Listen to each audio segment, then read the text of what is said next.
Okay, everyone.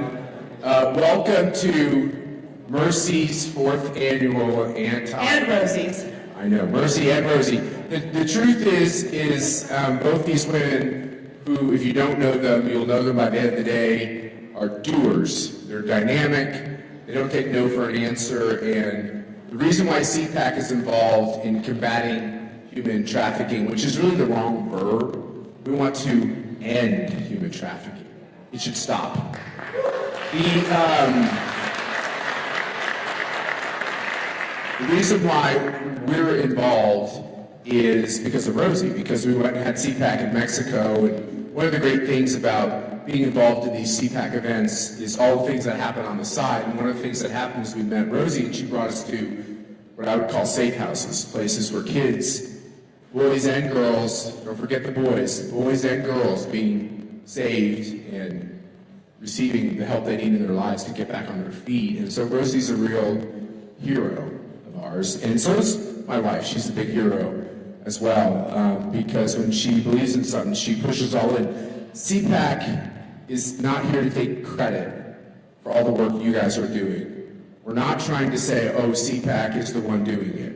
What we do is just try to facilitate all the people that are doing the good work, bring you together as much as possible, shine a media spotlight when needed, and put a lot of pressure on legislators to pass the legislation that we need. So, let's take today in that spirit, which is, what do we need to do? What's the list for tomorrow? Not so much about the past, but what do we have to start doing tomorrow? What are we not thinking of?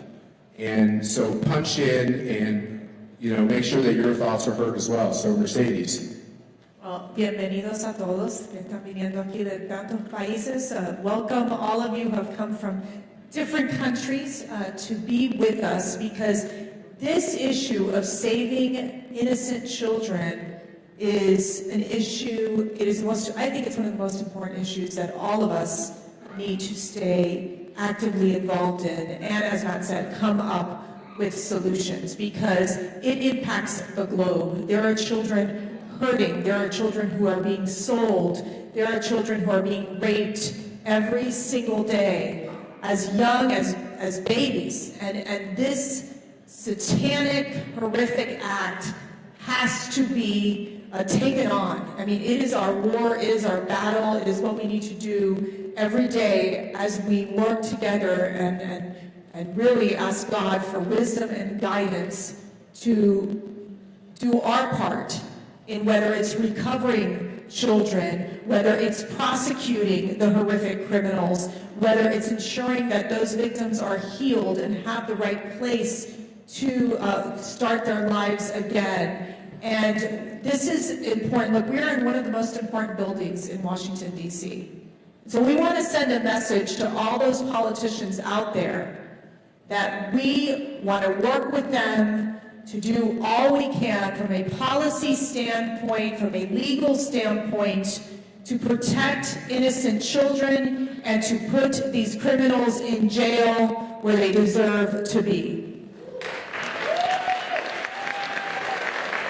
So we had the opportunity to meet with the White House, several members of the Trump administration yesterday, and some of them will be joining us on stage, who are dedicated to this effort of ending human trafficking. And I gotta tell you, the Trump administration has done more to protect these children than any other administration that I have seen in my lifetime. And after they talked about all the great work that they've done, and we've done great work here at CPAC with all you incredible coalition partners under the leadership of our CPAC Vice Chair, Kimberly Bellissimo, who's here, who's dedicating her life to this, and our Executive Director, Frank Russo, who's just been amazing. But all of the coalition partners you all inspire us. You all inspire us to keep in this fight that we know God has called us to do. But when I talked to when we were at the White House yesterday, and I said to them, my last line was, what's next? Great, we've done all of this, what's next? There's an urgency. There's an urgency every day. Every day a child is hurt by a human trafficker, a sex trafficker, a pedophile. We can't stop the fight. So the urgency is now, and today we're going to take time to come up with solutions that then we can go back to Congress, we can go back to the White House and say, these are the next 5 to 10 things we need to work on. We can go back to the states and say, these are the things you need to work on as well. And then, of course, working with our international partners from across the globe to say, what are your best practices? These are the laws we're implementing. You all go and do the same. We just came back from CPAC Great Britain, where you saw those grooming gangs that have literally led to the rape of so many young women, as young girls, as young as 11 years old, that the UK police, that the UK politicians ignored. And now these victims are speaking up. And so we have to do the same to make sure that the victims have a voice and that they can help in this process as we come together to, as I always say, God's children are not for sale, and we will do what we can in this room to keep on this fight, to keep growing this movement, and to make sure that we put the right policies in place and that their voices are heard and never forgotten. And Rosi, I just am so blessed. You've done so much for victims. So I want to thank you for being such an incredible partner. We could never do this without you. Thank you, Mercy. Thank you, Matt. When a victim arrives to a shelter, she feels like her life is in pieces. She's broken. And when you have a piece of art that is broken, a dish, the people that are here are some heroes like Mercy, and thanks to the Epoch Time that Jan and Cindy are here, they have been doing some videos about heroes. So we have called this international summit Heroes Wanted, because you are heroes, and Mercy is going to have a video that you can watch on July 30. Because the people that is broken need people that are heroes. There are children waiting for us to be a hero. And our friends that are Jewish community, and Benny is here, is one of our heroes. Benny is starting a new organization that is called Tikkun the World. Because to prepare the world is needed. And when you have a dish that is broken and you use the technique that the Japanese has, they put gold instead of taking those pieces to the trash.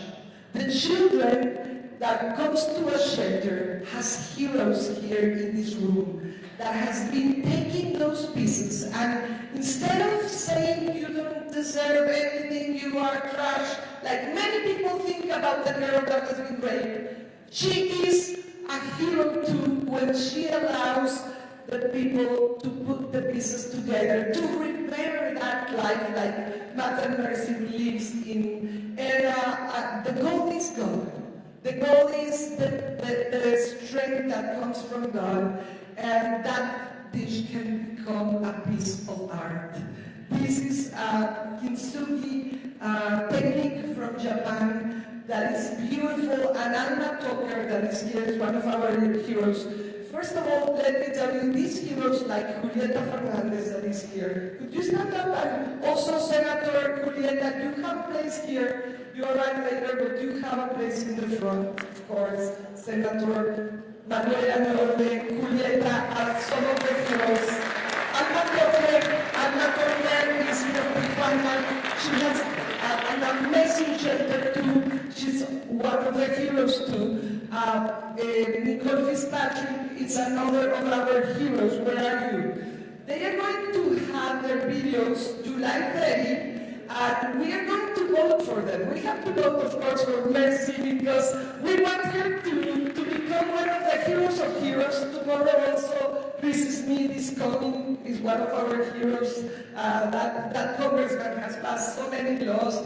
And also, there is so many heroes. Could you stand if you make a video because you are one of the heroes? Sandy Recinos from Guatemala, Sylvia, thank you. Of course, Cindy, Sean Perry is going to Mexico to train the girls in dancing, and that way it's a way to prepare them, because dancing, like Guadalupe Carrasco, Guadalupe, you have a place also in the front. She's a survivor. You have a place here, please. I'm sorry that I didn't see you before. Guadalupe is one of the heroes that takes care of children, that takes care of also young ladies that already came out.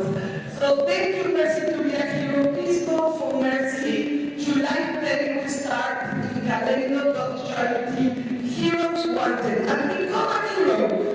And there are children waiting for you. Are there heroes here? I noticed I didn't pay Rosie to say that. I know you don't need to vote for me. What do you get if you That's win? for the children. Rosie, So much. what do you get if you win this contest? Okay, there is a very important thing that you are going to win. First, one whole interview with Epoch Times, but the most amazing is that Universidad Santander, that we are starting a curriculum together with them. This is something we are going to do this year, that we are going to have a curriculum in September. Mercy is going to be one of the teachers. I don't remember this at all, but is that true? Sorry, honey, I You're haven't starting talked to a you. university? We might want to have a meeting or something. Yes. Okay, well, we'll get going now, because but I will say, Rosie, you're our inspiration, as so many of you all are in this room. We couldn't do this without you. We're very humbled by this. I will say, we talk about Jan, but Jan just wrote a book about organ harvesting, talking about, again, people who are their bodies being murdered, killed to get these organs. I mean, we have to make sure that we understand the importance of human dignity and protecting human lives. And, that's what God calls us to do. And so we want to bring up Pastor Alex, your friend. to come Alex say a prayer. Trevino, I met him Alejandro. because he introduced us to several traffickers in jail, and he preached to them. Some of them converted to Jesus, and some of the traffickers in Mexico now preaches the gospel thanks to Alex Trevino. Well, thanks to God. Good morning, everybody. My name is Pastor Alex Trevino from Texas, and I want to lead you all in prayer. Heavenly Father, we want to give you thanks for this gorgeous day that you give us the opportunity to worship you, to get to know these testimonies that you set us free from tragedy to triumph, from curse to a blessing. I know you have a purpose for everybody and everyone that is in this place. I ask you in a very special place, to bless every life, to restore, to heal, to set free. And Jesus, I want you to please establish your reign, your kingdom in every life. Thank you, Heavenly Father. I ask you to bless every politician, every government official, give them guidance so we could fight this battle, and your kingdom will reign, and your kingdom will advance, and all the kingdom of the darkness will be defeated. Thank you, Heavenly Father. We worship you in the name of the Father, the Holy Spirit, and the Son. In Jesus' name we pray. Amen and amen. Thank you very much. All right, thank you all, and get ready for a very productive day. I hope you have an opportunity to just take it all in, ask questions. Let's really make this into a very, an exchange of thoughts and ideas, but then let's get concrete solutions. All right, let's get going.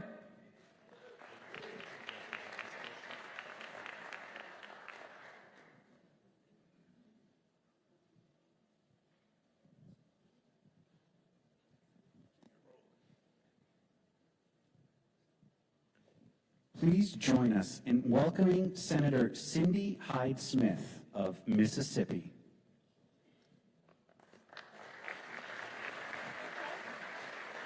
Good morning. A good little walk coming here. Thank you for being here. I just want to commend every one of you for spending this morning where you are this morning.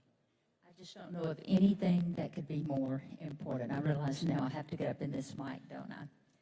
But it just demonstrates your commitment to combating this horrible thing of human trafficking that, we know that the first step in eliminating this crime is to open our eyes, get into the reality of the horrors that take place every single day, whether it's behind closed doors, in the shadows of the society, or right before our eyes, and we don't even realize it.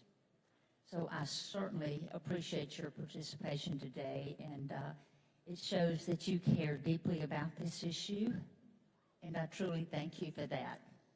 You will hear from a wide range of people dedicated to the cause and meet several people working every day to fight human trafficking.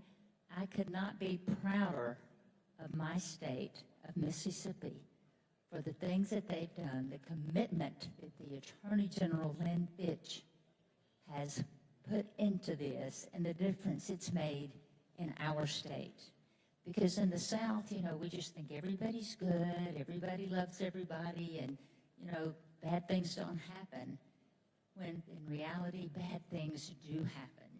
But she has gone beyond of making the awareness there for all law enforcement in Mississippi, and I just cannot thank her enough for that, because every one of us has a task, a role to play in combating this, and as the United States Senator, my role is to develop and advance legislation that helps address this international criminal enterprise.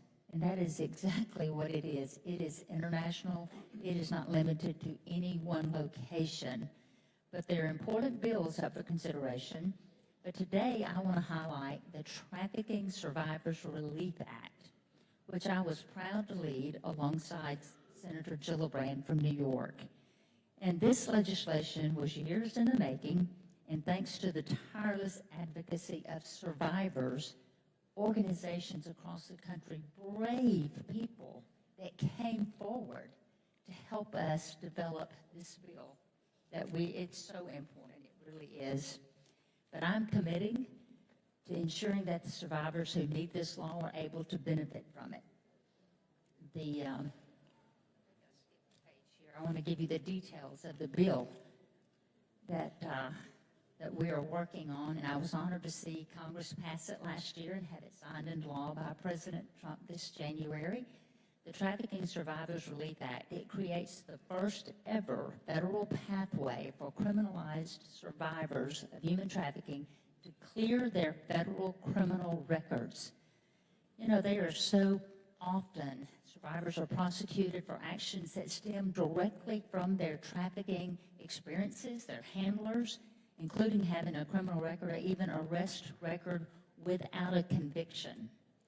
And these situations can make it very hard for them to get a job, to secure housing, to even advance their education, or even to volunteer in their own communities because of the circumstances that they endured.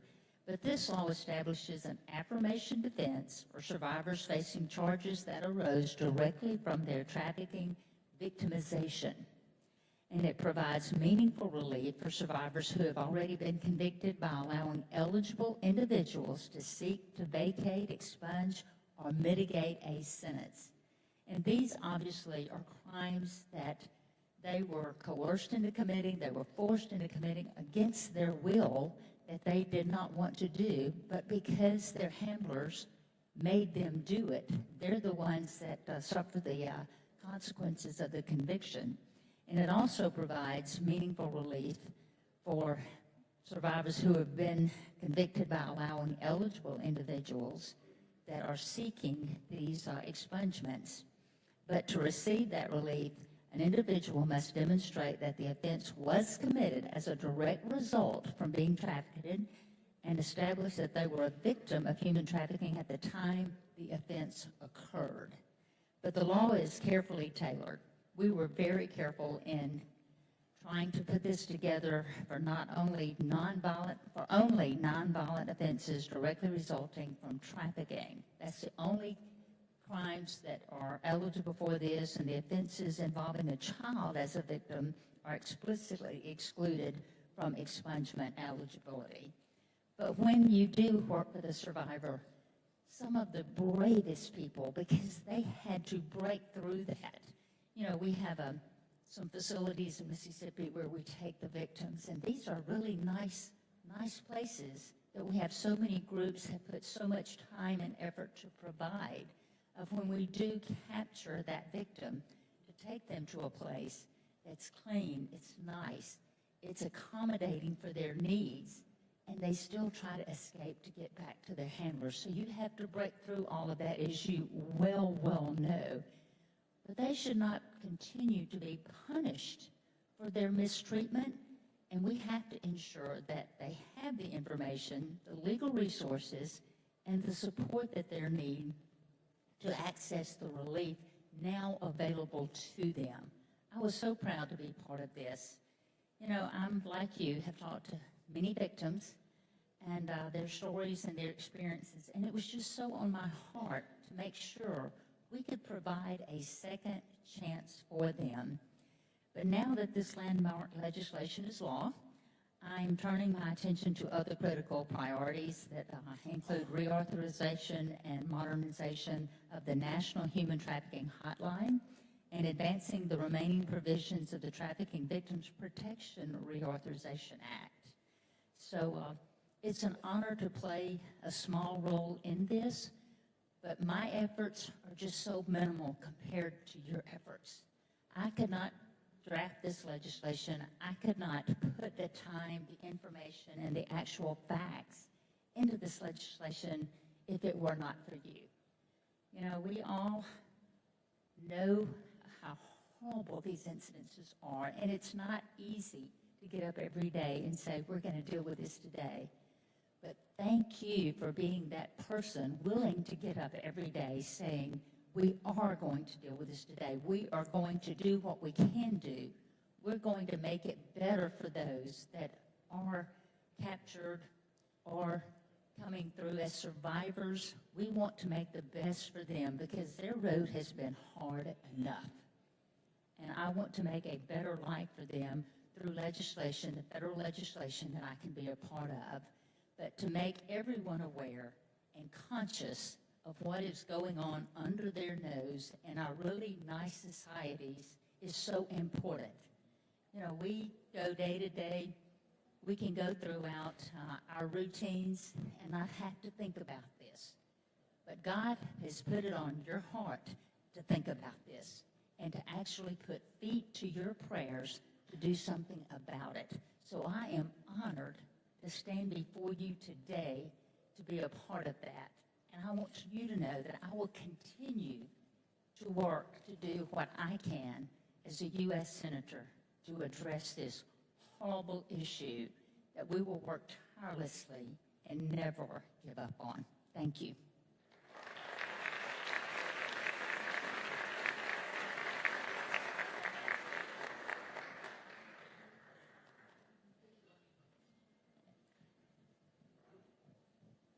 Ladies and gentlemen, we now turn our attention to we invite you to turn your attention to our first panel discussion, Public Safety as a Priority in Anti-Trafficking.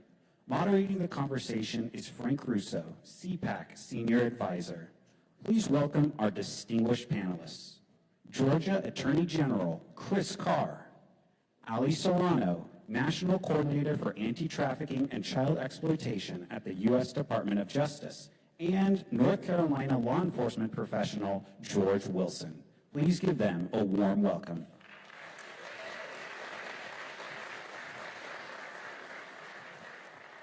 Good morning, everyone. We can do better than that. Good morning, everyone. I want to make sure everyone's awake because this is a significant battle we're in today to end modern-day slavery. We are going to be happy warriors, and you're going to hear from three of the biggest warriors in this fight. But I want to make sure we're all alive and awake to do so. So first, thank you for being here. Thank you for the commitment of your time to be a part of what CPAC and our partners at Kaleido are doing. It's an honor to work with each and every one of you, and it's an honor that you're here with us today. I'm really excited for you to hear from this distinguished panel. And I'm going to start first with my good friend, and maybe a little bit biased because I live in a great state of Georgia, Attorney General Chris Carr. General Carr, we're here today to talk about what communities across this country, whether it be law enforcement, advocates, survivors, or just community leaders, could be doing in this fight. But I want to take this back first. The state of Georgia has one of the most unique anti-human trafficking prosecution units. I suspect it wasn't easy to put it together. Can you talk a little bit about your experience in this space and how that human trafficking prosecution unit came together? Yeah, Frank, thank you. Thank you all for coming today, and thanks to Matt and CPAC for doing this. This is critically important. Obviously, this issue is one that is in the water table, fortunately, but it wasn't always that way. And for those of you that have been in the fight for over a decade, you know it. You know it. So when I became Attorney General in 2016, people told us we were making up the issue of human trafficking for political purposes. And so we got a guy named Brian Kemp that got elected governor in 2018 who made the issue an issue. The First Lady did as well. The legislature got behind us because what we saw is we needed to have a statewide approach to human trafficking. We needed to help our DAs. We needed to partner with our federal partners. And so what we did is we went to the legislature, we went to the governor, we worked with them. But the issue in Georgia, DAs are the tip of the spear on most felonies and misdemeanors. They don't really like it when you take authority away from them. So we said, fine, no problem. We'll just work with you. We'll have concurrent jurisdiction. So politically, that's what made the most sense. So in order to build a good prosecution unit statewide, I think you have to have the right authority, you have to have the right resources and personnel, and then the right partnerships. So for those of you that don't have, your state doesn't have a statewide authority for the Attorney General, and I would encourage your state to do it, and I would encourage you to lobby your legislature and your governor to make sure that this is the case. One, make sure, work with whoever it is, have concurrent jurisdiction. Two, the resources and the technology. It is a false promise to give an AG's office the authority, but not give them the resources and the personnel. Hannah Palmquist, who's the head of our prosecution unit, is here. She's in the front row. She came from Cobb County, Georgia. She'd been doing child exploitation cases and some difficult stuff for a long time. Everybody told me she was the expert. We hired her. She helped us build this unit, and we have gone back to the legislature and the governor to get the resources. So we're now not just in Atlanta, we're also in Macon, Georgia, and in Augusta, Georgia, which to me matters because, as we all know, it's a very transient industry, and we've got a number of interstates. So now in Atlanta, we cover 75 and 85. Macon, 75 and I-16. In Augusta, you've got I-20. We still need Savannah so we can cover I-95. And then the final thing is you've got to be willing to partner because everybody has limited resources. And if you don't care who gets the resources and you recognize that adults are buying children for sex 5, 10, 15 times per day, that we are breaking a human being, why in the world would we not partner together? And you have to have great private sector partners. Dave McCleary is here. He's with Rotary. We know Rotary around the world works on this issue. But to have the restoration, education that we need to wrap around those services and then go after those that are buying and selling our kids, that's the way you need to do it. Thank you, Chris, and I could not agree more. We know the cartels, the criminal traffickers, they partner. They don't see politics. They just see opportunity, and we've got to make sure that we beat them at their own game. And I think this administration, President Trump's administration, thank you. There's a much more worthy applause line, which is that President Trump has prioritized this issue. And I have to say that the career prosecutor, career expert in this space sitting across from me is proof of that. Because just a few weeks ago, with President Trump, Acting Attorney General Todd Blanche appointed Ali Serrano as the national coordinator to fight human trafficking across this country. Ali, it's an honor to have you here. Thank you. Thank you. But we also know this isn't a two-week job for you. You've been doing it your whole career. So can you tell folks a little bit about what this new role entails, but also how you came to it through your experience as a career prosecutor and a career advocate for survivors across the country? Sure. So the national coordinator is not a new position. It's statutorily enacted. The child exploitation coordinator was enacted, I believe, in 2010, and the human trafficking coordinator was enacted in 2016. And what Acting Attorney General Blanche decided to do is that those positions were within the DOJ, and he brought the position back to the Office of the Deputy Attorney General because I believe that he felt that it's so important because it's such an important issue that the coordinator needs to be in a leadership position so we have oversight and accessibility to all of the DOJ components, which includes FBI, the Bureau of Prisons, the U.S. Attorney's offices, et cetera. And so what I'm doing in this role is to try to identify all the different components within DOJ to see what they are doing in this space. For example, I met with the Office of Tribal Justice the other day just to see what's going on the Indian reservations, because trafficking and child abuse is a problem on the Indian reservations. I'm meeting with FBI on Friday. So my point is that I'm trying to identify the different components of what they're doing to bring the best of DOJ together so we can coordinate, because as I think we can all agree that it really takes a village. And so my village is going to be the Department of Justice, and hopefully be able to reach out to other government components to see how we can all work together. Thank you, Allie. And you've hit on something as well. Both of you actually have a theme, is that we also have to work with our frontline officers. There are those individuals, whether it be in hospitality, the healthcare industry, but also the law enforcement industry, that experience these survivors for the first time and also come in contact with those criminal traffickers on the front end. George, you've lived that. You continue to live that in North Carolina. I'd love to hear more about what state and local law enforcement need from our great federal and statewide partners to be successful, and maybe a little bit about what you've experienced in these challenges to actually make a difference in this space. Yeah, thanks for having me.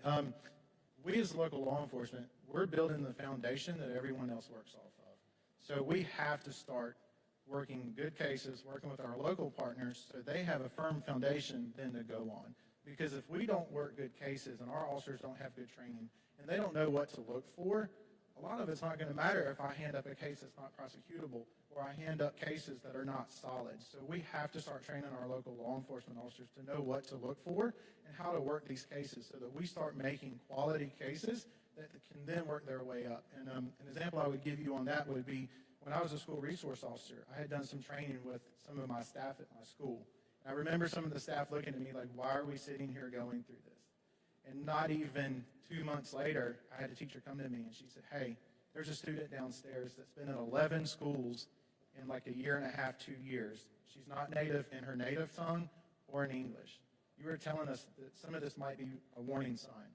So then what we started doing was, okay, let's pull their school records. Let's see why this student's been at 11 different schools in such a short amount of time. And to make a long story short, what we were able to do is we'd figured out that her dad, every time law enforcement started asking questions, he would up and move. Well, the good part was we didn't care if he moved. We started calling our partners. No matter where he went, we were on his tail. And we were able to finally work a case and rescue that child with social services, our local nonprofits. We all teamed up together, and we were able to rescue. He had been selling her to clean houses and lingerie and was moving her all over the state and all over the country. And now that little girl got put into foster care. She's thriving, and she's a young adult today. And it's a success story that when you use law enforcement and your local tools, like your teachers, your nurses, your school counselors, and your nonprofits all together, that we truly make a difference in the lives of children every day. Thank you, George, and thank you for your years of service. I think everybody up here has dedicated a good part of their career to actually making a difference, and I promise you it does not pay what private practice pays, but it does make a difference. General Carr, I want to come back to you. You talked a little bit about what the foundations were. Can we talk more a little bit about what the success is? Because your unit has just been one of the national leaders and actually showing what successful prosecutions look like, but also what does that mean for the community? What does that mean for the DAs? Is it embolden them to continue this work, or does it create challenges? No, it has. I think, we started the unit in 2019. So as everybody remembers, that was the year before COVID. So we just started in July of 19. We put the unit together. Hannah's trying to hire folks. Then COVID hits, which kind of limited our ability to get to court. But what it forced us to do was to go create partnerships. And I want to say we've got 3 U.S. attorneys now in Georgia that actually want to prosecute criminals. Much different from the last 4 years, so I'm so very grateful. But also it got she had the ability to go out and partner with the feds, partner with other state agencies, our Georgia Bureau of Investigation, our chiefs of police, our sheriffs, whatever it may be. That also allowed us to earn trust.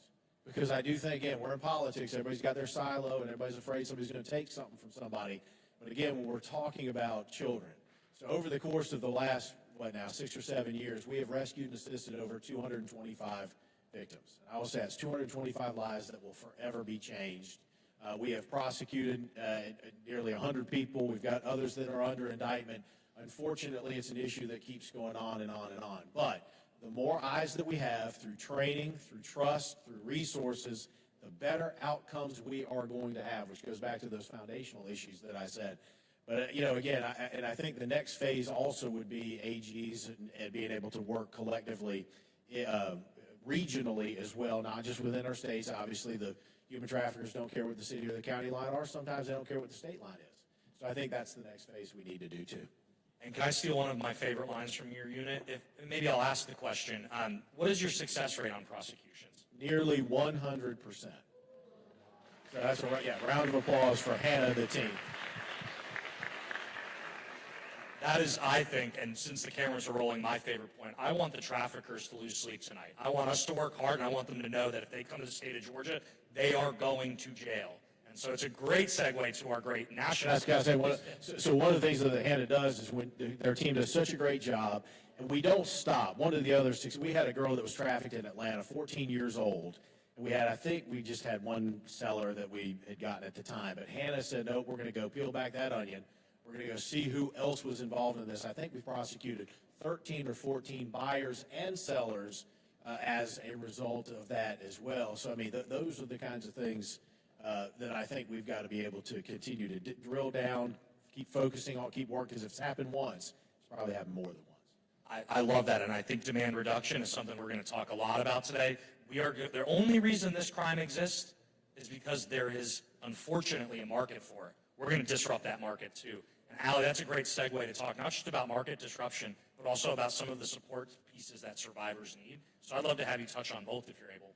Well, I could talk all day on that. So human trafficking is like any other business. There's a supply and a demand. And so you can go after the suppliers all day long, the traffickers, and we should be doing that. But we also have this other side, it's the sex buyers, to go after them as well, because that is part of the market disruption. And so I'm a firm believer in that. Under the first Trump administration, I helped write the demand reduction policy that DOJ put forward. As a national coordinator now, I'm going to continue pushing that prosecutors and investigators not only need to go after the traffickers, but also the buyers. As far as victim services and support, this is not a situation where a case is prosecuted and then the victim lives happily ever after. As we all know, a lot of these victims are, I hate to use this word, but broken. And that is when we identify them, and I don't necessarily like the word rescue, but when we recover them in the investigation, they need services far after the case is over. And so that's where our partnership with our NGOs and other organizations help. To that end, it is incumbent on DOJ and local prosecutors to seek restitution. Under federal law, restitution is mandatory in human trafficking cases, and we need to be very vigilant and aggressive in identifying any available restitution assets that the trafficker may have. Personally, I have criminally forfeited hotels, cars. I even took a dude's teeth, his grill. Yes, because it was worth about $5,000. So yes, I criminally forfeited the teeth because then we could sell that and give that towards restitution for the victims. And so one of the calls to action, I don't know if this is where you're going, but I hope, is that we need lawyers and other individuals to help trafficking survivors be represented in the criminal justice system. Oftentimes, I have victims come to me and say, Allie, you're my lawyer. It's like, no, I'm not your lawyer. I represent the United States of America, and I can't refer them directly to an attorney who can help because I have ethical boundaries that I cannot do that. The best I can do is refer them to the state bar. Now, most trafficking victims don't have driver's licenses. They can't fill out job applications. So for me to tell them that they can go to the state bar, I might as well tell them to go read something in Latin. They're not gonna do it. So it's putting the people, the lawyers that are out there to do this pro bono work, because there are a bunch of them out there that want to do it, and connecting them with the survivors, with the victims, so that they can put together a restitution request that I can submit to the judge. Now, whether it gets paid or not is another story, because some of these traffickers may or may not have funds, but that is something that I hope to help work on and get these state bar websites to do something pretty easy and put a list of providers out there, and also educate our NGOs to make sure that if they do have somebody in their care, they have a Rolodex. I know I'm dating myself with Rolodex, but a contact list full of lawyers who are willing to help. Thank you, Allie. All right, George, you're going to wrap us up. Give this audience one thing. I love, it's my favorite question because it's open-ended, so it's really hard. Give the audience one thing that they should be doing in their community to focus and support law enforcement's efforts. How can we be better partners to the law enforcement community? I think one of the most important things is officers can't work cases they don't understand, okay? So we need to train our officers. We need organizations who specialize in this to go in and help our officers learn what they're looking at. I'll never forget the first time I worked a case with digital currency. I had no clue what I was looking at, but I knew I cared about working my cases, and I wanted to make a great case for the prosecutors that could help this victim. So it forced me to go learn what digital currency was. I'll never forget the first time I worked a case using Facebook. It was a group of detectives looking over a computer screen going, why would someone want to put their picture in a square and some information about themselves? But, and that's dating me too, but, we have to change with the times. And part of that is we need the people who specialize in this to come in, because officers have so much on their plates. They're answering calls. They're doing mental health checks. They're doing business checks. There's so much that we ask our officers to do that they can't be good at everything. But what we do need is the people who specialize in it to come to us and say, hey, this is what we do every day. Let us help you understand what you're looking at. And once we start understanding what we're looking at, then we make better cases that give them a better opportunity to move forward. And again, it just all goes back to let's form solid cases. And that starts with education, not only of the community, but with our local law enforcement officers also. Well, thank you all for being here. Thank you for what you do on a daily basis. Thank all of you for being here. Your presence today sends a message to the trafficking community that we are done putting up with it. Thank you for being here. Thank you for being in this fight. We look forward to an exciting afternoon.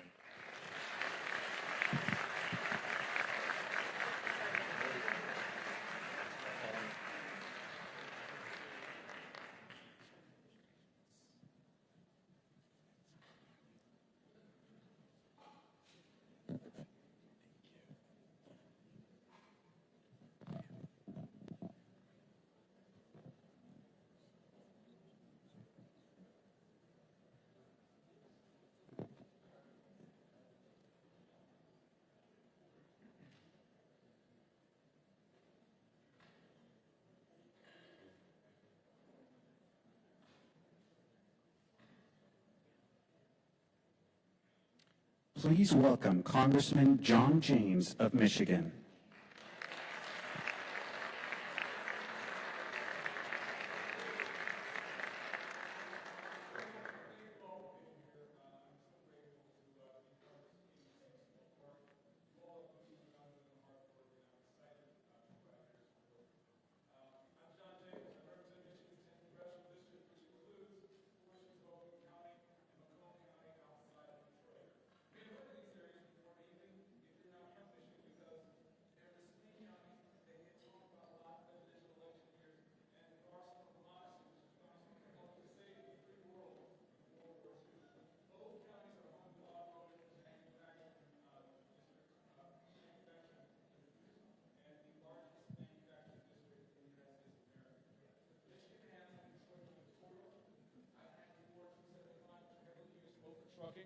And we also have a lot of agricultural jobs in our state. Both of those industries, unfortunately, are magnets for human trafficking. That makes Michigan a front in the fight against it. And there's no greater fight to fight for than to protect human lives. Just by coincidence, the U.S. House of Representatives is supposed to vote on the 2027 National Defense Authorization today. That has me thinking about the 2025 NDAA, which included language from a bill that I worked on to combat human trafficking called the Global Anti-Human Trafficking Enhancement Act. The 2025 NDAA expanded the authority of the State Department's Diplomatic Security Services to investigate and disrupt transnational human trafficking. It specifically gave the State Department the ability to target offenses involving foreign nationals and operations occurring partly outside the U.S. It's a small but needed victory. It's another tool to help law enforcement liberate victims from transnational crime syndicates. Human trafficking is modern-day slavery, but it's enforced through coercion and fear rather than physical chains. It's the worst of the worst kind of organized crime.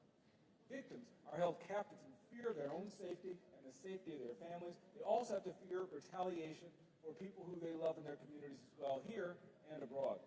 Language barriers, isolation, and the fact that so many victims are minors add to the challenge. Additional microphones as well to bring them all over here, bring them all over here.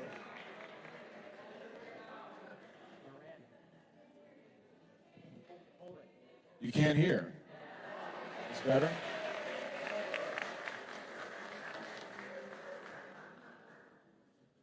So,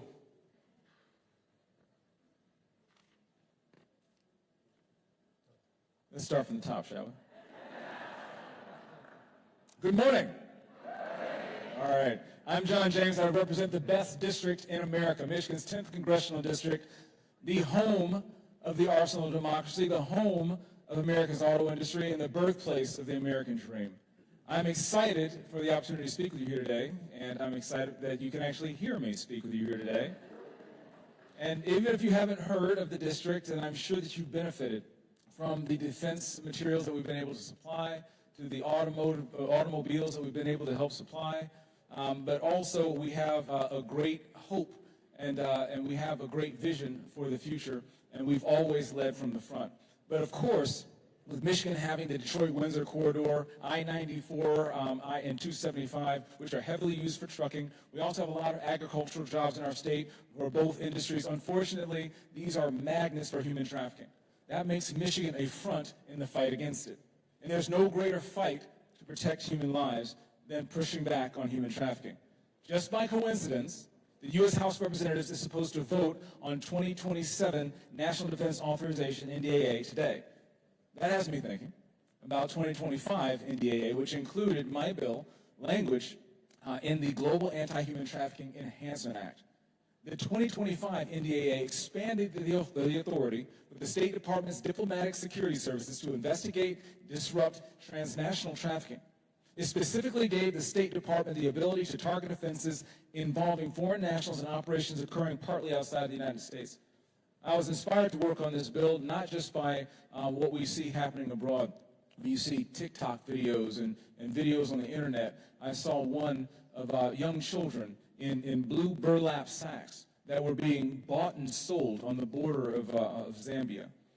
And understanding that my heart breaks, Jesus' heart breaks, because his children are not for sale. And we have an obligation to do everything that we can. My heart breaks for American children who are stuck at home, and my wife working in areas that prevent human trafficking and the sex slave trade back in the state of Michigan. These are the things that I committed myself to working on when I got to Washington, D.C., and I'm excited that we were able to get that victory in the 2025 NDAA. It's just another tool to help law enforcement liberate victims from transnational crime syndicates.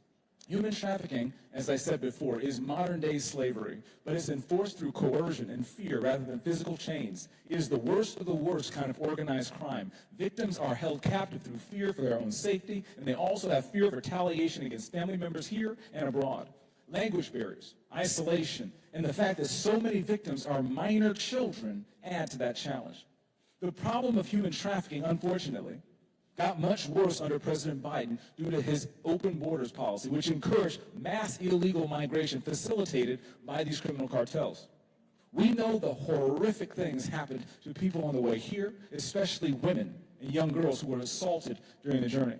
Hundreds of thousands of unaccompanied minors were released at the border and are still missing. 291,000, according to DHS Inspector General report. Many of them, we know, became victims of sex trafficking. The Trump administration is aggressively working to find these missing children who will need support as they recover and to hold the perpetrators to punishment to the fullest extent of the law. The Trump administration has tightened sponsor requirements and now uses DNA testing to ensure sponsors have biological family and relationships with these children. These are tools to prevent children from falling victim in the first place. I want to close with a story from my time in Iraq. On one particular occasion, we were flying a mission, and I received a call over the net to switch over to a ground commander. When I got that call, we switched over, and immediately you hear gunfire. You hear the language, as you can imagine, is in those situations, and you heard foreign language as well as English because they were fighting so closely. In that minute, as I asked where to go to put the supporting fire, I asked for location. I thought I was going to get smoke or laser or a 6 or 8-digit grid, and I got over the net. I'm by a white bongo truck. Now, smoke and dust are everywhere. It's nighttime, and the ground is littered with white bongo trucks.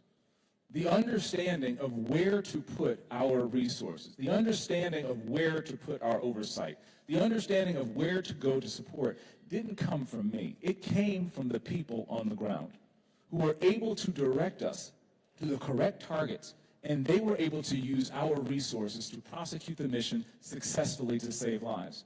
Similarly, the point is that from high up in the sky, I needed to communicate with those on the ground who were in a better position to know what was happening. That's the kind of communication we need now. Solutions won't come from Congress or government officials alone. We need to work with groups like CPAC's Center for Combating Human Trafficking, who are on the front lines each and every single day combating this problem and solving this problem. Human trafficking must be eradicated everywhere. God's children are not for sale. Thank you so much for everything that you're doing. I admire and respect your commitment to protecting life, and I pledge that you have my continued love, support, and prayers. Thank you. God bless you, and keep up the great work.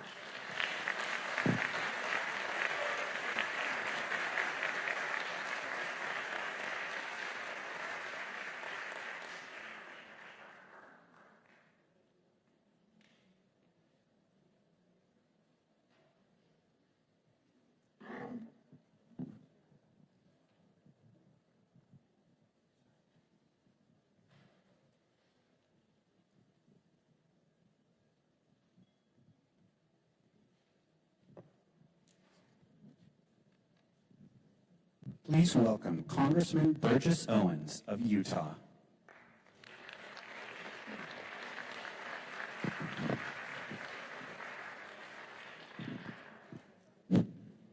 Thank you. Thank you so much. I have some prepared notes, but I just want to start off by giving you a heartfelt thank you. I think the greatest thing that our country has that no other country can understand is something called empathy. There's no country that has empathy like we do. It's something that I've had a chance to experience. I grew up in the Deep South, segregated South. I was blessed to be protected and sheltered by parents who I didn't have to go through a whole lot of bad stuff. They did. They were raised in the 20s, 1920s, but they came through that with experiences, with maybe trauma, but they turned it into good. They turned it into a mission. They were very positive, very uplifting, very hopeful. And they took their experiences, did not turn it to hate, they turned it to appreciation for how far we've come and where we're going. And more importantly, the empathy that they had because of what they went through, they shared with me.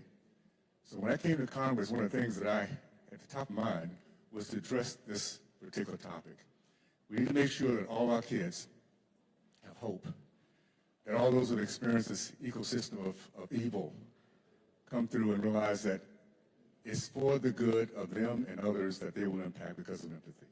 I just want to make that real quick point before I give you my prepared statement here. I want to thank again Matt and Mercedes for all they've been doing and for inviting me to come back to this summit. I wish we didn't have to gather here under these circumstances. I wish the scourge of human trafficking didn't exist, and we didn't have to meet here as often as we do. But I'm grateful to you and the work you do, the work to bring advocates, survivors, law enforcement, and policymakers together to tackle this problem on a joint front. You spend some time in the darkest and most violent places in an effort to shine light and end this evil. So thank you. You witnessed some of the world's most heinous evil and decided to do something about it. You are heroes. And take the experience you've had, the empathy you have, and let's make changes that will last for generations. I want to give you a quick update on some of the things that we're doing on our end. We've been blessed to see some incredible work that's been over the course of the last 2 years. We've seen a return of law and order on our southern border. We've been able to work See work done that closed a porous border that emboldened cartel and traffickers to take advantage of the chaos there. This is a major win and has massive positive implications for families on both sides of the border. Just last month, we saw Secretary Mullen and Acting Attorney General Todd Blanche detail the efforts to ensure we track down countless numbers of unaccompanied minors and hold accountable the criminal fraudsters, sponsors, and smugglers. This is what happens when we have some common sense and an administration that's actively working to ensure that the whole of government works together, especially in areas of critical importance like this. That sort of cooperation, unfortunately, isn't something that happens that often, or as often as it should here in this town. That's why I introduced the bipartisan Preventing Child Trafficking Act with Representative Seth Magaziner, which would ensure that the Department of Justice and the Department of Health and Human Services actually talk together and build a shared structure for fighting child trafficking with real performance goals.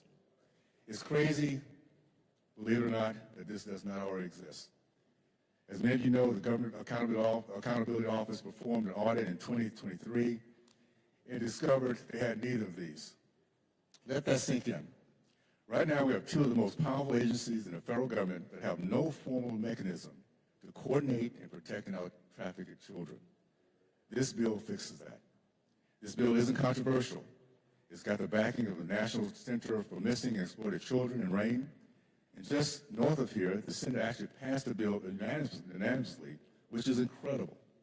Unfortunately, we haven't seen the movement here in the House. Right now, the House version is sitting in the Judiciary Committee without a hearing and without a markup. Not because anyone opposes it, but because it has not been yet scheduled. So I'm here to ask for your help. This is where we, the people, really show up to make things happen, make it good. I'd like you to ask the Chairman, Jim Jordan, to put this bill on the hearing agenda and give it a markup. Let's move this by regular order. Let the members debate, amend if they want to, and vote on it. There's no reason we shouldn't do that. If that doesn't work, or the committee can't make room on their calendar, let's bring it to the Senate floor straight to the House under suspension rules. That's the place where we move legislation in this body that has wide bipartisan support, and it's why the process exists. Either path gets us to the same place, a vote on the floor and passes a bill that makes it harder for trafficked children to fall through the cracks of these two federal agencies. What we cannot accept is the third option, that is what's happening right now, nothing. I assure you, my team and I have been doing what we can to make this a reality. But you in this room have a reach, a much wider reach. You have connections with your local media, your state party, your advocate networks that make your voices and their voices heard. So I want to thank you again for the work you're doing, for not letting this issue fade, and for being willing to make some noise on behalf of the kids that cannot make it for themselves. Let me just say this. It's been a remarkable journey, first of all, the last 6 years for me to get a chance to meet people like yourself.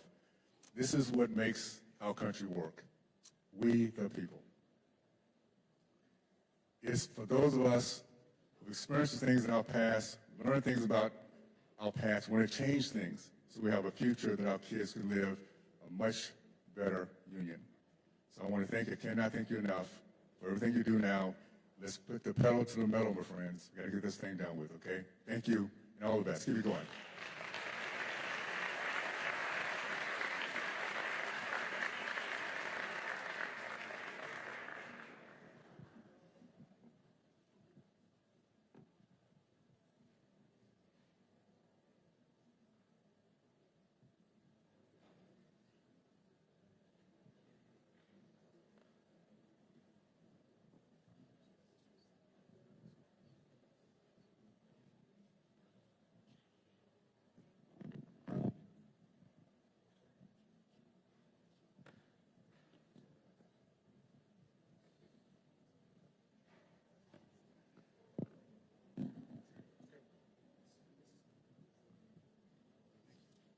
Our next panel is Law Enforcement and HHS Partner on Protecting Children.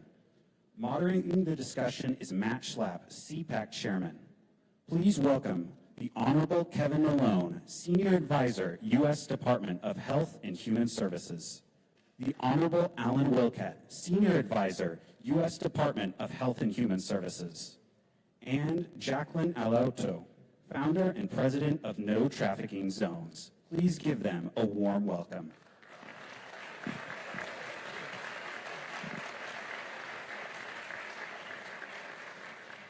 Okay, we were at the White House yesterday, meeting with administration officials, of which you two are part of them.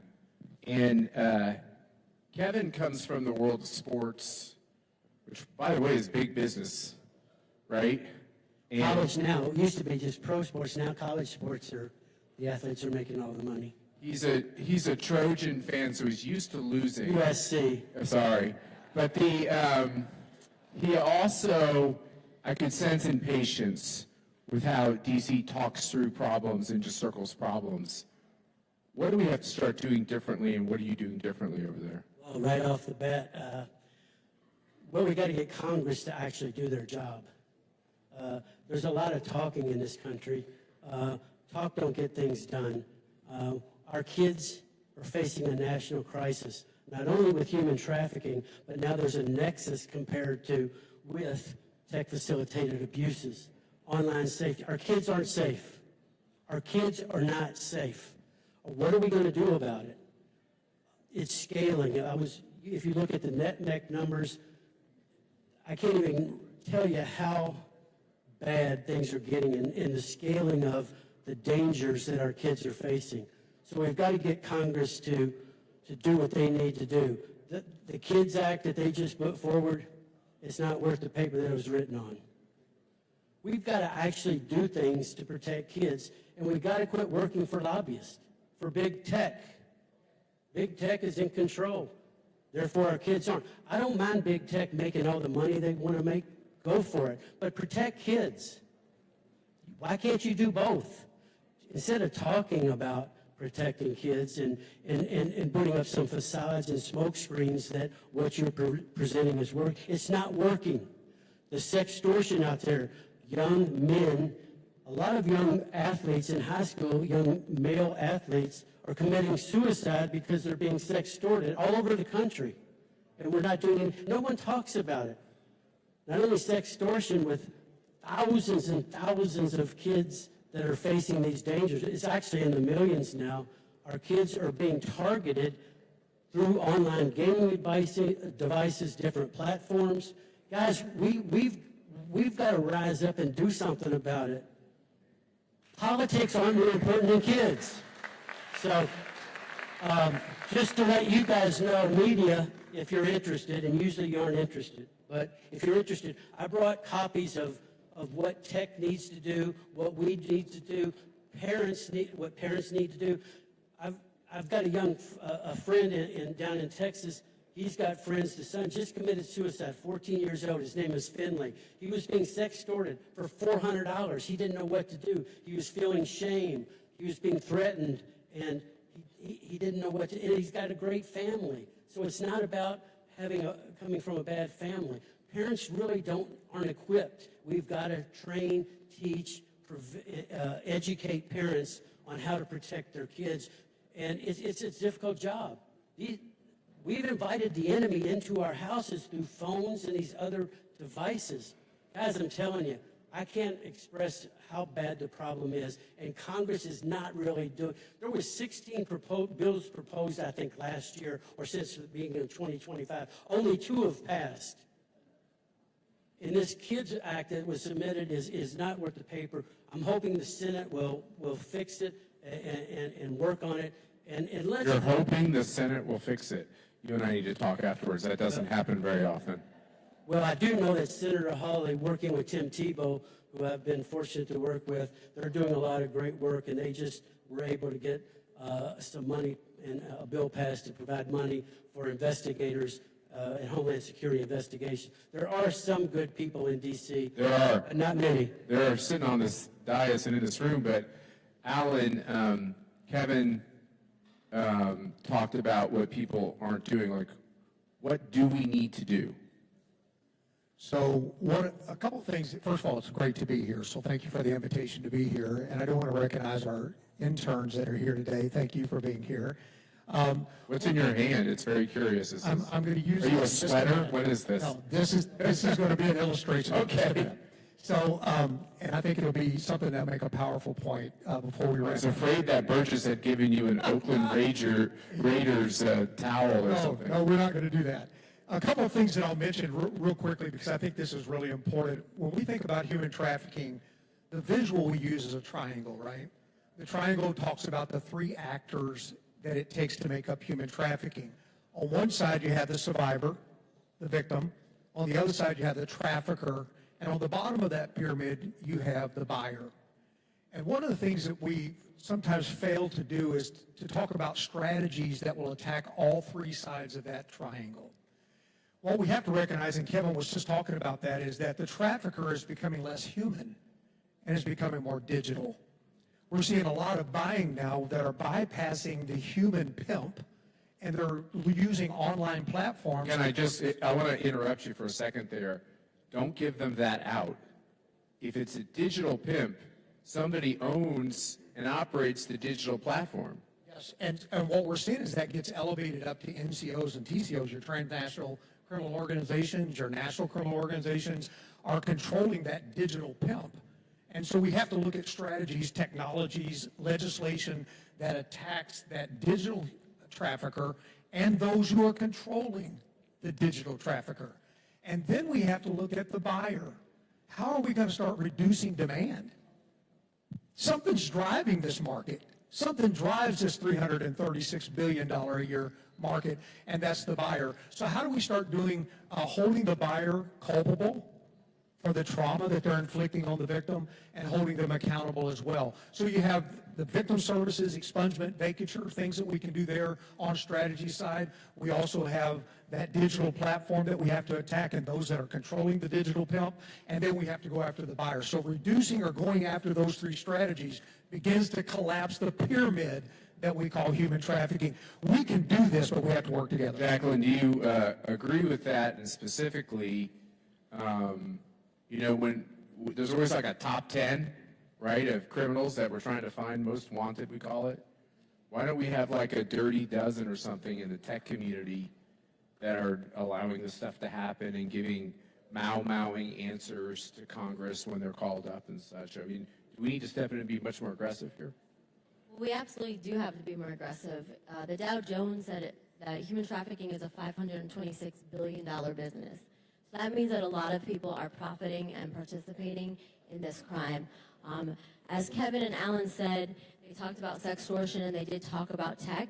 But when you have a $526 billion illicit crime, there are many markets. You can human traffic someone so many different ways. It's not like robbing a bank, going in one way and coming out the other. It is sextortion. It's ICAT cases. It is What was that? Well, I didn't get that. What's ICAT, Internet Crimes Against Children, Okay. which will mix with sextortion online. But what we also see a lot too is peer-on-peer exploitation, peer networks that are working with your domestic gangs and your cartels that go into schools. They are trafficking them and exploiting them through strip clubs along with the internet and other avenues. And so what people need to realize is that human trafficking is happening online, it's happening digital, but it's also happening in foster care facilities. It's also happening on the track and blade. It's also happening in schools. And until we understand how each of those markets work, we cannot combat it. What piece of this do you guys have? So we are an organization called No Trafficking Zone.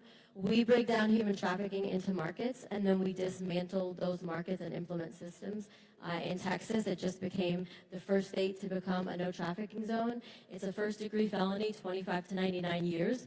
But what's so important about that is we saw in Texas that over so many kids, 55% of trafficking victims were first groomed, lured, and approached connection with their schools, which meant either introduced in a chat room, gaming, a party, exploited in schools. But in Texas, what was alarming was over 79,800 youth were trafficked on any given day. That's almost 80,000 children a day. So how are we going to disrupt and dismantle that? And what we decided to do was not just make it a first-degree felony 1,000 feet around the perimeter. We worked with our Attorney General, Ken Paxton, and we said, you know, there's these devices, these cell phones, and what's happening is the traffickers are sending Ubers and Lyfts to those schools to pick up them. They are contacting them on social media. They're exploiting the kids in schools, having them send pictures. And so we'd explained it to them. We'd explained that kids will send not just pictures and be exploited for money, but also for drugs, whether they had anxiety or they had other issues. And so our Attorney General was great. He said, well, let's make it, if you create this no trafficking zone barrier in schools, it's a first-degree felony. And that's why Texas got to sue TikTok because of the no trafficking school zone law. It's really one of the only states. Is TikTok a problem? Yes. Every social media else is a platform is a problem. TikTok. Who's good? Is anyone good? I would say that the issues with big tech is that big tech is a business. And the problem with any business is that you put profit over people. And what we're seeing is that these companies are making so much money, and the demand to see CSAM and really sexual violence in our country, a part of our culture. And I hate to do this to you, but I don't know these acronyms. What's CSAM? Child sexual abuse material. In like normal people terms, they would call it child pornography. Yeah. So let me ask you, I want Kevin. to comment real quick, Matt. She mentioned foster care. I have to say and give kudos to my boss, Assistant Secretary Alex Adams. We are working diligently to improve and fix foster care in America. He has an initiative called A Home for Every Child. Right now, we have more kids waiting, more kids than homes that are available. So we're trying. He's working across the country trying to improve that. So foster care, we know, depending on what research and data you use, 50 to 60% of American kids that are being sex or labor trafficked have a touch point with foster care. So when we fix foster care, we reduce the supply of young people that can be trafficked. So I thank my boss that's doing this, and also Alan. We worked on a project in Mississippi called Project Hope. We went in and we looked and analyzed. We worked with HHS OIG, went into Mississippi and found 14 kids that were missing from care, that were missing from foster care, that were either high at risk to be trafficked or were being trafficked. So there is work being done, especially in the foster care over at Administration for Children and Families. So, Kevin, we appreciate this shameless plug for your bosses, but we actually do know they're doing really good work. But I'm just looking for job security. I know you are. You got 2 years. Just take it easy. You got grown kids? I have 2 grown kids in there. Would you let them have a cell phone today? At what age? If you were starting over, what age would you let your kid have a cell phone? Well, that's going to be a big battle, but I would say 16. Would you let them have any apps on the phone, or would it be just like a flip phone?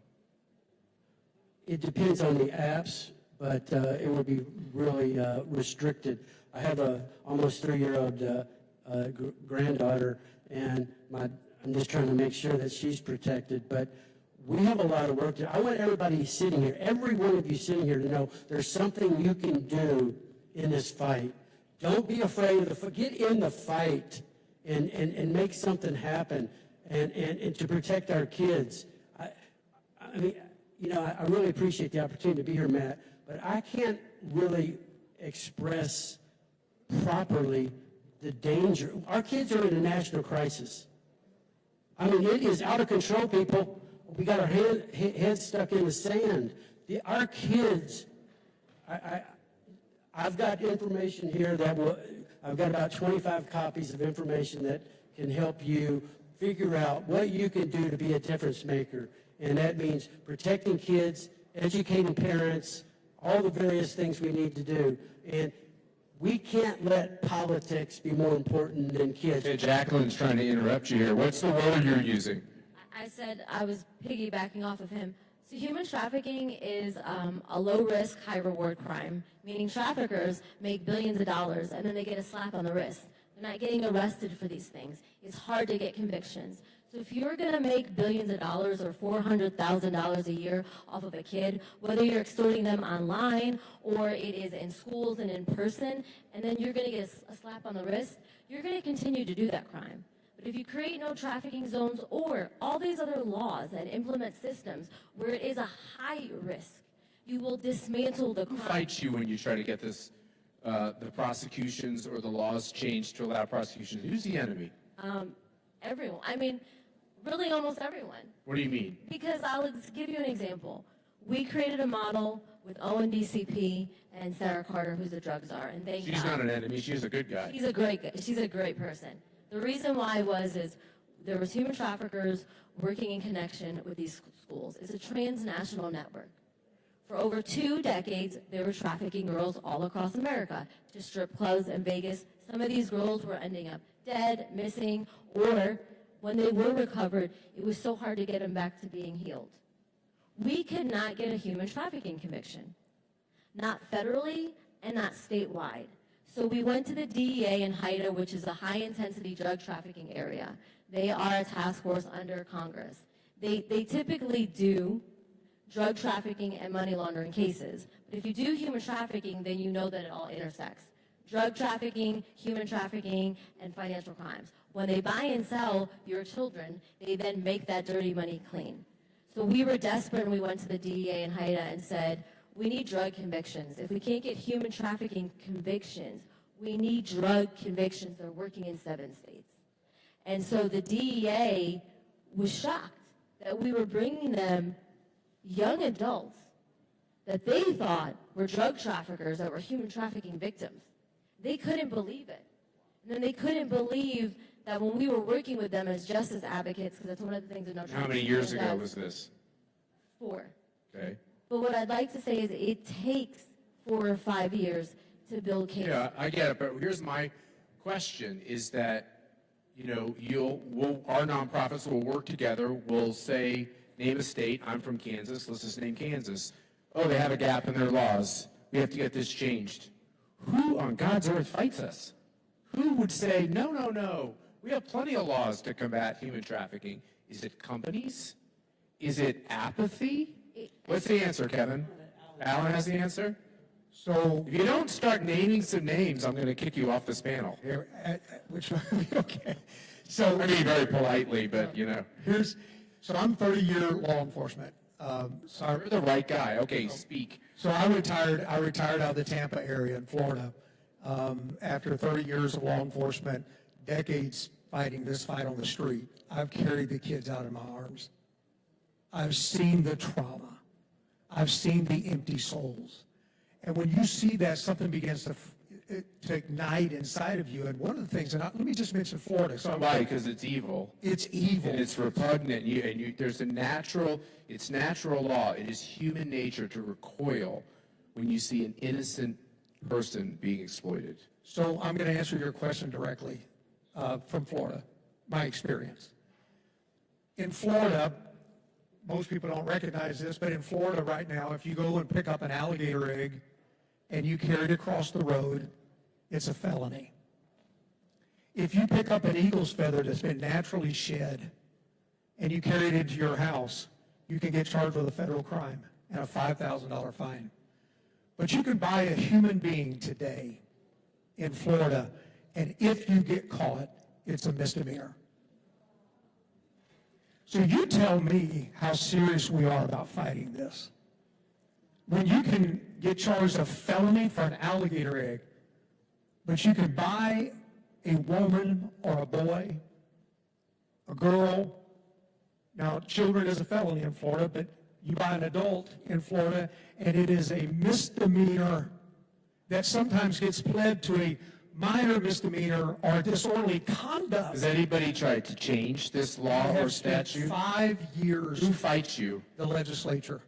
And so That's a Republican-led legislation. Absolutely. And the reason is they don't think it's important enough to put it on the agenda? I think well, they'll put it on the agenda, but they'll vote it down, and I think the reason are twofold. Number one, and I'm going to get in trouble for saying this, and so here I go. It's just between you and me. Matt, we got a bet. Who's going to get fired first? Go ahead. I think I'm going to win the bet We're going to today. win this one today. So I think apathy, you mentioned apathy, I think people don't take the buying serious when you talk about solicitation in legislatures. But I also think we have a problem with who the buyers are. And we may have buyers among us who are policymakers and law enforcement and judges and prosecutors and go down the list. And when you start talking about who it is, then you begin to wonder, why are we not taking this serious enough? It's when President Trump has said dirty cops and the like. It's infiltrated. Of course, if it's this big a market, Jacqueline, it's infiltrated everywhere with everyone. And so I sound like, right, corruption. It sounds like what you're saying is the enemy is kind of all of us, because it's in organizations where we work, political operations where we work. But I'd like to bust through that because I'm getting so old. Look at my hair. I wish you could look at Kevin's hair, but he doesn't have any. But why don't today you help us know who is blocking that law in Florida? And why don't you help us know if someone needs to introduce that law in Florida? And why don't we take as one of our first action items of the morning that we're all going to write these people in Florida and say, change this law, treat a human being better than you would an eagle's feather. You know? So I think there's been a change in the guard this year, and I think we've got some really good people in positions of power, like the speaker is a great guy. We have the first female speakers coming up, which really is passionate about this. So I think we have some champions that we could start pushing this through, and CPAC could take a central role in really putting that into the right hands. And this year, maybe this year, we can move that to what we've been asking for. Let's move the buying of a human being from a misdemeanor to at least a third-degree felony. It ought to be, and for law enforcement, when I put an operation together, if I tell those that are putting the operation together on a resource side that I'm going after a bunch of misdemeanors, it's hard to get the resources. But if I'm trying to pop a bunch of felonies, I can get the resources that I need from task forces and fusion centers and so on and so forth, and we can go and make a difference. But we got to get serious about this, and we got to find the right people to champion. So I get this when Rosi and others first got us really focused on human trafficking. And then I saw the victims, I saw the young people, saw the stories, saw the names, right? I understood that, but I don't maybe understand. Maybe some of the rest of you don't as well, so I'm trying to go slower. What percentage of this is this sexploitation thing, and like, what is that? Be clear. Like, what are these cases that are happening all over the place? Is it like half of the population now where people find out something about someone else and they try to bribe them or blackmail them? Is that essentially what it is? I mean, sex trafficking and exploitation happens in all different ways. It could be. What do you call it? Sexploitation? What was it? Extortion. Sextortion. What is it? Define it. Define it and tell me what the percentage roughly of this problem is that. The example, I'll give you a few, is a child's playing a game. Sextortion. Is that it? Sextortion. A child's playing a game. Kids now, they're all in chat rooms. They have friends with all different people. They think they're talking to another child, and that other child starts befriending them. Kids by nature now, sexting is very normal. Send me a picture of your nude, and then it's not who you think you're sending it to. Yes. And then they bribe you, or they blackmail you. It is blackmail. How big a crime is that, Kevin? Huge. No. Like, is it a serious enough crime for an adult to do that to a kid? Or is this a problem, once again, where it's kind of like not prosecuted? Well, it's hard in some ways to find them. We've got a group out of Nigeria, the Yahoo Boys, that are really working in the United States to get kids, they're sextorting kids, and then they end up committing suicide. There's another group that people need to know about, or it's called 764.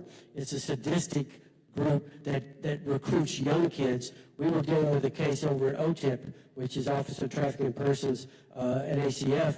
4th and 5th graders in the state of New York were being recruited to do sexual things online, to then get friends to do sexual things together, then kill your pet, and then eventually cut yourself, do cuts and things, and then eventually commit suicide online. This is a major problem. It started at 764's area code in Texas. It started with 2 guys down there. It's now a global problem that kids are being recruited. I just want to say one thing. Technology is not the problem. It's exploitation of people on or using technology. Right. So let's make sure. So in other words, technology is a fact of life. It's a fact of our economy.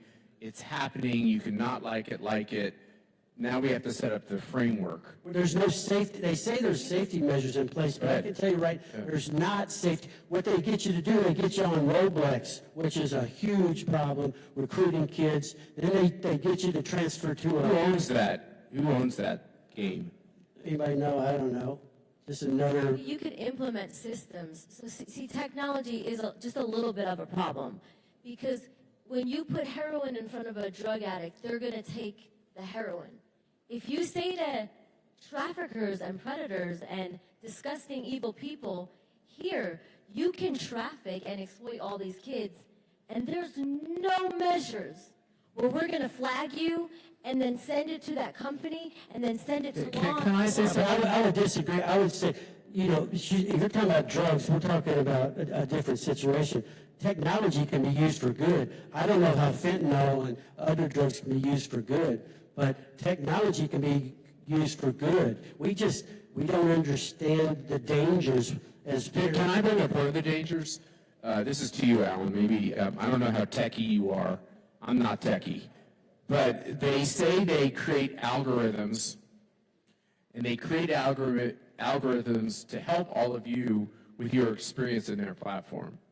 Can I try to decode that?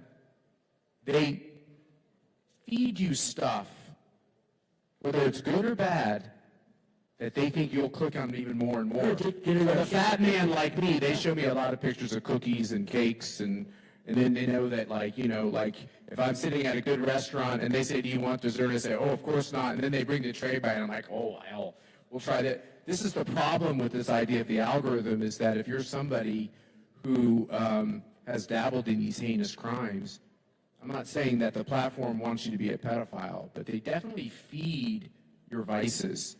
Shouldn't that stop? Isn't that where this all begins? Stop feeding people's vices and maybe at least let them have to search for vices. You agree with that? I agree with that, and I think one of the things that drives that is that we become the product, right? The consumer, the end consumer becomes the product. It's where the profit is made. And so what's happened is the incentive is on the technology side is to get more people to view that. So they develop these algorithms to drive more traffic there to make more profit. And we need to change the dynamic there. We need to change the fact that the person is not the profit or the end product. The product needs to be the product, because I believe that technology is somewhat agnostic. It can be good or bad. You can have good technology, you can have bad technology. But when you implement the algorithm that feeds into bad behaviors, then all of a sudden you begin to click into a product, and that product becomes the individual, and when that individual already has a propensity. So I have 5 kids, and I won't say which kid, but they were on that game you were talking about. And during COVID, when we all started to see everything a little more what our kids were doing online, and they had to pick a flag. It was they were doing some kind of a race or something, and they had to pick a flag. And these flags were like the pride flag, the trans flag, the this flag, the BLM flag. You see that, it's shocking. That's just like step 1 in this, right? So why are they using games to try to manipulate, torture, brainwash our children into having too early of political conversations, too early of sexual experiences? We all believe in freedom, but there's guidelines to every freedom. Well, how come we don't have them? So I'd like to thank Alan for saying that tech can be used for good and bad, just like most. That's very important. When we're talking about the bad parts, when you have technology or a nation and people have ill intentions, blurring the boundaries and lines is what's happening. When you let children think that they can be anything or be anyone in a very negative way, and you're not teaching kids boundaries, like what's safe and what's not safe, it's a lot easier to exploit them. The more you confuse children, the more you blur lines, and the more there are no boundaries, is the more you're going to exploit people. So I'm going to say something which you probably don't agree with, but I was brought up, Kimberly will understand this, we're contemporaries in life. I was brought up, I'm not commenting on you, Terry, but I'm pretty sure Kimberly and I are contemporaries, but I was brought up at a time when we were said, don't proselytize in public places. Christianity, yes, it's important of our history, but like we got to get it out of anything that's government. And so what happened in the schools, and I went to public schools till 6th grade, they took the Our Father and all these things out. They eventually took out the pledge. It kind of took out everything. And then what we didn't realize, we're so naive, we're like, oh, so in America, you know, we just want to like not have an established church, so we'll back off on these things. They just came roaring in with all these other kind of false, pagan, satanic, whatever you want to call it, ideas. You cannot teach lines and boundaries without the idea that there's right and wrong, there's good and bad. It's impossible if you have a society where you've said truth is relative and you can have it in your church, but you can't bring it outside your church, we're doomed. Well, Do you disagree? No, I didn't mean to put you on the spot, No, though. I do agree. I think the other issue is that what people need to understand is when you come to this country, you have to follow our laws. And if your religion is satanic or having sex with children or child marriages, you need to know when you come to America, it's against the law and you're going to go to jail. Can we pass a law that says it is not a proper categorization of diversity to say you're a minor attracted person, or if you are, you're honest, and you're honest in saying you are, because there are people who are, that doesn't qualify you in some kind of, for anything positive, If you're right? a minor attracted person, you're a pedophile. That's not a sexual orientation that should be legal. You have a sickness, you're mentally sick, and you should be nowhere near children, and we should never normalize that behavior. We shouldn't even, the reason why MAP, minor attracted people, was invented was so pedophiles and trafficking networks and transnational networks and cartels could normalize the exploitation of children. But this is not just kids, right? This is a good word. Thank you for. But this is not just kids, right? That we're talking about human trafficking in all kinds of ways. You mentioned a good actor, a white hat, and a villain, a black hat, in your previous comments. I can't remember what they were. One was a group of guys that are trying to. So I'm going to re-ask you the question. You're looking at me like I'm nuts. Name a good guy, a good actor in this area that we're unaware of. Could be a corporation, could be a politician, could be a nonprofit, and name a bad guy. Just one in one. Unfortunately, I need to think for a minute about that, because all I can think about is France passed a law that kids can't have access to social media till they're 12. Come on now. If France can do it, the United States can't do it? Are you saying France is a good guy? You guys saw this. France passed a law that children, until they're at the age, I believe it's 12, can't have social media. Now, if France, come on, France is going to protect kids, we mean the United States, the leader in every area in the world, can't protect kids? I don't know. So what do you got? I mean, I don't know what to say, but we're following. I think we've fallen captive to the dollar. We've got too many people making money, as was said, making money off of kids being exploited. So we have France is a good guy. Well, I didn't go that far. Alan, I'm not saying. Can you name a good guy? It's provocative. Alan, can you name a good guy? I'm not trying, I don't care. Good guy or a bad guy? Well, I think that there are a lot of tech companies out there that are trying to do good work. I think there are some. Can you name one that's done something good? I'll name one that it's not an endorsement of them, but I think it's a really good, they do good work, and that's Bark. Bark does good work. What's Bark? Bark is an app that parents can put on their kids' phones that help with some surveillance to make sure that they understand what apps, text messages, pictures, and things are coming in on their phone. So Bark, a father like me could have it on my phone, and it would monitor Absolutely. my kids' devices in case someone's bringing them to a bad place. And know exactly what they're downloading, what they're texting, who they're calling. You know who owns Bark? I don't know who owns them. I have no idea, but they do some really good work. And so that's a good, and it's one of others as well. Add it to your list, Kevin, of things parents should be doing. It's a small, short list. Oh, what parents could be doing? Yes. Yeah. Name a bad guy. Oh, Lord. You already said Florida. I'm sorry. Who else? I would look at some of the gaming apps and gaming systems. Is there one in particular? I think they exploit all of them. I think that they look. We're also scared of corporate lawyers, I think. Yeah. And I don't blame anyone. Well, I think if you name one, it probably lets the other ones. I think when you look at games that are geared toward children, there should be enhanced. I think devices. Don't you think anything geared at children, there's plenty of great people who do wonderful work with children, but anything aimed at children should raise our concern just to make sure Without a doubt. it's scrutinized. Without a doubt. Yeah. And I think the devices should come equipped when they're going to be put into the hands of children. And I agree with Kevin, we should not be putting them in the hands of children. But if they go into the hand, I think that tech companies that build the devices themselves should ship them with the safety features turned on, rather than turned off and expect the parent to try to figure out how to turn all these safety features on. The device should come safe. Make it hard to turn the safety features off, not hard to turn the safety features on. Jacqueline, is there any other bad people, bad actors? I would say, and Google's made some provisions, but I would ask people, why when your child turns 13, does Google alert them with an email and say that you can change your safety features and your parents no longer have to monitor it? Why is Google emailing your 13-year-old children that, and then you need to go back to your schools and say, then stop giving our kids Google Chromes if that's what Google's tracking, their age, and then sending them messages. I think that's a big problem. I didn't realize that's happening.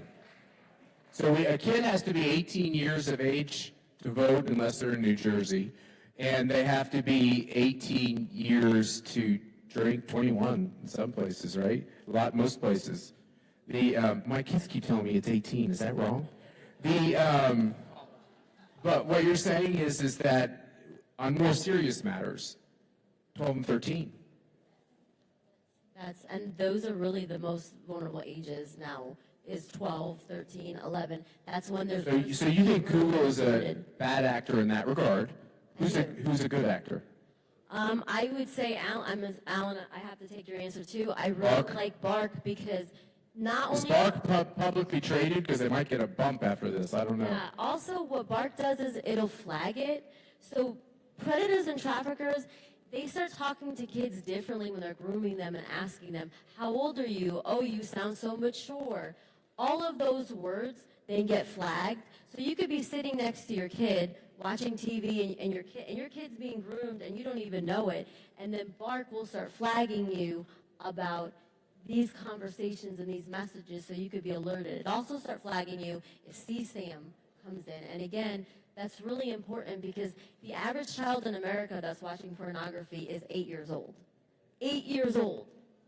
And so that How again do you know is that? something that, because that's just a fact, that's a statistic. Well, how would you know that? It's everywhere. Is that legal? No. Well, I mean, I don't think it would be legal, but when we give our kids phones and you're talking about algorithms and kids click on one thing and then it goes to pornography, the average child in America is 8 years old. Is this a government thing? Technology. Have you heard that through government?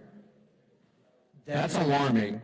Well, I think government's failing our kids. No, but I mean, does the government do some studies, baseline studies, so we can understand how big the problem is of like online predators? And Yes, there are studies being done, and we can address those issues. They oftentimes get pushed to the bottom of priority lists, but there is information out there. NetMec, who was with us yesterday, they do great work on finding missing kids, but they also are involved and they're knowledgeable about these types of abuses. So we get a lot of data from NetMec on kids that are being exploited. Yeah, I've got, in this information I've got for whoever wants it. Well, first of all, let me solve that problem. Nicholas, sorry, I know you prefer Nicholas. He has information he'd like to give to everyone. We probably can also send it digitally. Yes, we have everyone's emails and cell phones, et cetera. It's just what we can do to protect our kids, and from the technology facilitated abuses, how we can, all the things we're talking about, and addressing all the various issues. There's so many challenges because there's so many so many people targeting our kids, and it's really primarily about money. It's about resources. They're making money off of targeting our kids, so we've got to find ways to really protect our kids. Hey, and Nicholas, one other question, guys. I have no idea how the schedule's going here, so you got to let me know where we are in terms I of. do have one positive. You just asked what's a positive. I've got some people here that I work with over at Administration for Children and Families. We're working on a tech rollout. It's called NOPE, N-O-P-E. It's basically, we're going to roll it out in the middle of August, and it's going to be able to educate students, parents, coaches, any care providers, anyone that deals with kids on how we can protect our children. NOPE, ACF, it'll be up, again, middle of August. Parents just don't know all the dangers now. It's not like when we were young, you know, you're much older than me, but when we were both young, I mean, our parents could easily recognize the dangers, you know, stranger danger. It's now technology that, you know, parents can't recognize all the dangers that are targeting our kids. And unfortunately, a lot of parents are really busy. Some are working 2 jobs. They're single moms, single dads. There's a lot. To be honest with you guys, we all know this is spiritual warfare. We're fighting the enemy. And you know what evil is? Evil, if you put a D on the front of evil, it's devil. We're fighting the devil and his demons. It's reality. If you don't want to believe it, that's your problem. But it's a problem. It's a spiritual warfare problem. And in many ways, we're losing the battle. We need to pray more. Our churches need to get involved in this. Our churches are looking the other way. They're afraid to. Our churches are afraid to talk about sex from the pulpit. We'll talk about everything, but we don't talk about how do we protect our kids from the dangers that are out there now. So there's a lot of people that need to be held accountable. And besides the government, I don't look to the government to solve all of our problems. In fact, if you do, this government's broken. We all know that. I mean, some people are afraid to admit it. Our government's being exploited in different ways. But I know one guy that I want to mention, you asked about who's like a white hat, a champion, Bazil Baz, who's going to be up here later. He's fighting this fight. I've worked with Bazil Baz Association for the Recovery of Children. I can call him or his wife Tina. They can go and find your kids if they've been abducted or if they're being trafficked. I've seen it. We've worked together. He's coming up later. He'll have some good words to share. But we got to wake up, America. Our kids are under attack. People say, well, it's not my kid. It's 1 degree, 2 degrees of separation away from it being your kid, because the kid down the block is going to show your kid pornography, and all of a sudden your kid's going to be hooked in with a bunch of kids that their parents aren't supervising, and it gets out of control. I mean, I believe all of our kids are important, no matter what their backgrounds are, who their parents are. We've got to protect kids. And we've lost our way in America. I mean, we don't protect our kids anymore. Now, I'll get some feedback. Oh, you can't say that. Yeah, I'll say whatever I want to say.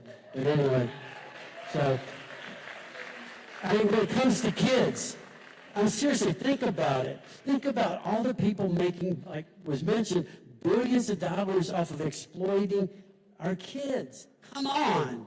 How is that acceptable? And I love dogs, and I love animals, but we're more worried about protecting dogs and cats and birds and alligators than we are kids. Wake up, America. Well, that's because, sadly, a lot of these kids, no one's really monitoring, watching out for. We've got a lot of lost kids in society. Jacqueline, okay, we're down to the end here. I did get a little time update. 2 things.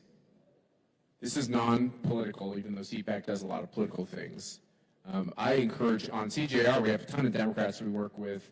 I think there should be a ton of Democrats here today, so you guys will all help us make sure this is a totally bipartisan, nonpartisan topic. It really is. And really, when it comes right down to it, any good and decent people wouldn't want any of this to happen. Some people have their head in the sand. Some people it's uncomfortable. Okay, so put that aside. And a lot of people are making money off of it. That part, I'm not putting them in the good category. I'm putting them in the bad. They got a lot of lobbyists and they got a lot of lawyers. They're powerful. And by the way, even pirating movies and all that, I mean, there's a whole illicit, illegal game that gets played in this town, in this country. What do you expect of CPAC in the next 12 months? What do you expect of your own nonprofit in the next 12 months? And what do you expect these guys to get done next 12 months? What has to get better? What has to get worse? Well, I expect the United States to become a no trafficking zone, first of all. So Texas, you get this law passed in When Texas. Alan talked about that, how alarming that it's not a first-degree felony to commodify someone. Human trafficking is slavery of our time. So we need 49 more states to do this. Correct. And we need to honestly really understand what corruption is. And when you're asking about big tech, why aren't we monitoring the money that they're putting into the senators and congressmen's seats that are refusing to pass these laws to protect our children? At this point, it should all be bipartisan. When you talked about God and spiritual warfare, evil doesn't say I'm a Republican or a Democrat. Like, this is corruption, and this So is evil. will you help us draft the letter, this week to the company you mentioned, asking them why they have as a company policy emailing 13-year-olds about how essentially to keep their parents from monitoring them and their activity over that platform? Yes, and we have. We should send that to the letters. CEO and to the whole board and say, this is what you're doing. A board member might not even be aware, and make it stop. I will do whatever you ask me to do that's going to prevent and combat human trafficking and exploitation and the suffering of people. Great, great.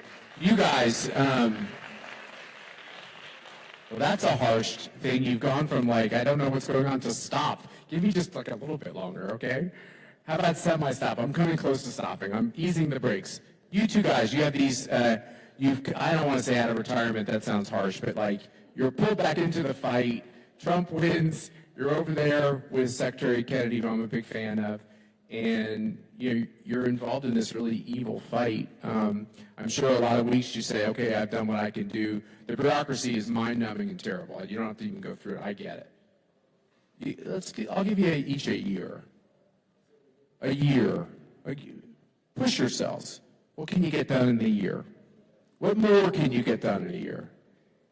I am hoping and praying and humbly asking President Trump to pass some executive orders to combat these evils. One, I've presented 2 executive orders to the White House, to the DPC, that will address human trafficking. President Trump in his first term did so much great work, passed 9 bills, provided resources.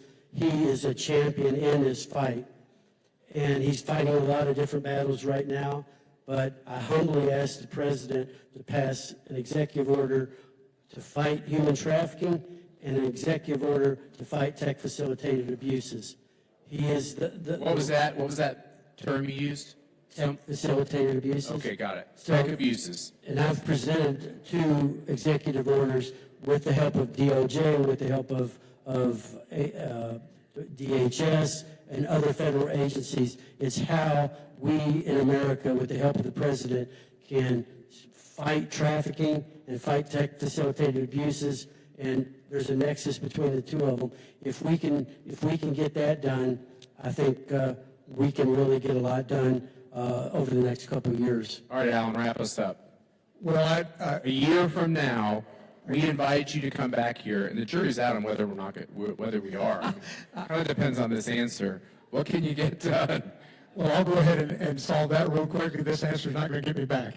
I think the home for every child that Kevin mentioned earlier that is being pushed, if we can solve and begin to really work the foster care side of this, because there is a big nexus between foster care and trafficking. So if we can continue to work that, get a home for every child, not just children in one demographic, but every child, closing that gap will be huge. And that's something that I'm working on with Operation Hope, that our Assistant Secretary is 100% on board with, and the Home for Every Child. We close the foster care system, we really make a big How about difference. job security? I mean, I mentioned that What about this shirt? I want to get to this shirt deal here. Yeah, we gotta end, but I want to. We're over on the side. I want to find out what this shirt thing. Hey, y'all! Really, from the bottom of our hearts, thank you. To summarize, we're going to work the letter with you, Jacqueline, and Frank will help us get that done. We're going to work the executive orders with you. We're actually like real lobbyists, so we're going to help with that one. Can't solve the foster child question, but I think there are ways in which we can really highlight some of the solutions to it. So thank you all. The churches need to step up. The churches need to step up. Yeah. I mean, I don't know what Bible they're reading, but the Bible I read means we're supposed to take care of orphans and vulnerable kids. Oh, yeah. Come on, churches, step up to the plate. There's more churches. Kevin's going to be giving a sermon in the back corner of the room. I've got some notes for you. That's right. God bless you guys.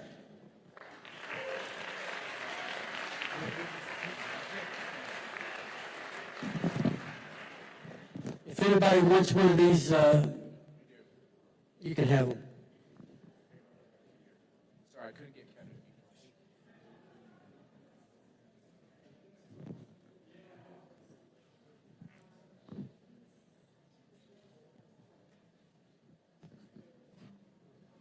Please welcome Congressman Riley Moore of West Virginia.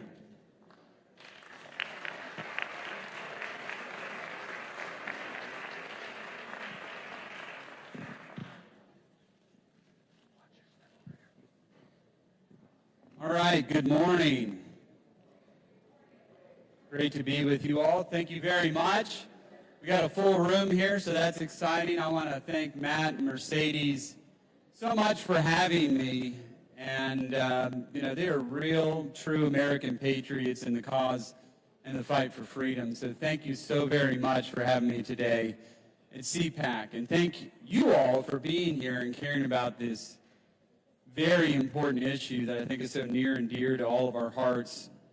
As you heard in the announcement, I'm Congressman Riley Moore. I represent the 2nd Congressional District of the great state of West Virginia, and it's an honor to join you in the fight to end human trafficking.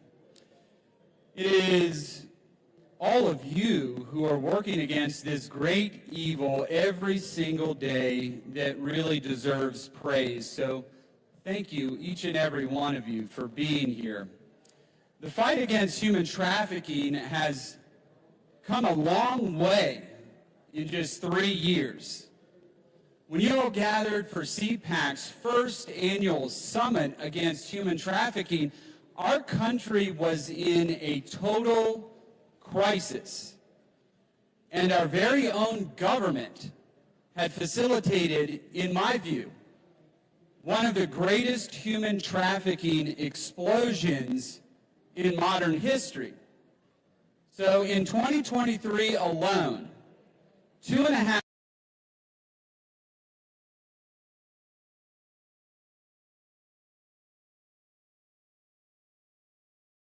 million people were encountered with no parents,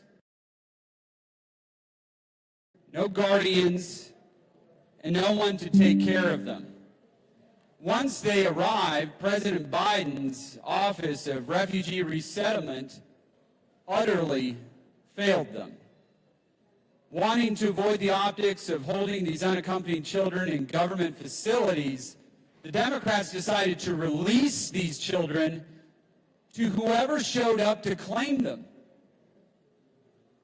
There was no validation, no DNA testing, no verification, and nearly no measures taken to prevent this horrific abuse or stop these innocent children from being trafficked. It was nothing short of a travesty. Now, as HHS Secretary Robert Kennedy Jr., who now runs the agency responsible for refugee resettlement, explained recently, in one case, a single man claimed to be the parent of 42 children during this time. In another instance, 60 children were sent to a single address. Now, when investigators went to the site, of that address, it was nothing more than a steel shipping container in a parking lot. There are countless examples of this.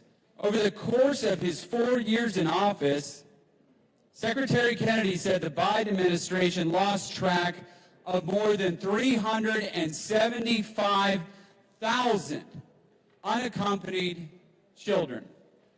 The Trump administration has since tracked down roughly 137,000 of these children, but almost 240,000 of them remain unaccounted for. Some of these children were sold. They now live in the worst possible conditions you can imagine. The open border chaos led our southern border to become the deadliest land crossing on earth. It led to thousands of women and children to experience sexual violence and abuse at the hands of traffickers, cartels, and coyotes. And ultimately, it led to a modern-day slave trade that lined the pockets of Latin American drug cartels, American NGOs, while leaving these vulnerable children to be ferried about in shipping containers and sold to the highest bidder. That's not to mention the strain that this crisis also put on American communities. Today, I want everyone here in this room and around Washington to understand that our border policies and human trafficking, they're deeply connected. An open border incentivizes millions of people to come to America while surrendering control of our sovereignty to some of the most dangerous criminal groups on the earth. It inflicts chaos and creates the ideal conditions for human trafficking. A secure and orderly border does the opposite. It destroys the cartel's business models, discourages potential immigrants from putting themselves or their families into the hands of smugglers, and restores control to the American people. So when we advocate for a secure border and a controlled and orderly immigration system, we should do so with confidence, because restoring order is the just solution. In the past, conservatives have conceded too much ground in this debate. We approached border security as a regrettable trade-off, a harsh measure that hurts immigrants but needed to be done to support the American people. The truth is that a secure border and a controlled immigration system is good for everyone. Thank you. More importantly, it serves the American people, but it also is better for those people who would put themselves in harm's way to make it across our border. Indeed, these policies that protect American workers and maintain order in our streets are the very same policies that will stop the trafficking and abuse of hundreds of thousands of human beings at our border. There is no trade-off in between the humane thing and the lawful thing. We think that there is many times here in Washington, but I want to repeat that. There is no trade-off between the humane thing and the lawful thing. They work together. And the next step for the movement to end human trafficking is for all of us to say so unapologetically. If the leaders in this room and in this building make that shift, we can turn our recent progress in securing the southern border into a permanent victory against human trafficking in America.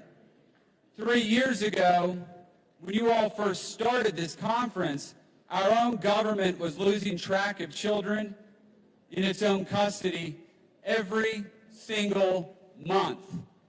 Today, our borders secure, and the human smuggling networks that were operating on it have now been greatly reduced. Thanks be to God. The story is now about those who are still lost and need to be found. That would have not happened without the people in this room, so I really want to thank you for highlighting this issue over the years. Thank you for the amazing work that you are doing every single day as it relates to human trafficking. So may God bless you all as you continue to fight the evils of human trafficking. God bless the United States of America. And I thank you all so very much. Keep up the good fight. Thank you. God bless.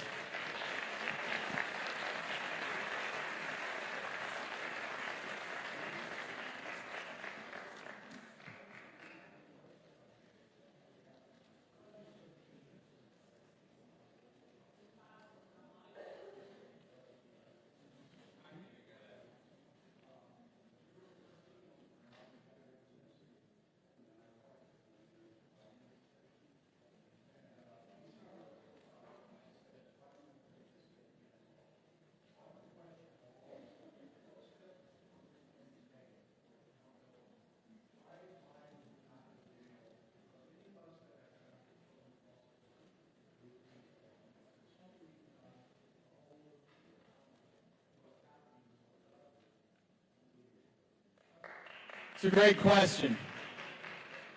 And it's a question, unfortunately, of political will. Now, if you're asking my political will, repeat the question. So the question is, why are those who were complicit in the Biden administration in human trafficking, these night flights that were going to places all over the country, y'all remember that happening?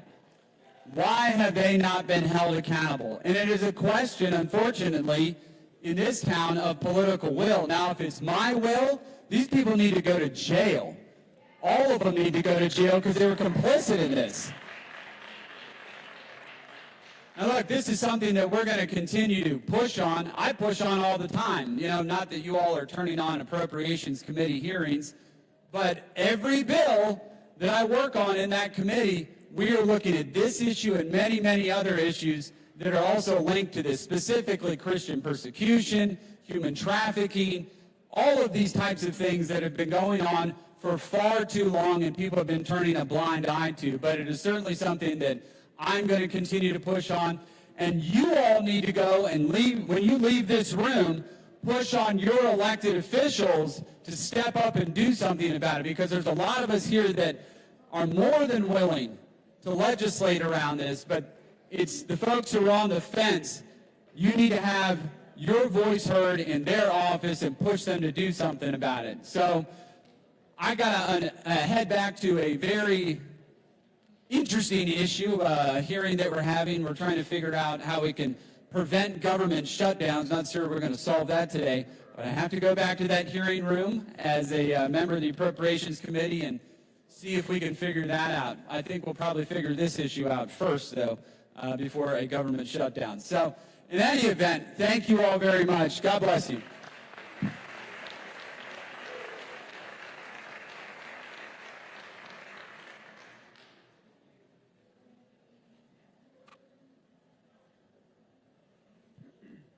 Please welcome CPAC Chairman Matt Schlapp and Missouri Attorney General Catherine Hanaway.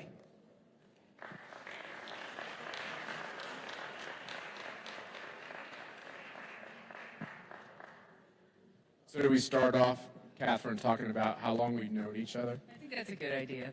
How long have we known each other? What would you all like to know about Matt Schlapp when he was single? Next question.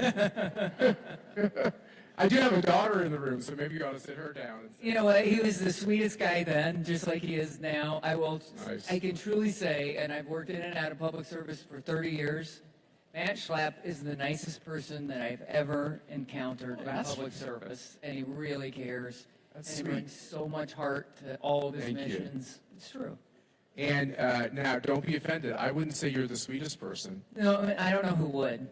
My children certainly. By the way, when you're a prosecutor, you're paid not to be sweet. That's right. But I will say you're the hardest working, most committed person that I've really seen in politics. And you're from Missouri, which is not an easy state.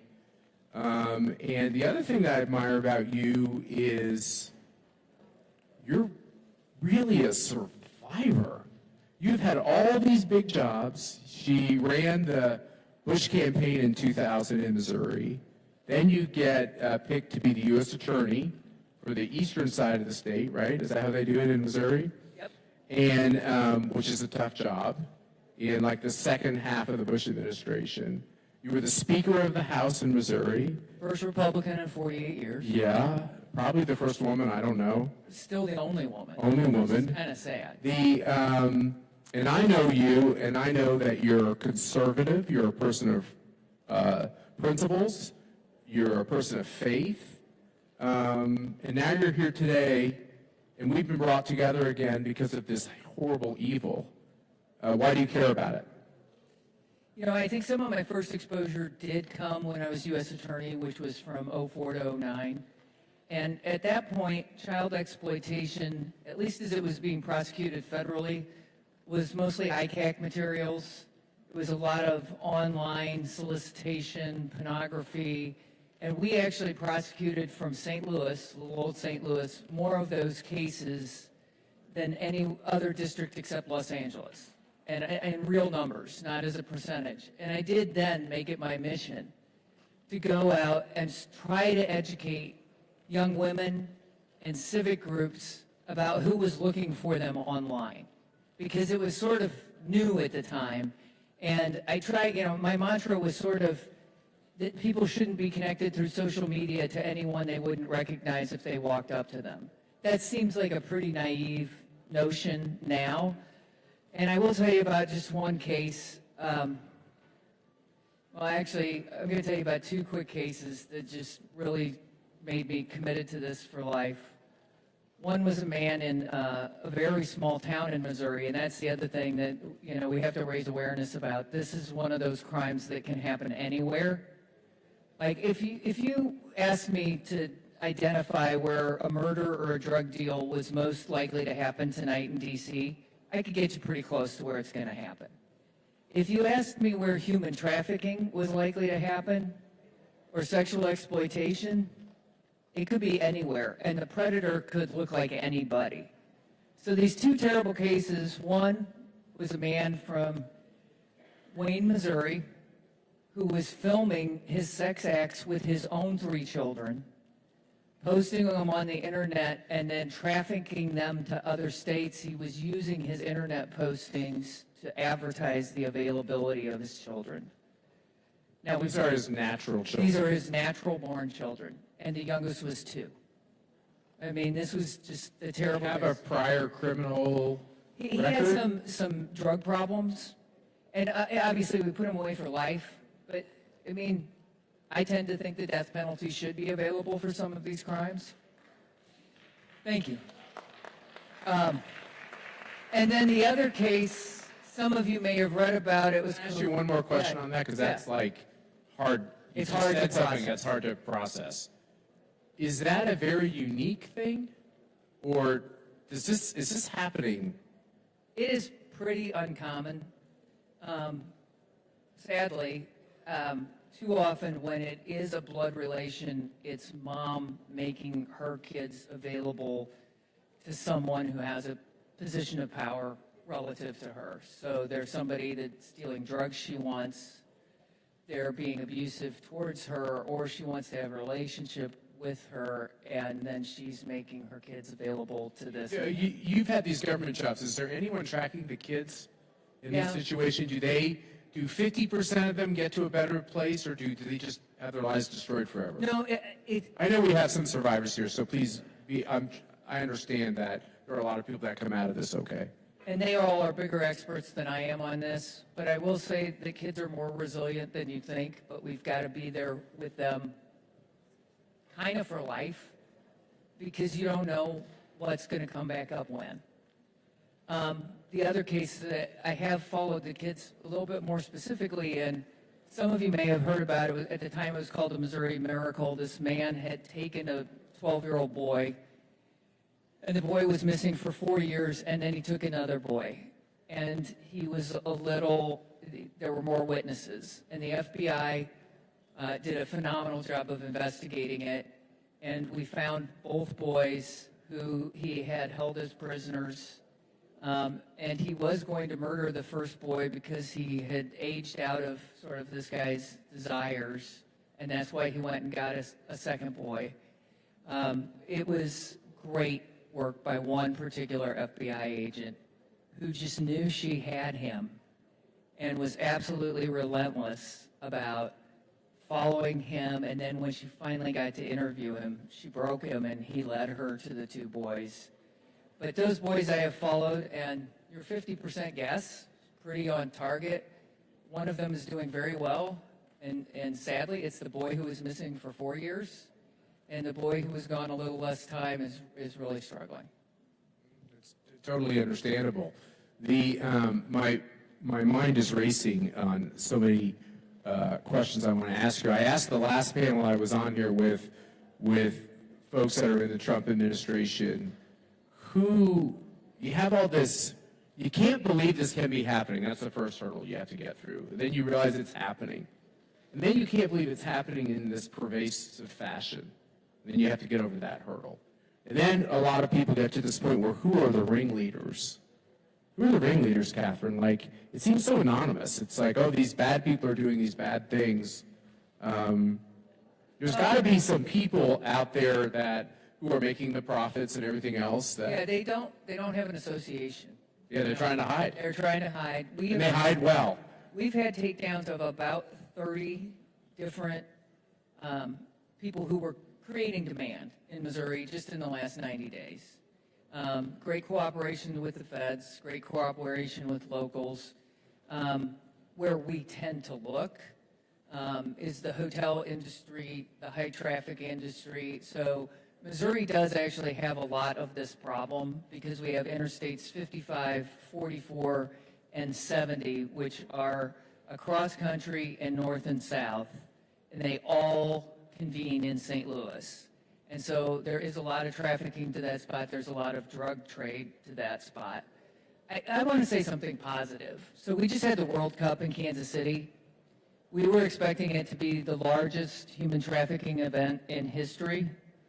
We spent a lot of time preparing for it. In fact, the local prosecutor had additional jail cells built because we were going to be ready for everything. And we partnered with Simply Report, which, if you don't know Simply Report, it's been a great tool for us to get leads and tips. They use AI to evaluate some of the tips, and they use, great law enforcement professionals. And then we worked with It's a Penalty, which is a global organization. These nonprofits or both NGOs. Okay. And It's a Penalty got all these FIFA players who were extremely well known to do public service announcements all over Kansas City. And then we did a ton of training. And I think as a direct result, we did not see the spike, at least in Kansas City, that we had anticipated. I think we prevented a lot of people from being victimized. And Andrew Giuliani is here from FIFA, and he's going to be talking about the great work they have done. So this is one of the questions, like, what do people need to know about that they don't know about? So you just brought up two NGOs. Name them again. It's important for everybody to know there are really brave people doing good work. So the first one was Simply Report, which is an app, which I encourage people to use everywhere because they can, people are afraid to report. And, they're afraid it's going to come back to them. What Simply Report is doing is giving people a place where they can make the report and it gets analyzed and, triaged and to the right people quickly. And it's great. And then the other one is It's a Penalty, and it is really focused on football, soccer, globally. And I will say the other great thing they did when they came to Kansas City was They brought in Airbnb. They brought in IHG, the hotel chain, which is, you know, everything from Holiday Inn to the Intercontinental. They have all those brands. And so we do try to communicate a lot with the people who have locations or businesses where this is happening and try and get their employees trained. So the trucking industry, the hotel industry, but really encouraging people to see the signs. And obviously the airlines probably have been more forward-leaning than any of the other transportation modes, but it's good. I can tell you're getting a sign from over your shoulder. I've gotten a lot of signs from my first of all, it was this shoulder, now it's this shoulder. We met last night, you were talking about a new council that you've formed in Missouri. So we've been really fortunate in Missouri that the state legislature has leaned into this issue, and one representative in particular passed legislation this last year, which gives us as an office more enforcement authority, which is great, because too often it's been left to county prosecutors, and they just don't have the right tools. And then the other thing is created a statewide council so that every important law enforcement agency and many of the NGOs are actually in communication. So from the moment of identification of a victim until they are placed in some kind of resource, that we're with them and we have that whole continuum on this council. And the same thing with the people who are creating demand and the predators, that we follow them all the way through conviction. We just had two gentlemen up here from HHS and Jacqueline from an important nonprofit, and they brought up in the state of Florida, it is not a felony, it's a misdemeanor to buy an adult human being. In the state of Missouri, how are your laws? Do they need to be improved? Is this all felonious behavior? It is all felonious behavior, but they got improved with this legislation that was passed last year because there weren't the right resources invested in prosecution. You know, just because you have the law in the books doesn't mean somebody's using it. Yeah, that's right. Final question. You and I know each other from politics, right? So we're partisans. I'm getting old. You look the same. I'm getting old. I'd actually like to solve some of these problems. I actually don't feel as much animosity politically towards the other side as I did as a younger person. I'm mellowing out in my partisanship, but I'm getting sharper on my impatience about getting things done. Give us some hope. In the state of Missouri, nationally, it seems like Democrats shy away from this because it's usually very faith-based, and they shy away from this because some of the big problems are the tech companies that they're closely aligned with politically. Do I have that right? And are you seeing that really good people across the aisle are getting involved to try to solve this? 100% yes. Really good people are getting involved. And I want to say such a huge thank you to all the victims who are engaged and have the courage to step forward and tell their stories and to continue to work on these issues. You have made a tremendous difference. The world is not what it was 20 years ago when I was U.S. Attorney. Back then, we still had way too many people in law enforcement who thought of the victims as criminals, right? They were getting charged with sex crimes. And today, I really do think throughout law enforcement, that there is an understanding that who the victims are in all of this and who the real predators and criminals are. The men who were making these purchases 20 years ago weren't getting charged like they are today. And of course we have to stay in the fight. You know, Congresswoman Ann Wagner did a great job taking down Backpage and all of that, but the technology just keeps running forward. But there is a much higher degree of awareness now. There's a big stop sign on this side. I don't know if you're seeing that too. Oh, that means that we're done. But and don't cross Ernesto, because when he puts up the stop sign, that's really the end. Let us know what we can do in Missouri to be helpful. And You're going to rue the day. You know. I know this is a mistake between you and Ann Wagner. We're going to get some calls, which I think is good. And thank you for agreeing to serve in a really important and tough position for being with us here today. Thank you. Thank you, Catherine. Thanks. And thanks for your nice comments. Wow. surrounded by all.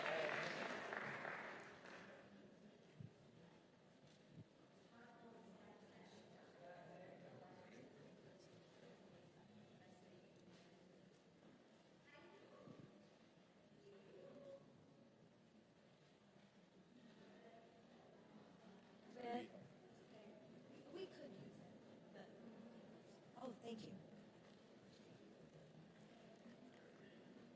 Please welcome Chairwoman Lisa McLean of Michigan. Hey, hello, hello.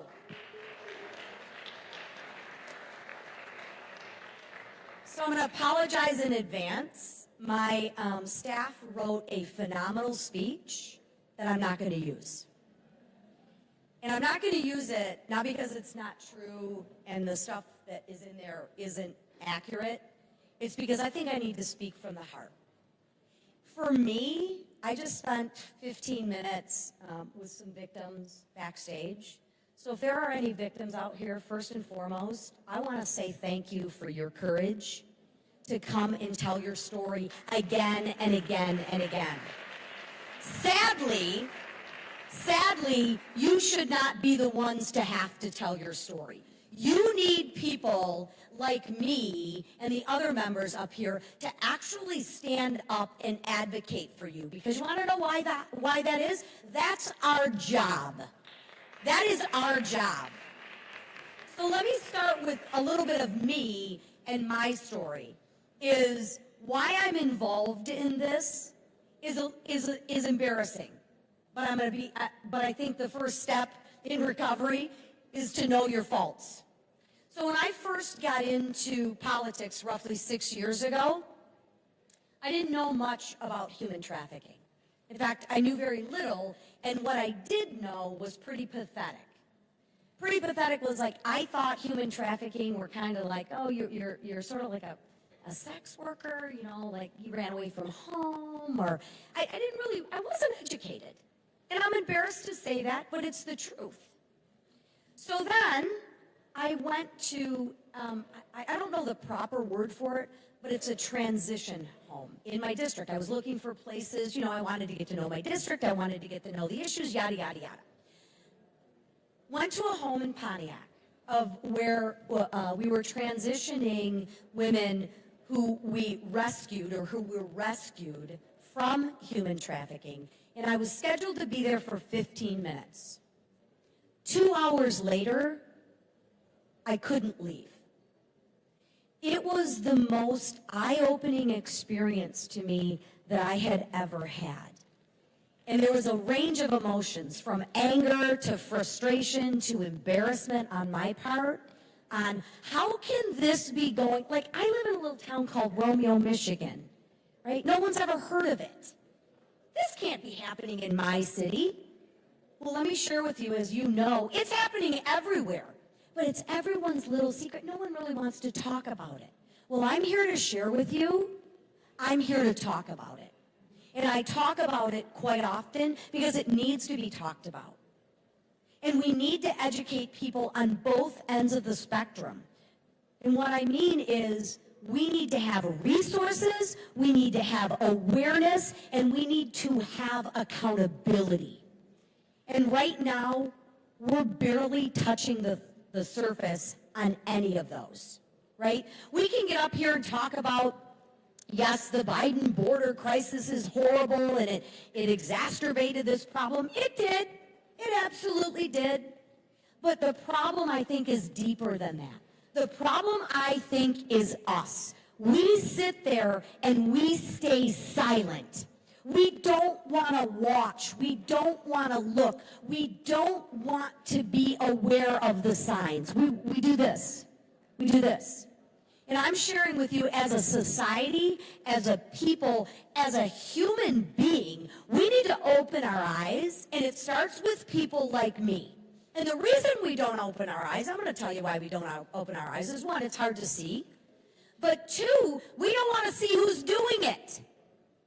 We don't want to see who the consumer of the product, so to speak, is.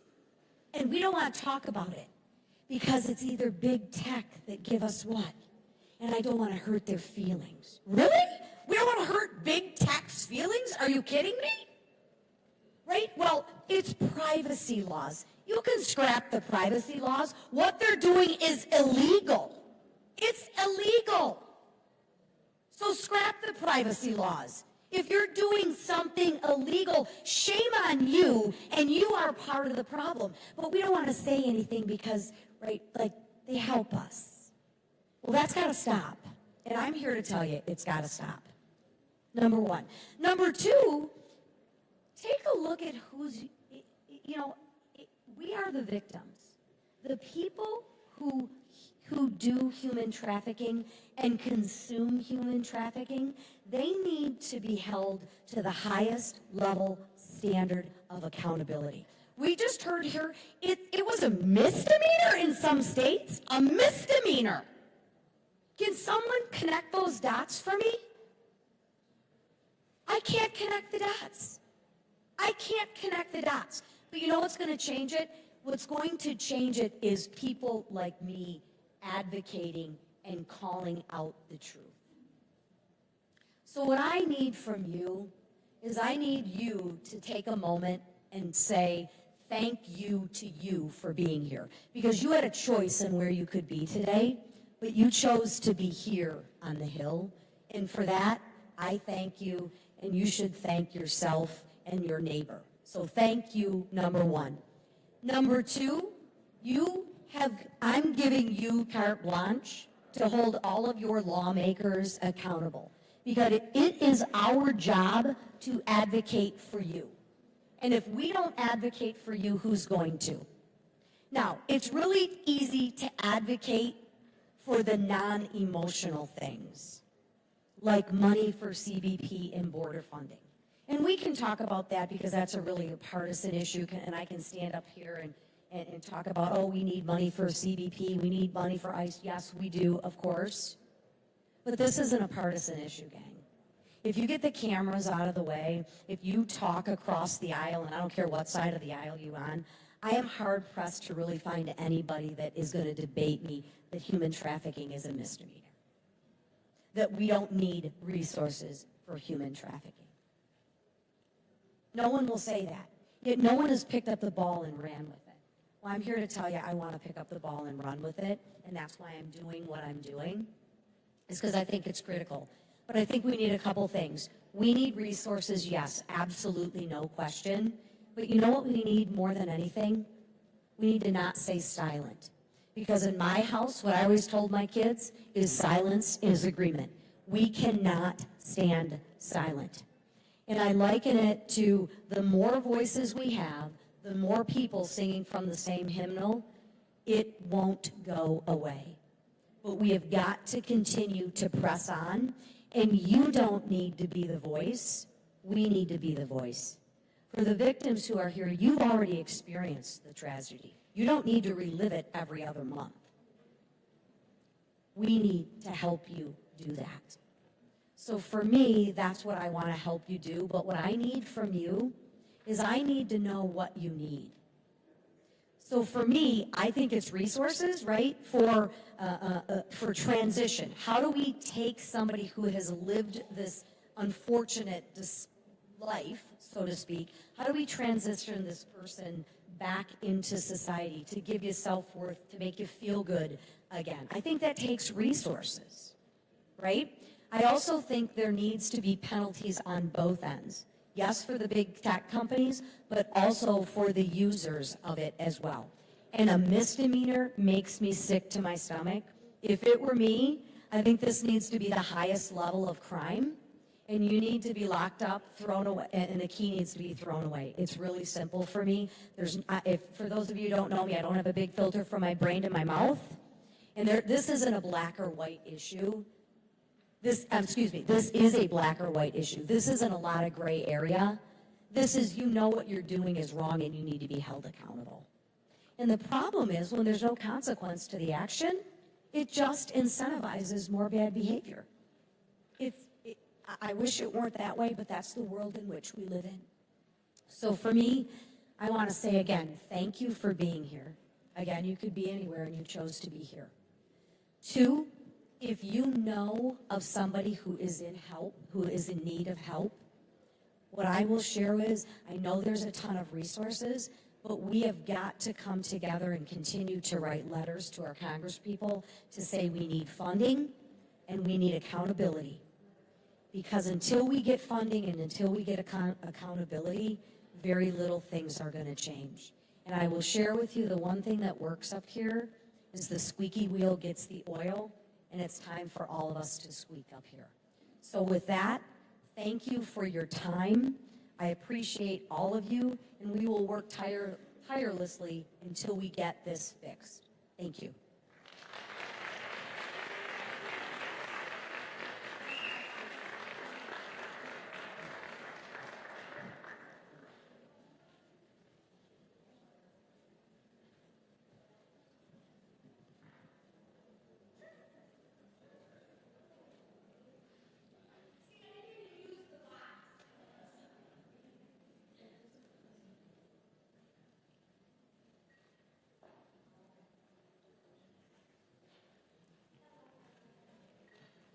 Ladies and gentlemen, please welcome to the stage our Fireside Chat, World Cup in Review.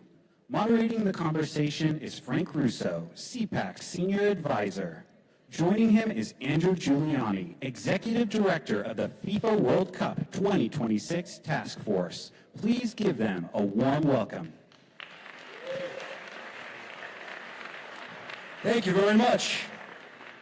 Man, it is nice to be back in, I don't know if it's actually nice to be back in Washington, D.C., to be perfectly honest, over here. I don't know if I can honestly say that, but it is nice to be back here at CPAC. Frank, with you, wonderful to see Matt and Mercy back.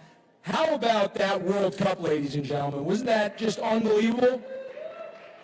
You know, Frank, what we saw that Americans may have fallen in love with the World Cup, but more consequentially than anything else, the world fell in love with America again.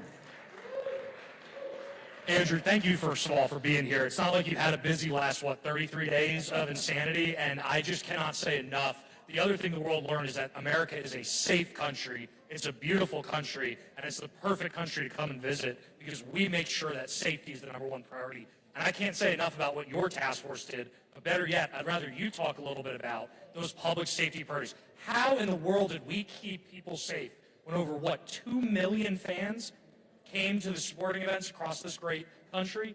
It's actually even closer to 7 million fans. Over 6.5 million people ended up going to World Cup matches. That's more than the last 2 World Cups combined. Think about that. That's unbelievable. And when you look at the record for the amount of people who went to the World Cup, it was 3.5 million people before that. Also happened in the United States of America back in 1994. We cracked over 6.5 million, nearly 7 million people. Stadiums were filled to 99.8% occupancy throughout the entire tournament. Unbelievable when you think about that. And fan festivals where people from around the world got to be able to go. And literally in Kansas City, Frank, you had people from 157 different countries go to the Fan Fest in Kansas City. What I can tell you about Kansas City is if you're an international visitor, Kansas City's not generally the first or second city on there. But I will say, man, did they lean in and did they do a heck of a job. Really, really amazing to see. But look, so much of our work, Frank, was focused on the safety and security of this World Cup, making sure that we could secure all these events from the ground, from the air, which is, I'm very happy that we're able to go now because I have an Air Sovereignty Task Force meeting in about an hour here in the White House, but also making sure that we let our international friends come in while not going around our security procedures. And this was really, really key, and I had multiple discussions with the president on exactly how we were going to do this. And it went back actually to the first term. Went back during COVID when we were trying to get athletes in the country while things were going on. And we ended up creating kind of a novel visa system where we ended up on an action level, basically marrying the State Department Consular Affairs with the Department of Homeland Security and CBP. Look, that's all very boring. What I'll tell you is the top line numbers of this, right? Of the 19 ESTA countries that qualified for the World Cup, Spain's an ESTA country. Think Scotland. You guys saw Scotland. They literally drank Boston dry. I talked to a Scottish bar owner. He said they literally came in, and in a day and a half, they drank me dry. Frank, a smart guy like you will come up with a Boston Tea Party joke, but I'm not smart enough to figure that out. Of the 19 ESTA countries that qualified for the World Cup, we processed over 5 million ESTAs just in the first half of this fiscal year. Argentina made it to the final. They had a wait time a couple years ago for a B1, B2 visitor visa of over 300 days. That went down to less than a week by the time we got to game day. And Brazil, they had a wait time of over 700 days. That got down to less than a month. And what we were able to achieve really is the essence of President's America First policies. We were looking at it and saying, look, we need to make sure we are not going around our safety and security procedures. We need to know every single person who's coming in the country. On top of that, we need to figure out all of those bad actors who got in the country over the previous administration. And so we were able to do that over a 16-month period while also making sure that those people that wanted to add to this incredible experience, add to this American experiment over our 250th birthday, this wonderful World Cup, that they had an opportunity to get in there, spend their disposable income. And this, I'm telling you, is going to have a major legacy effect long past that last goal was scored in the 106th minute the other day. But Frank, because I know we're talking about here, I want to make sure that I give you some immediate up-to-date numbers, literally coming in earlier this morning as I was on a flight. So from a human trafficking perspective, we all know that for major sporting events, it can be a hotbed for human trafficking. We knew this. Frank and I had talked about this. We've talked to other partners here that are in the room. I'm going to give you some statistics here about what the federal government was able to do with some great partnerships in the private sector. The U.S. Marshals in New Jersey arrested 383 violent fugitives and sex offenders during Operations Forward Pressure and Operation Red Card. That's a red card I'm happy I didn't get removed. U.S. Marshals recovered 35 missing and endangered children through Operation Yellow Card in Boston. Homeland Security investigations, right? We've heard a lot of talk about ICE. Well, I'll tell you what, this is the important work that ICE HSI does. Made 673 criminal arrests related to human trafficking charges, rescuing 61 adults and 13 minors. The Federal Bureau of Investigation, I like it a lot more when they're going after human traffickers, I'll tell you that. Thank you, Director Patel. The FBI led or participated in over 100 nationwide operations with over 130 law enforcement partners. These operations led to 80 arrests and the recovery of 33 minors and 38 adults. Thank you to the incredible leadership of Director Kash Patel. In Montgomery County, Texas, over the World Cup, you had 61 arrests and 28 victims rescued in partnership with the Department of Homeland Security, HSI. And I have to tell you, I've spoken more to Secretary Mullen and I've spoken more to Director Patel over the last 60 days than I have my wife. For the goodness of all of our marriages, I hope that in August that's not the case. And I'll just say one final thing here, because this is the work that we really tried to do here from the federal government. The DHS Blue campaign delivered 12 million paid media impressions just in the first week of the World Cup, driving nearly 60,000 website hits. And I'll tell you, if we had another week here before this, Frank, we would have a whole list that would go from here to there on all the work. This is something that on the White House Task Force, and thanks to many partners, but certainly Frank and CPAC is one of them, we understood that this was a very important initiative. As I said to the Foreign Press Corps in Miami, anybody who human traffics deserves to go directly to hell. And we in the U.S. government want to make sure that we prevent them from having any freedoms here in this earth until they have their day with the devil.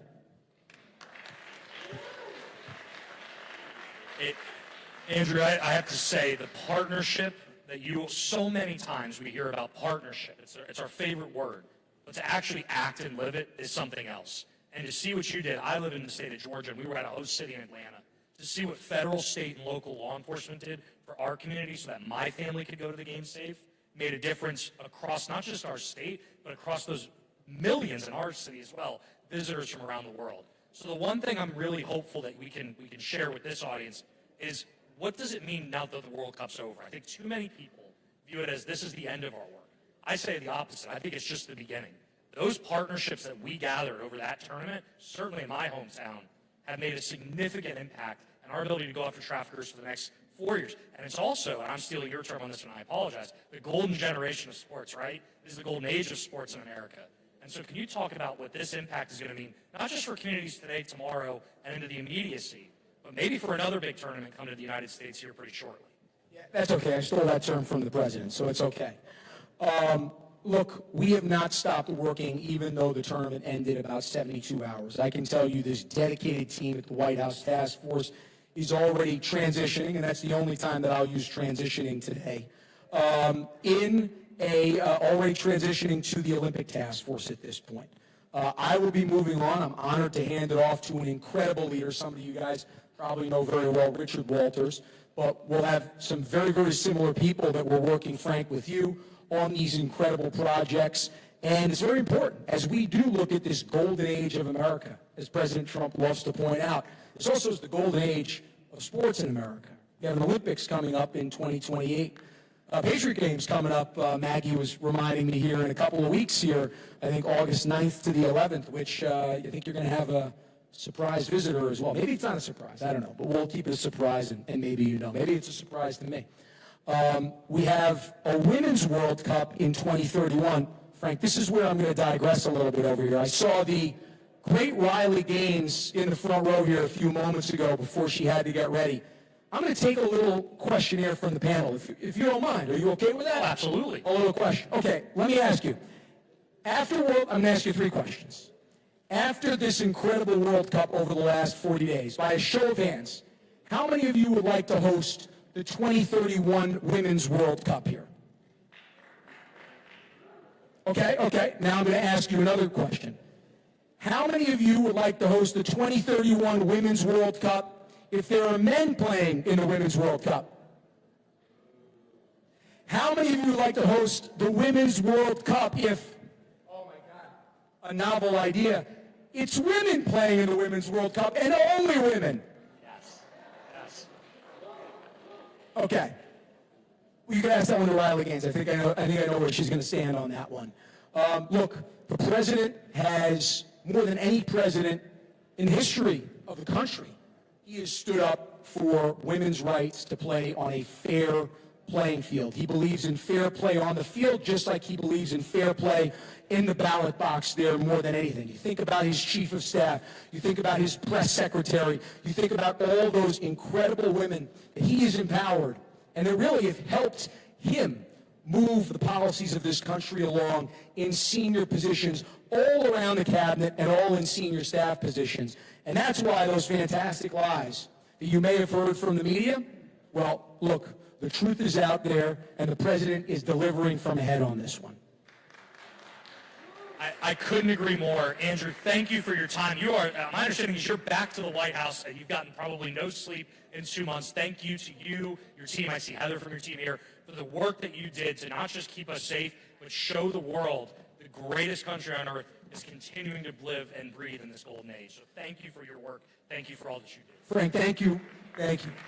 Well, Frank, thank you very much. Thank you very much to the Schlapps. And, you know, I had the honor of working with Mercy in the first term. And, I mean, what an incredible family. Talk about incredible role models for somebody who's a father of a young daughter myself. We were actually just talking about that backstage. I do want to acknowledge, as you did as well, my Deputy Executive Director for Communications, Heather McBride.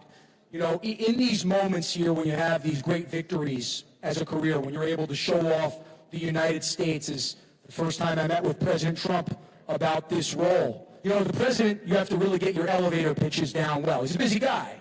So I realized that when I was walking into the Oval Office, I'd have maybe about 10 to 15 seconds to be able to make my pitch for the job. So I'm thinking about it for days. Okay, what's my pitch going to be to the 47th President of the United States? I'm back in the Oval Office. The first time. I never thought I'd be in the Oval Office. I thought I was going to be behind bars a year ago at this time. And now I'm back in the Oval Office with the President of the United States. Somehow Secret Service let me in. They still didn't tell me where that cocaine came from. But somehow they let me into the Oval Office. And I thought, what is my pitch to the 47th President of the United States?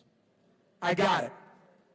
There's no larger platform to be able to show off American exceptionalism over our first 250 years and the hope and promise that our freedoms offer for the next 250 years than this World Cup.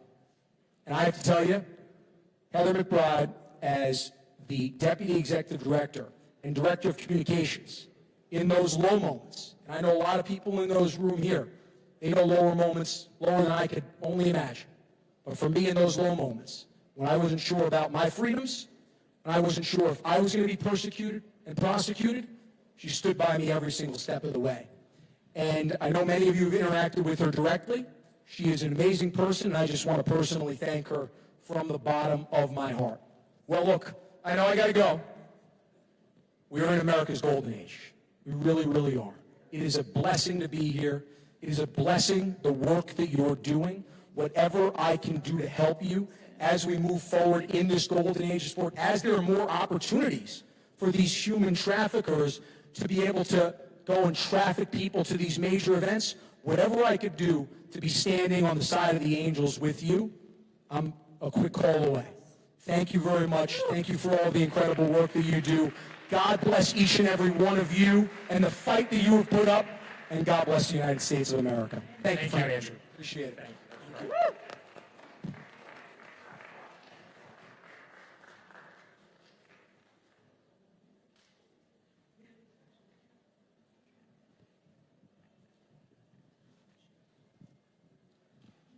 Ladies and gentlemen, please welcome our next panel, Trafficking Survivors Relief Act. Moderating the discussion is Mercedes Viana Schlapp, CPAC Senior Fellow. Joining her are Congressman Russell Fry of South Carolina, Holly Nadell, Survivor Leader with 3 Strands Global, and Tanya Gold, Senior Advisor on Demand Reduction at Hunt Alternatives. Please give them a warm welcome.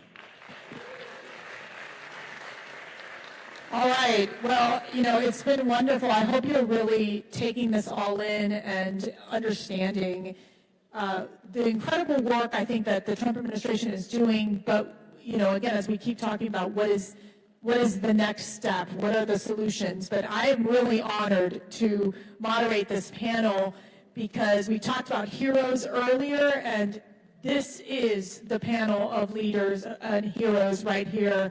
Congressman Russell Fry, who's been at the forefront, the fighter, the leader of passing and getting through the Trafficking Survivors Relief Act. And I want you all to learn about what this does, because this is something that we have a lot of our international partners here too, that could be something that could apply to your countries as well. So explain to us what this law does.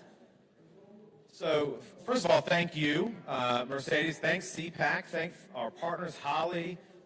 There's so many people. The cool thing about legislating, just broadly before I get into the weeds of what the bill does, is that it isn't just a good idea. A good idea isn't good enough. You got to have a lot of people pushing at various different points, and you guys were instrumental. Holly, y'all were phenomenal.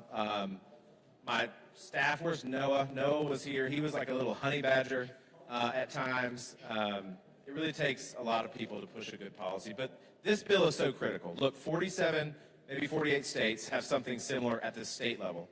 We have it now at the federal level. So that if you're a survivor of human trafficking, oftentimes you are picked up for, say, a nonviolent offense like identity theft or prostitution, and you don't say anything.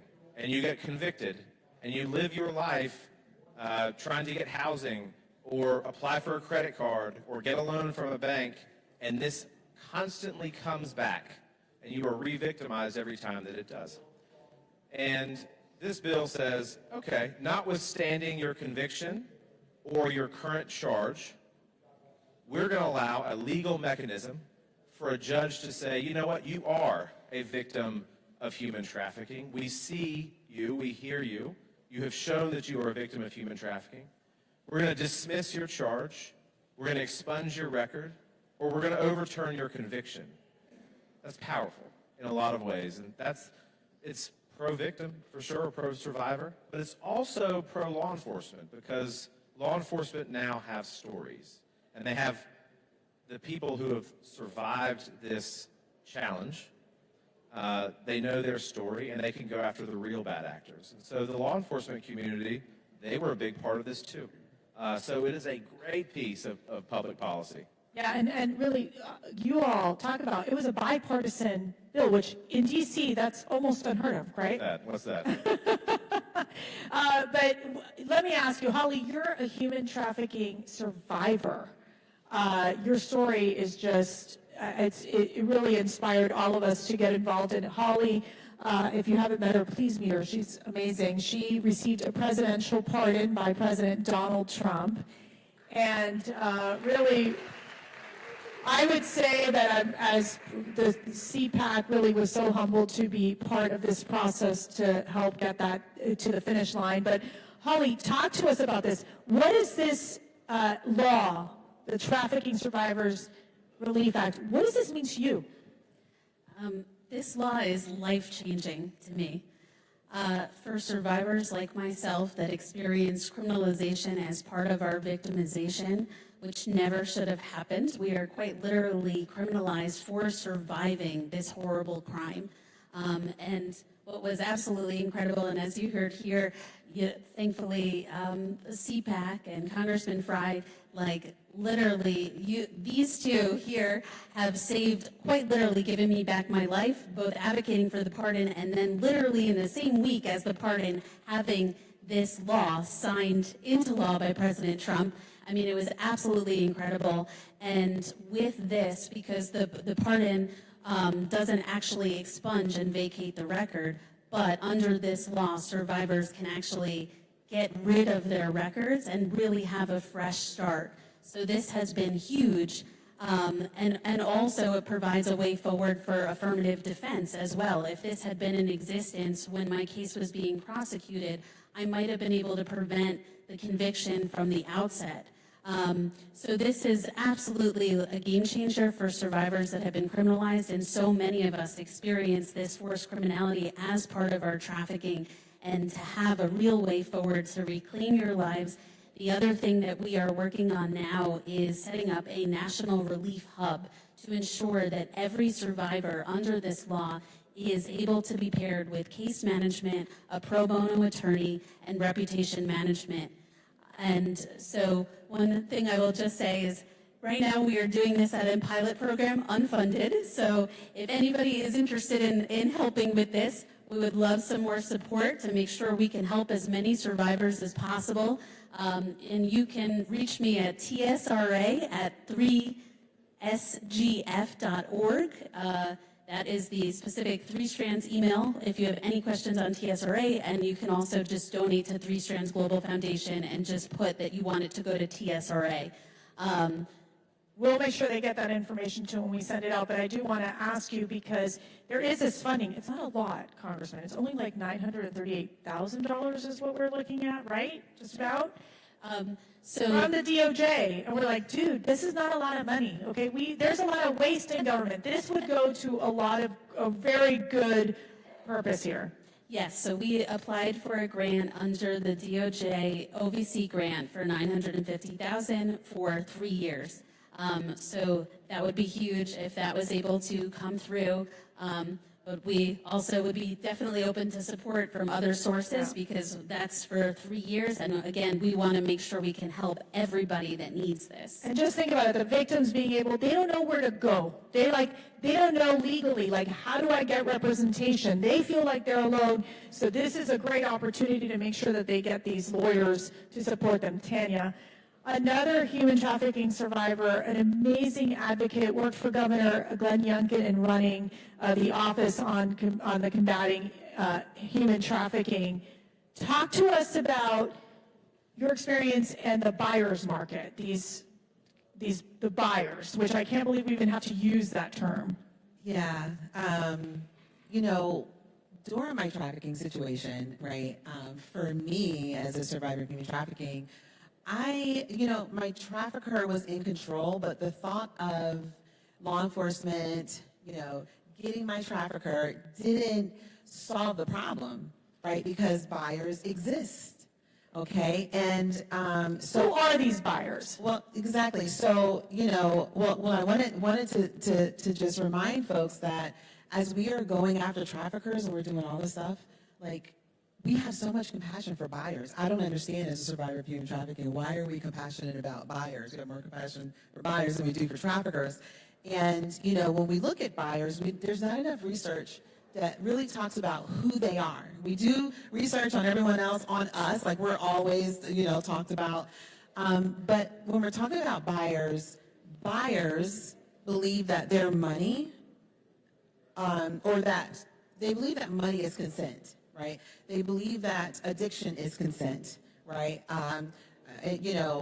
Desperation is consent. So for them, it's okay. And we do like an overreach on who buyers are. And so buyers are aggressive because we do that. We think buyers exist somewhere else. We don't think about buyers being within our families and, you know, within our community and our influencers. Because a lot of times it's someone who you know, right? It's someone who you know, or you're down and out, and then someone comes to you and says, I can help you and give you a help.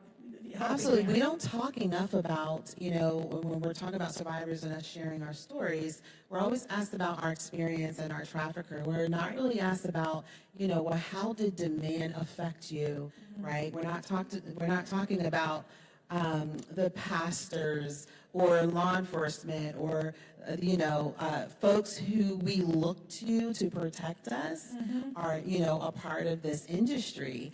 And we don't want to talk. The more we, you know, refuse to talk about this, then the cycle will continue to go, you know. Yeah. Congressman, okay, we passed this incredible law, but there's so much more to do. Because you still have these children who are being human trafficked, you have these young women, you have these young boys.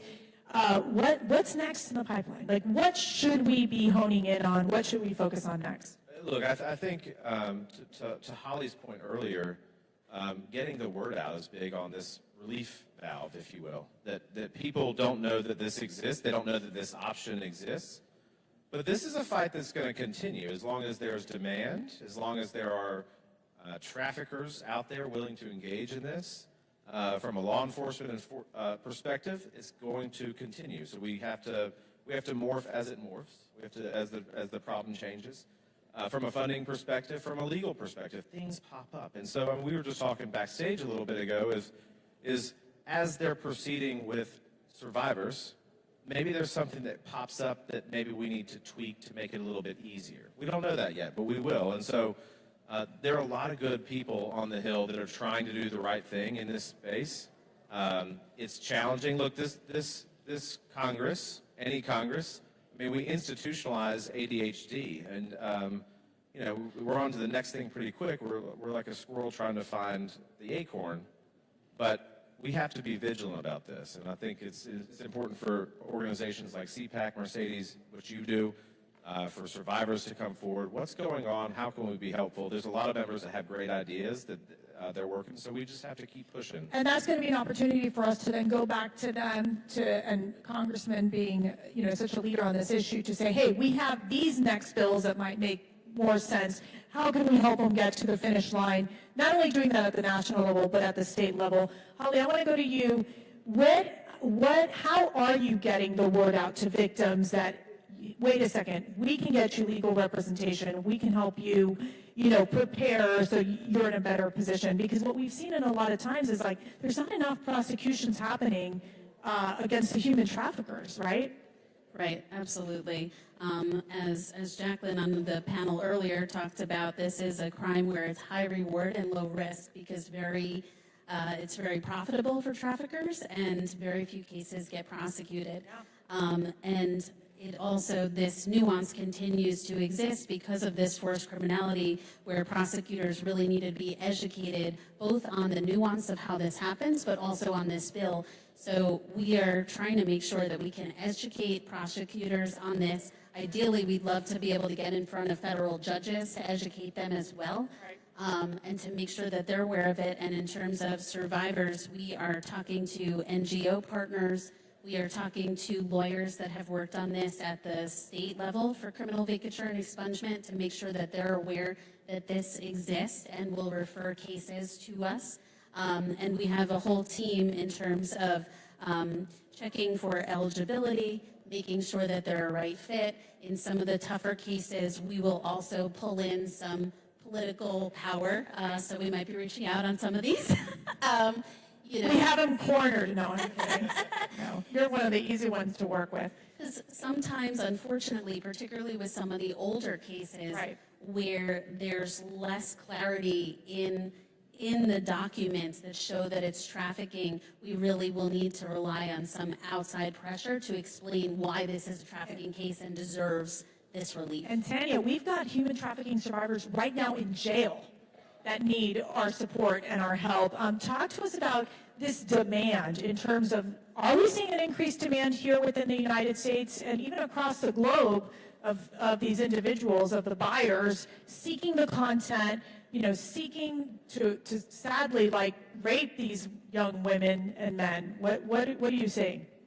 No, again, understanding buyers and understanding, what makes them buy or purchase. What makes them buy? Well, if you look at statistics, you'll see that high frequency buyers or habitual buyers, they've been doing this for a long time, and they were actually influenced to do this for the first time by their peers. They're influenced by their peers to do it. And so it takes education, healthy relationships, looking at people as people, right, and respecting us in that way. And so even when it comes to legislation, making sure when we're creating policy that it speaks to the whole of the person. Because look, when society finally holds buyers accountable, we as survivors, we feel like that society saying, we're sorry this happened to you, right? Because then the cycle begins to end. And that's what we are looking for. Right. Congressman, I want you to wrap this up here. What's your message to our coalition partners, to these NGOs, even to our international partners, of what we can do to slow down the demand, really be able to help the victims? What's your message? I think publicity matters. I think publicity absolutely matters. You go into an airport and you see something, say something. There's the human trafficking hotline stuff. I think that matters because people don't think of it in their backyard. They don't think of it in their neighborhoods. They don't think of it in their community. They think of it as over there somewhere, the next state, the next town. And so, look, the advocacy absolutely matters. And for here, I say pressure matters too. Finding, and look, there's a million good ideas on any subject in this town. What's the bandwidth like to get it done? And just keep pushing. It might not be your day today, but it's going to be your day tomorrow. So don't get discouraged. This bill was tried a couple times and didn't succeed. It took the right mixture of timing and kicking over the right anthill at the right time, which we did. It was fun. Thank you, Senate. That was actually a lot of fun. But it took just the right amount of pressure at the right time. So keep doing what you do. It matters. And for members of Congress, we're not, maybe they don't like to say this publicly, but we don't know everything. We don't know what you know. And so you sharing this experience with us really helps inform our decisions on how we treat really good public policy. This was a bipartisan effort, but it still took a lot of oomph to get it across the finish line. You all got it done. We're proud to be part of that effort, and we've got a lot more to do. So thank you all so much, Congressman Russell Fry, Holly, and Tanya. Thank you so much.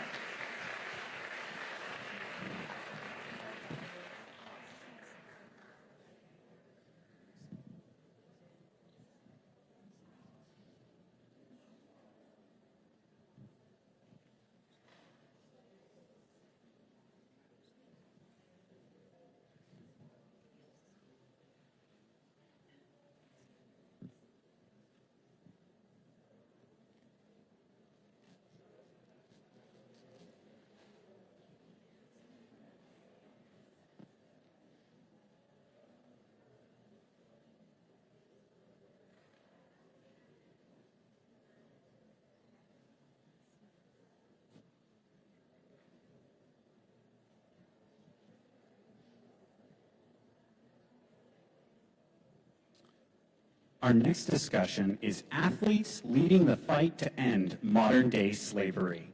Moderating the panel is Mercedes Viana Schlapp, CPAC Senior Fellow. Please welcome Riley Gaines, former NCAA champion and political commentator. Jack Brewer, CEO of the Brewer Group and former NFL player, and Taylor Talley, founder of Freedom Fighters. Please give them all a warm welcome.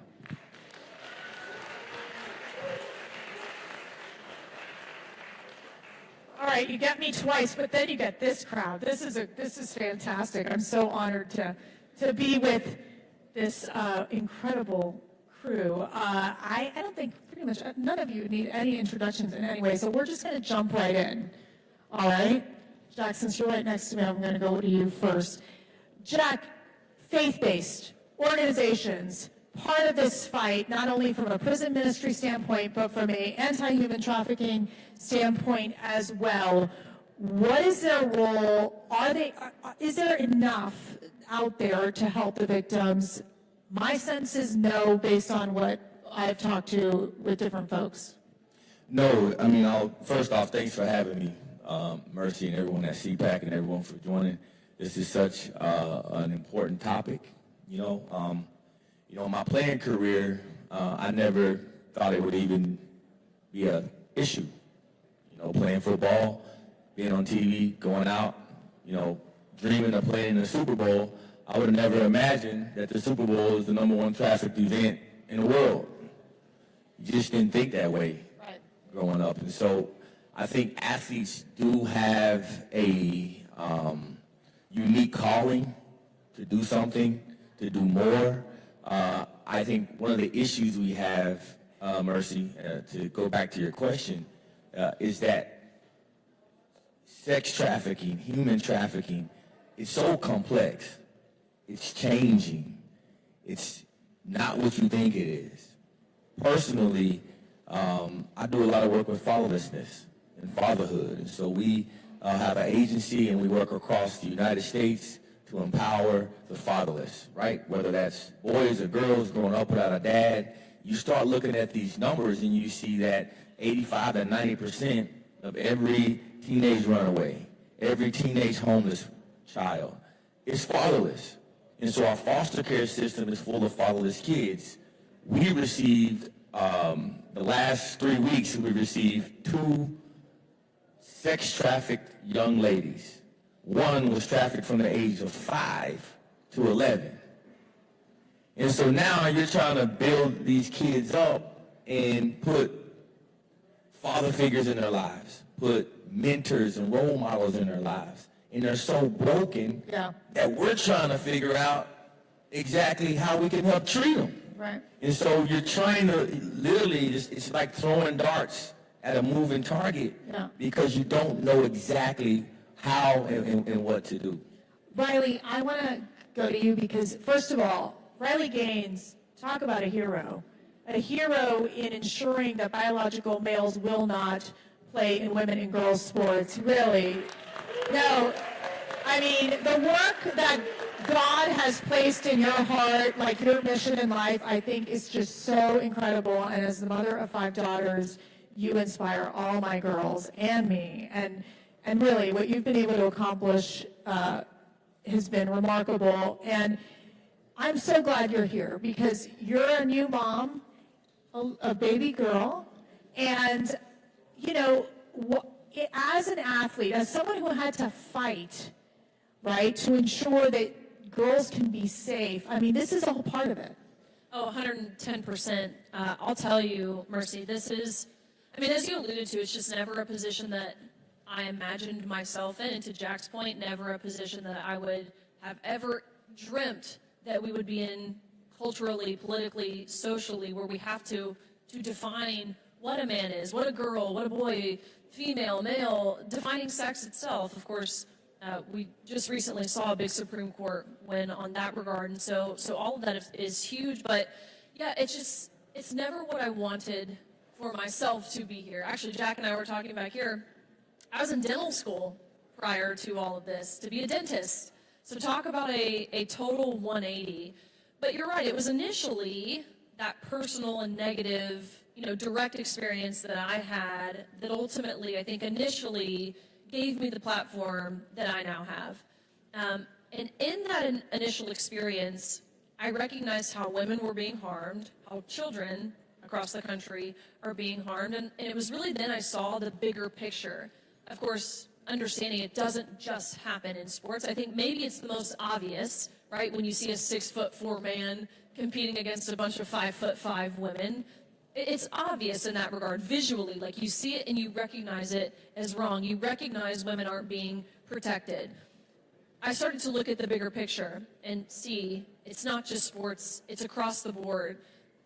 Most people may know me as athlete or advocate, but I will tell you, combating human trafficking has become a huge passion of mine over the past few years, and something that I don't talk about much or publicly because I don't do what I do in that regard for any sort of praise or to post it on social media. It's to make real and lasting difference in the lives of oftentimes women, young women, on the prevention side, on the conviction side of these pedophiles, namely, and on the rehabilitation side. And so I serve as a board member on, it's called Covenant Rescue Group.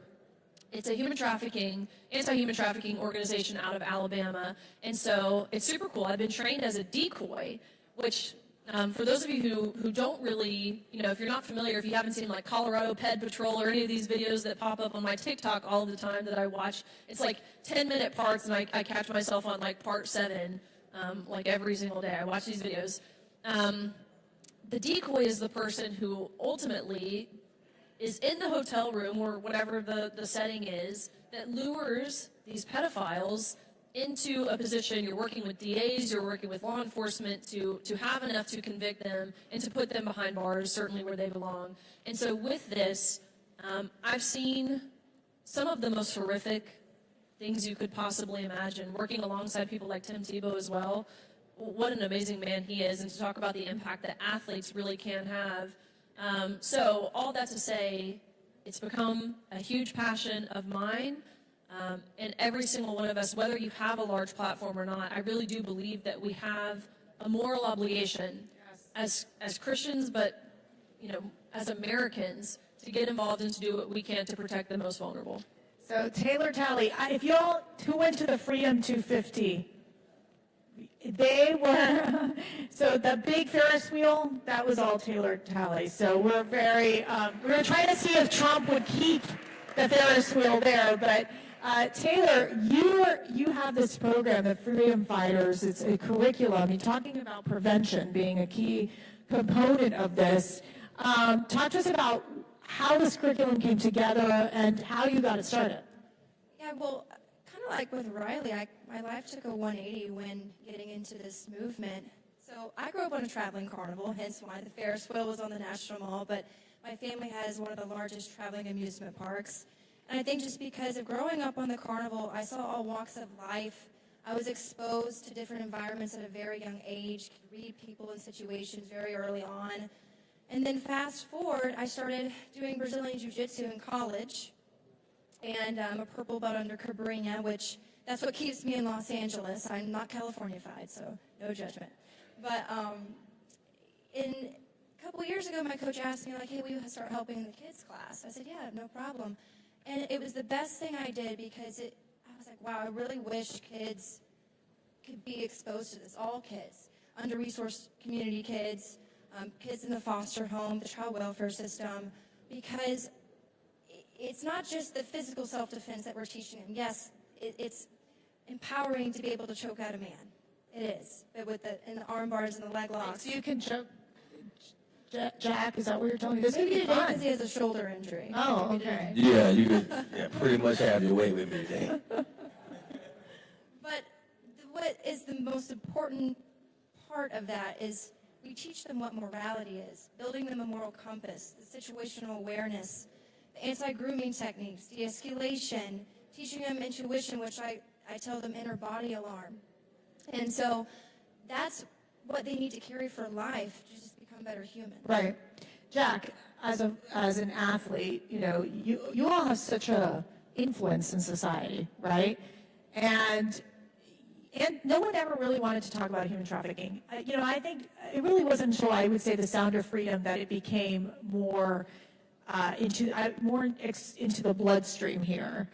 What is it that athletes can do to work on, talking about this messaging on prevention, and if you are a victim, that you can seek help. I mean, what's that role look like? First off, athletes need to stop being so woke, That's the worrying point. about Yes. all of this skin color, ideology, and want to talk about gender. And if athletes would just stop being so woke first, then you can start to really focus on things that are happening, right? It's like, it saddens me, Mercy, because I remember walking on a football field and knowing that millions of people were watching. Seeing how the kids would line up, literally they would wait for hours and hours and hours for an autograph. And these same kids now, you're spewing these super woke, anti-Christ messages into their ears. The only time athletes nowadays talk about slavery is they talk about slavery in the United States of America, when that's a drop in a bucket compared to slavery across the world. Slavery's been around since the beginning of time. Open up your Bible. You want to read about slavery? Open up your Bible. Right? It's the truth. This ain't a new thing. We got to overcome slavery, but we can't just talk about America being the only place that slavery happened, first and foremost. And then what about the 17, 18, 19, whatever it is, million slaves right now today? We got kids being trafficked and in slavery and in bondage today, but we're talking about the 1600s. That's the first thing. God is giving you a platform as an athlete. You have an obligation. The Word of God says that if you hurt one of these little ones, you are better off putting the millstone around your neck and being thrown in the depths of the sea. And that's a quote from Jesus Christ. And so athletes must do more. I'm telling you, I advocate for it, and it saddens me to my core. I see their responses to my tweets and to my Instagram posts. I see their little slick responses, and half of them want to talk about race, but they're doing nothing to help their race, except for running their mouth and pushing a leftist woke agenda. Riley, there is that coach and athlete dynamic, and we've seen in certain cases, like with the Olympics, where there was abuse that happened. I mean, and some athletes feel very vulnerable because they're dependent on their coaches and, or those around them in the coaching staff. I mean, you had to deal with the situation in the locker room, which is having to get undressed in front of a man. I mean, that in and of itself is like a sexual exploitation situation.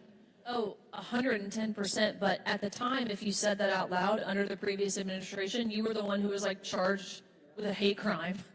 You, the woman, the girl who didn't want to undress while simultaneously being exposed to a naked man, right? Like, we were the ones who were reprimanded, quite literally punished, told you would lose your scholarship, you would lose friendships, no one's going to want to be your friend.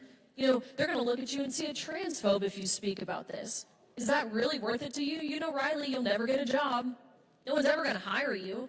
Did they say that? Oh, I could spend the rest of our allotted time sharing with you all things that were said to keep all of us quiet. And really think about it, right? Those of us who were on the pool deck, just speaking about, again, my personal experience here, do you really think that any of those girls on the pool deck actually thought what we were experiencing was fair? No, absolutely not. 99.5% of us agreed that it was wrong, but we were terrified to say something. And I'm ashamed to say that. And now, being the leader that I am, someone who's often called courageous, which, again, it's insane to me that it requires courage to say something really so simple. I'm ashamed of myself. I feel like almost guilt and responsibility for participating in the farce as long as I did. It took me being directly impacted before I found this to be a worthwhile cause to speak about. Not because I ever thought it was right, or I ever agreed with it, or thought it was safe, or thought it was totally cool and just to see a naked man in our locker rooms. I never thought that, but I was terrified, and understandably so. And so you make a really good point. We spend so much of our time, both, here in these halls at the Capitol building, legislatively we spend time, taxpayer resources, funds, talking about insane things that they say it's an 80-20 issue. I actually think it's more drastic than that. I would say it's a 90-10, if not even more than that, percent, where for some reason you have an entire political party taking the side of the 10%, which is absurd. 90% of Americans, if you go out into the street, doesn't matter where you are, you could be in Los Angeles, California, and say, would you want your daughters playing with a man on the court or on the field or in the pool? And they would tell you no, right? They would recognize that as wrong and unfair, yet we're spending so much resources talking about that when there are other issues that exist in women's sports that are worthy of being talked about as well. Honestly, and probably more prevalent in how often they're happening. One of those being this abusive coaching dynamic that we see oftentimes in women's sports, especially women's sports like mine, swimming, women's sports like gymnastics. You see this often. You have people like Larry Nasser. Even, again, to speak pretty candidly, and something that I haven't talked about really at all, I had two coaches during my time at the University of Kentucky who were ultimately let go in a very pleasant way, which is, again, even now talking about it is pretty upsetting, for abusing members on the swim team sexually. Two coaches during this time. And so, again, that speaks to the importance of Title IX as well, because it was my sophomore year. I was one of those people who had received some of the harassment, and so I went to my Title IX office. Prior to any of the exposure that I've now had of really understanding the gravity and the importance of Title IX, I knew it would have prevented something like this, and so I went to our Title IX office. That coach never stepped foot back on that pool deck again. Flash forward to my senior year, and we found out my head coach, who really I would have considered like my best friend. He never was any type of way with me, but a co-captain of the team, we found out after the fact, he had attempted to be and was successfully intimate with members of my team.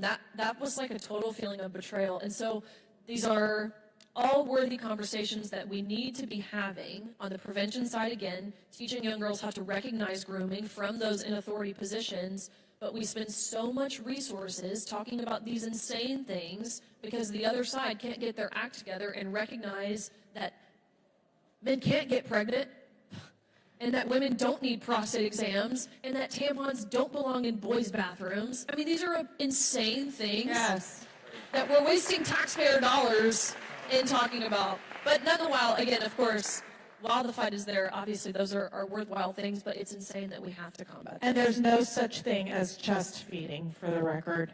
Okay, Taylor, your advice, I think Riley brought up a great point on the grooming. What are the signs if someone's coming, to try to groom a young woman or man?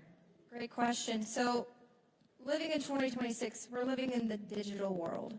I think I'm going to use that as an example because I actually have a chapter in the Freedom Fighters curriculum called The Digital Trap. I think it is so easy to prey on, not even just a child, any individual for that matter, through an iPad, an iPhone, the app Roblox, kids like to play, and they build a relationship with the child. So my 12-year-old niece is on Roblox, and she didn't even know what the word trafficking meant. Thank goodness we had that conversation. But there was an example of a 12-year-old from Sacramento. Her dad actually found me through Freedom Fighters, and she was talking to this friend for like 3 or 4 months on Roblox. And nothing inappropriate happened in the messages. But one day she had a fight with her mom. The guy, well, she thought it was a girl, the girlfriend said, hey, why don't we go to the beach? And so meet me at the so-and-so Target. And how did the guy know where she lived? How did the guy get her from point A to point B for a 30-minute walk? And she's, stealing beach supplies out of this Target. And thank goodness that her picture was shared online like 900 times where like another mom in Target saw her and reported it. But when they're going through the messages, they just formed a relationship with this child and like pride on her vulnerability. We're in an identity crisis. Everyone is, not just children. Right. It's up to us to kind of build the freedom fighters for the next generation But the question is, how do we do that moving forward? But Jack, it goes back to the relationships. You mentioned about the fatherless society, but there's also regular people that are, middle class folks who are mom and dad are there, but there is this problem where they are connected so online that becomes their relationships, and that's where they end up in trouble. It is, and there's one word that I promised before I left here I was going to make sure that I highlight. Which one? Sin. Sin. Sin. S-I-N. Oh, sin. I was like, ooh. S-I-N. Where are you going with that, Jack? Everything that everyone up here has talked about is sin. Yeah. And if we don't start teaching our children to be able to identify sin and identify righteousness, know the 10 Commandments, and amen, get them back in our schoolhouses. The most vulnerable kids, the fatherless kids, the children like you're talking about that gets mad at mom, and you have this man who's clearly a sinner living in sin and lust. He would have been targeted. Another thing, you need to get the Second Amendment all across the country, because if he's in Florida or somewhere, he's going to get shot doing something like that, deservedly so. But sin, we have to start seeing it again. We have to start, don't let our words become so new and modern and new age that we forget about the Word of God. Speak Scripture. The Word of God tells us that we overcome the evil one by the blood of the Lamb and the word of our testimony. We need the Word of God just like Jesus needed to overcome Satan. We cannot figure out these problems on our own. We're not smart enough to be able to do that. God created us to be vulnerable to Him. Our children are vulnerable to Him, but if they don't know Him, then what can they do? That's the reason why we see such a spike everywhere. So my encouragement to everyone, man, if you're fighting sex trafficking or human trafficking, you can't do it without this. Yeah, amen. I want to just add something really quick to that. When we visited the Sisters of Mary in Chalco, Mexico, which is this incredible facility where these 50 nuns take care of about 4,000 girls who either have been abused, live in poverty, been human trafficked.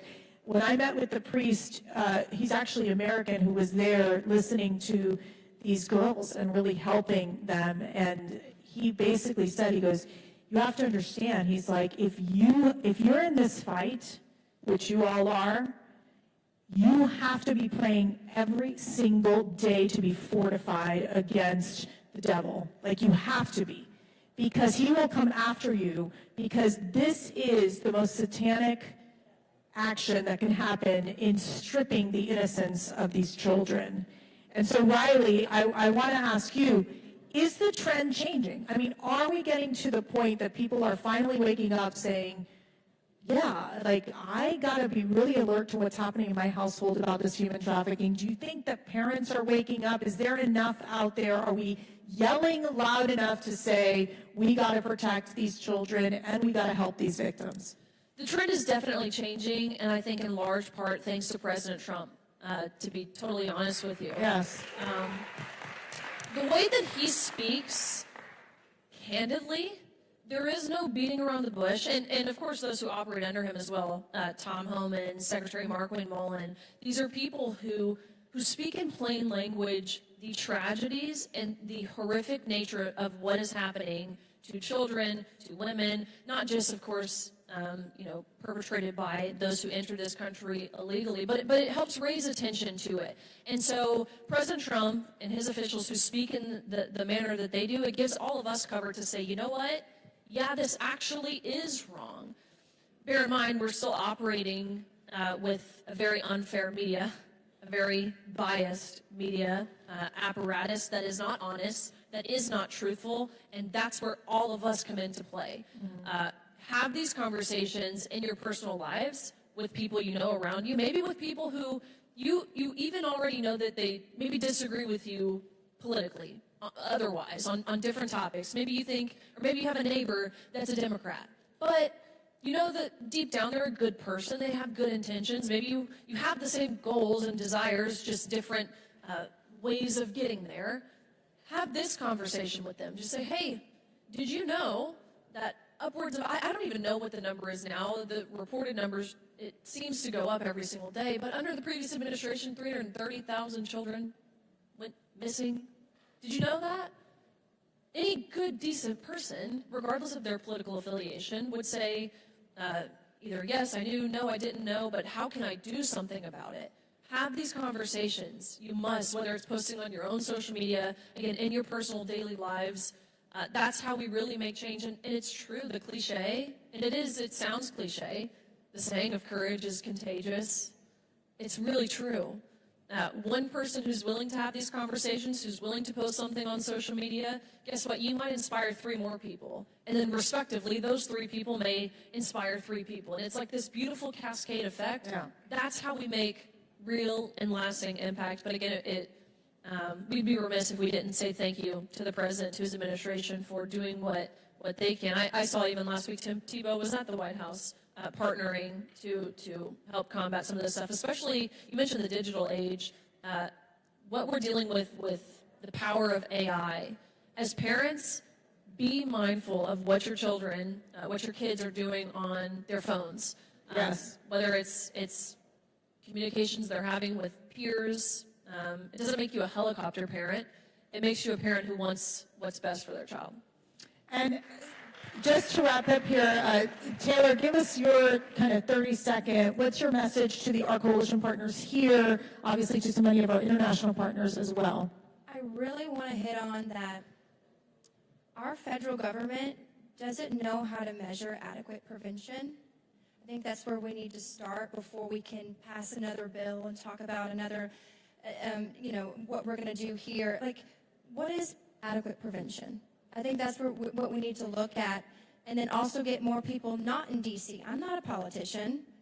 I mean, I don't even call myself an expert. I'm just living it, right? So I think that's where we need to start, because the State Department defines the 3 Ps: prosecution, protection, and prevention. Why is prevention last? Why is it addressed last? Because it's invisible work. Yeah. And you know what? We need more. We don't need to focus on more rescues. We need to focus on fewer victims. That should be the goal. Jack.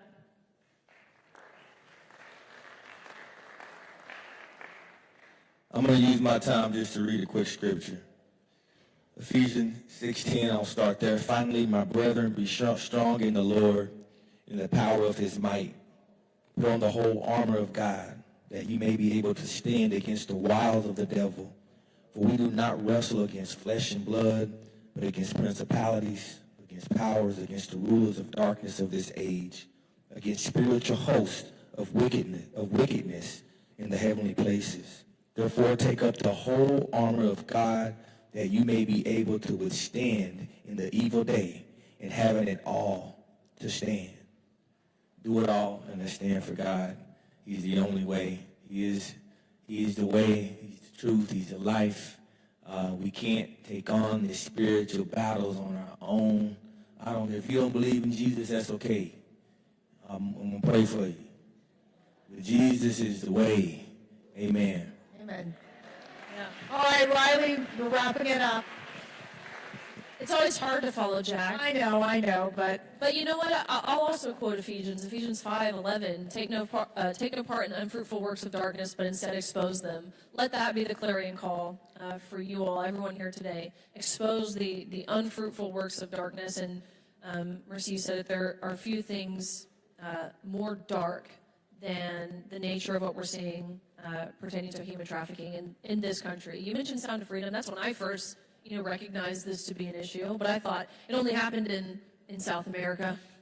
It doesn't happen here in the U.S., not in my home state of Tennessee. We live in a conservative state. We don't have to worry about these things. It's in your own backyard. Expose that. That's right. All right, there's darkness, but there is light, and you all are part of being this light, and we're going to continue to expose, as you mentioned, Riley, the evils of human trafficking, but also we're going to be part of the healing process as well. Thank you all so much. Thank you.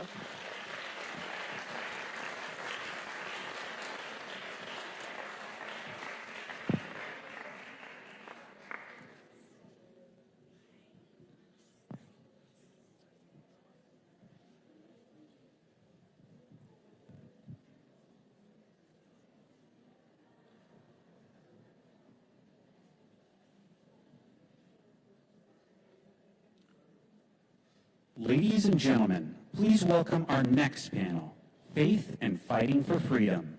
Moderating the discussion is Kimberly Bellissimo, founder and CEO of Forthright Strategy and CPAC board member. Joining her are Basil Boz, founder of the Association for the Recovery of Children, Katie Gorka, chairwoman of the Fairfax GOP, and Bruce Duty, founder and president of Cross Country 3. Please welcome our panelists.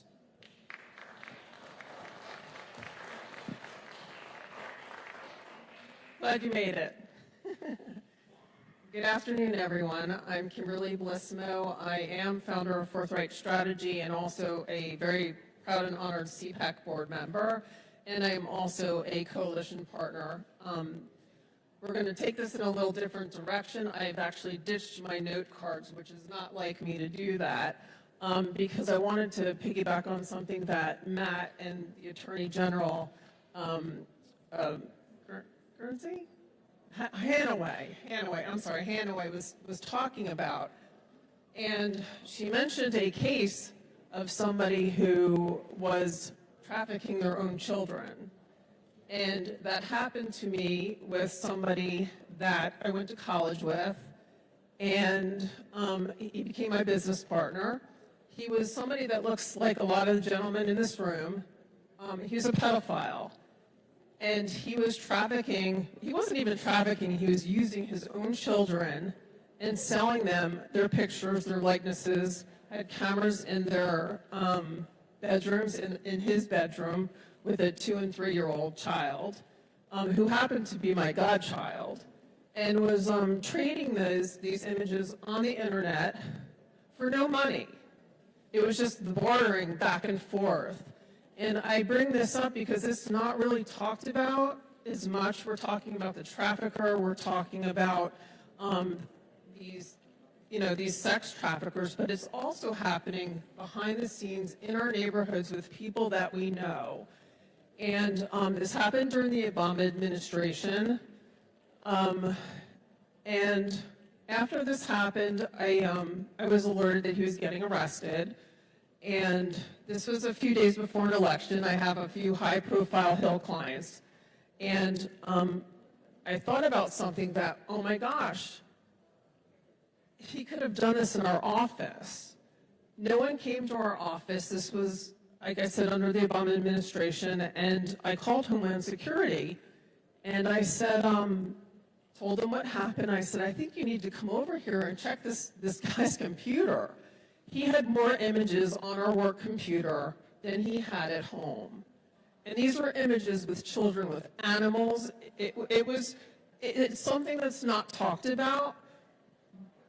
But I say all of this because it is happening in our neighborhoods. It's happening with someone that you think is your best friend or your business partner and who wears a business suit. And it's probably why a lot of this is not getting solved, because there's too many normal people who are involved with this. So I say all of this to ask all of you, we're taking this in a little different direction, because all of you have so much experience in this, and I'm going to ask you each, and I'm going to introduce you also. Basil Boz is founder of the Association for the Recovery of Children.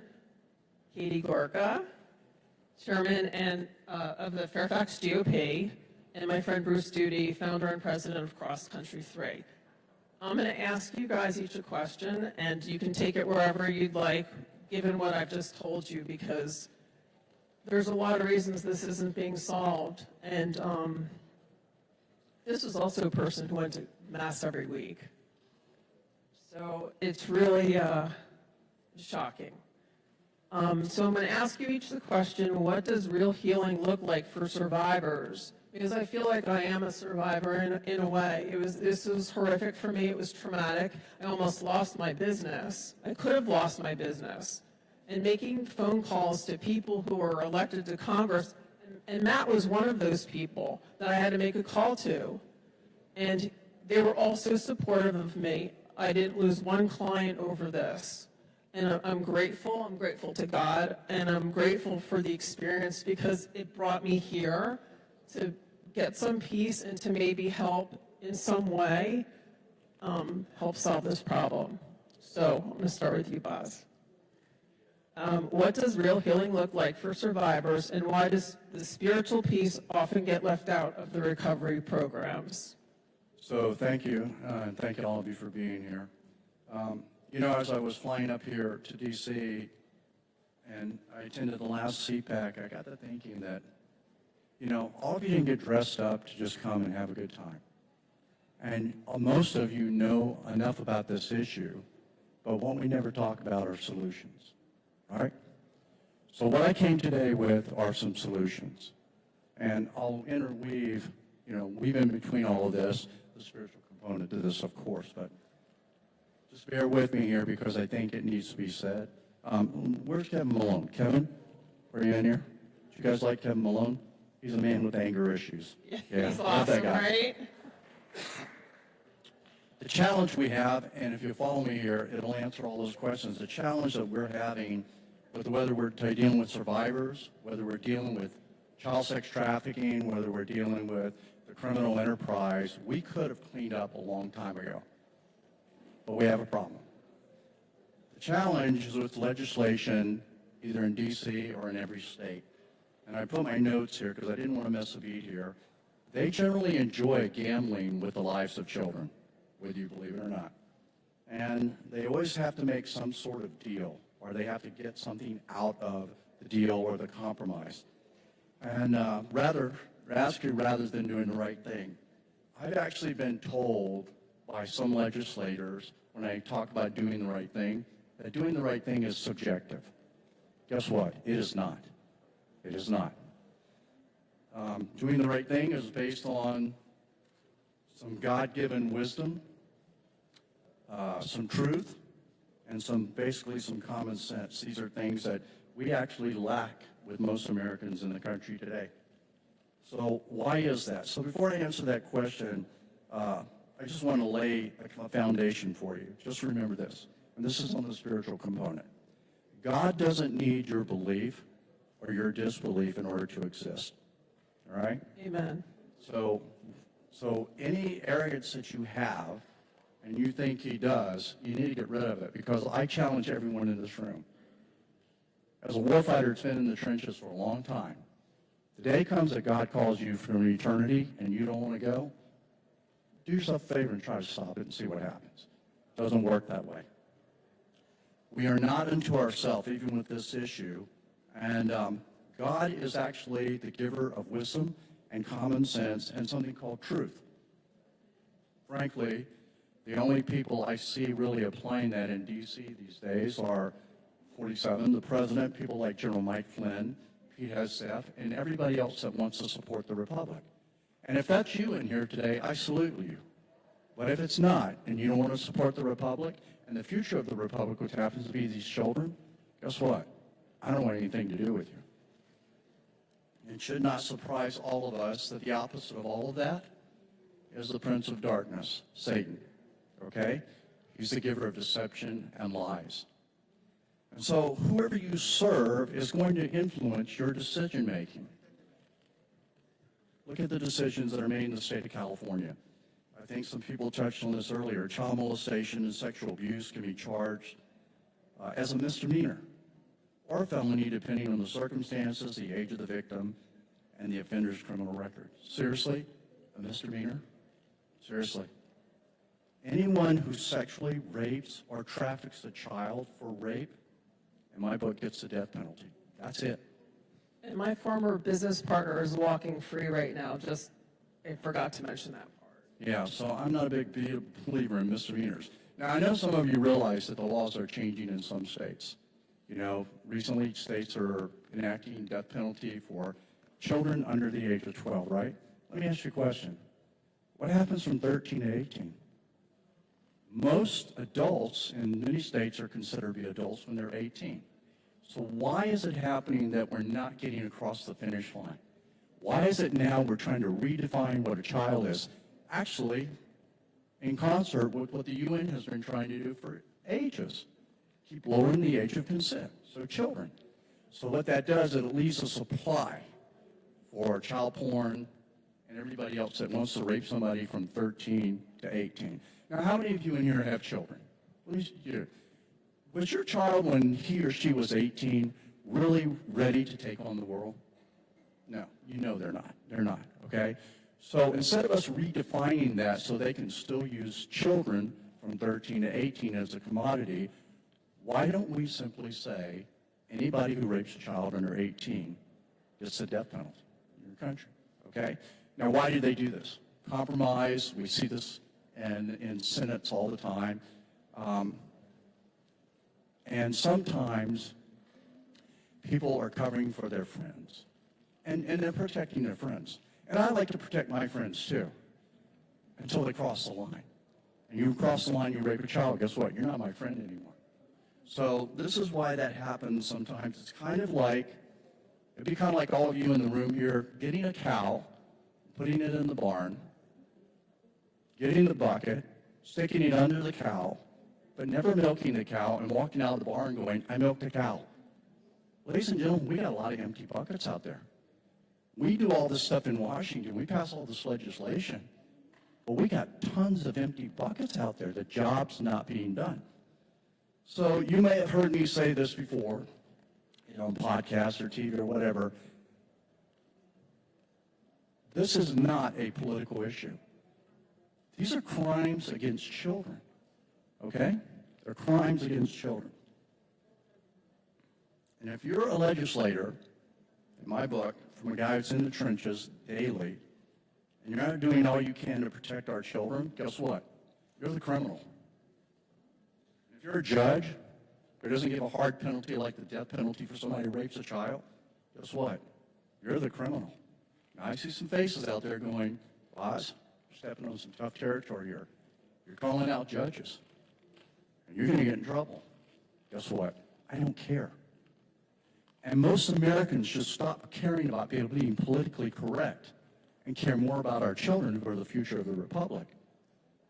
You can't run around, excuse my French, but you cannot run around being a chicken ass with this issue. Because children are dying every single day, whether it's porn, whether it's organ harvesting, whatever it may be. And these kids are the future of our republic. We are all sitting in here, got another 20, maybe 30 years, and we're gone. And we got to have people that are taking over. So it's about time that we cared more about the children instead of just talking about it. They sacrificed, and here's another thing too. If you're not into saving children, then for the love of the country, live your life to honor our founding fathers who died and are buried in those graves out there, who provided each of us with the freedom that most of these children don't have. We have it. We're in here. So honor them with the way you live your life. If you're a person in here, or you're law enforcement, or you're pastors, or doctors, or teachers, or parents, and you rape a child, or you traffic children for rape, you are the criminal. And sadly, if you're a citizen in this country, and you're in this room tonight, and you're not doing anything to help these children, guess what? You're the criminal too. So when you go home tonight, look in the mirror, you ask. You go, well, that's easy for you to say, Mr. Former CIA art guy. You got all this training and stuff. Okay, Spanky, let me tell you something. You and I have something in common. Every one of you have something in common with me. We both have 24 hours in a day. So the question is, what are you going to do with yours? What are you going to do with yours? When did we allow evil? I'm finished up here. When did we allow evil to become so strong? When did we draw the line to fight against these crimes against children? For the average American mother or father that I talk to all across America, when they say, you touch my child, I will kill you. I sympathize with them. I sympathize with them. That is what the people in our country are demanding, and we're not seeing it through the broken judicial system. When 47 puts into law that a perpetrator who rapes or sexually abuses or sex traffics a child under the age of 18 gets a death penalty, you will see this issue dwindle away very, very quickly. and he will also be known as the greatest president of our time. It will not be his economy. It will not be grocery prices. It will not be his diplomacy. It will not be the wars that he fights. It will be how he saves our children, because they are born of our flesh.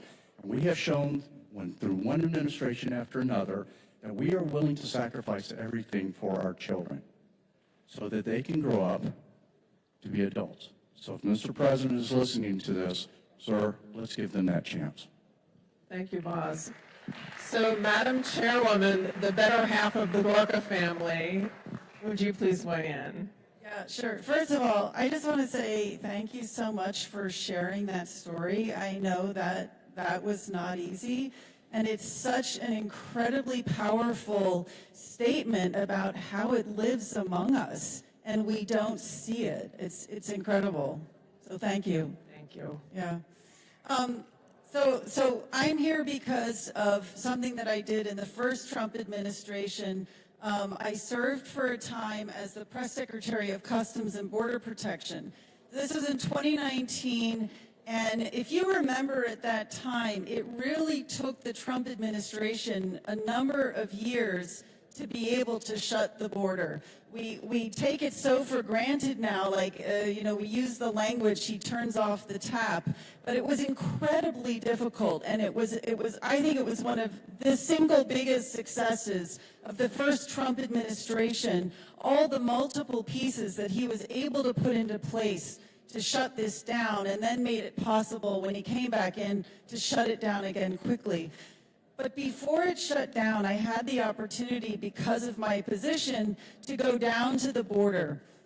And I have to tell you, that's what has gotten me involved in this, because what I saw shocked me completely. So I walked into, like McAllen Station and various parts of the border, and I saw, 200 boys between the ages of 7 and 17 in a holding cell meant for a handful of adults. I saw a warehouse full of women and children just living on mats on the floor. But I think the one image that stayed with me the most was a 6-year-old girl who had Down syndrome.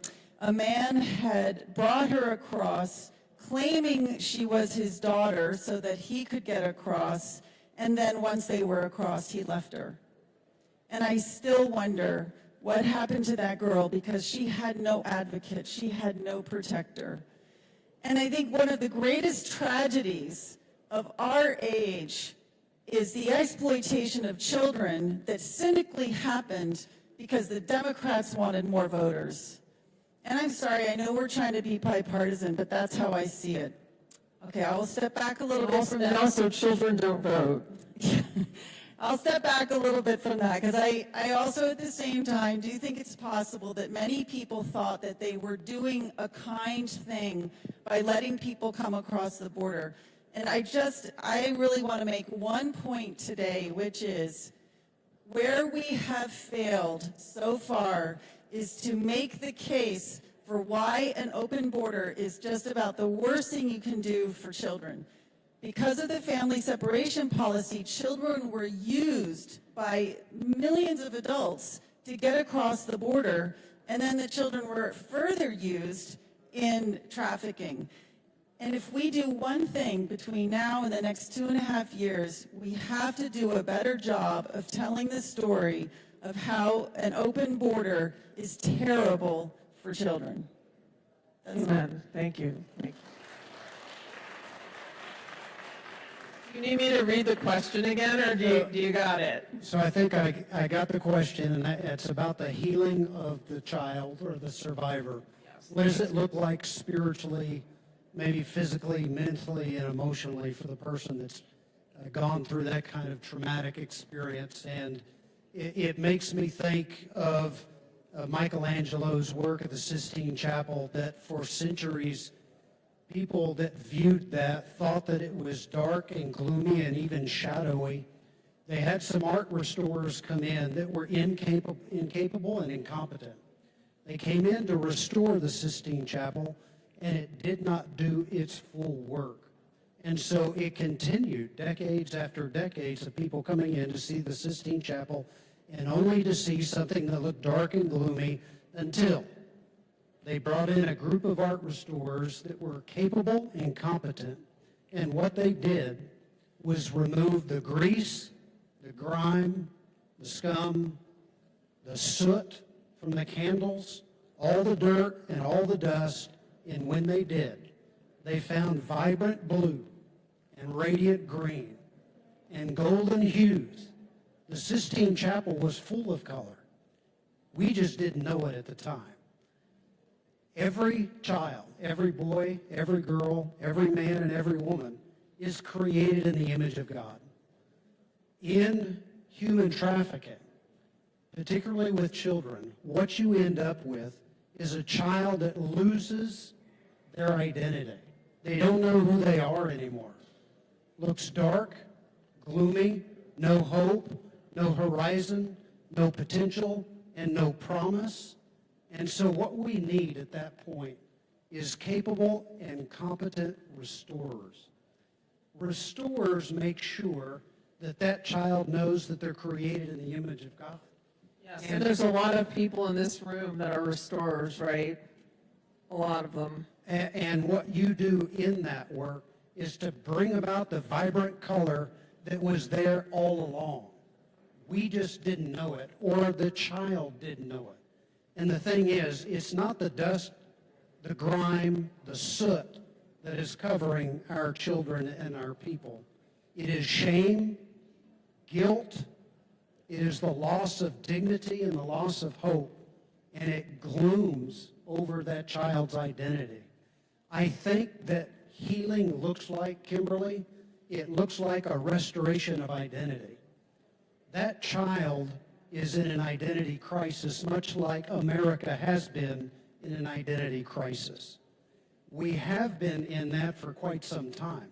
And that's why government doesn't know how to act, family doesn't know how to act, individuals don't know how to act, because you're in an identity crisis. You don't know who you are anymore. We need a restoration of identity. When that happens, healing takes place, and it takes competent and capable restorers to do just that. Beautiful answer. Thank you. You have anything to add to that? You're a bad butt. You used to work for the CIA.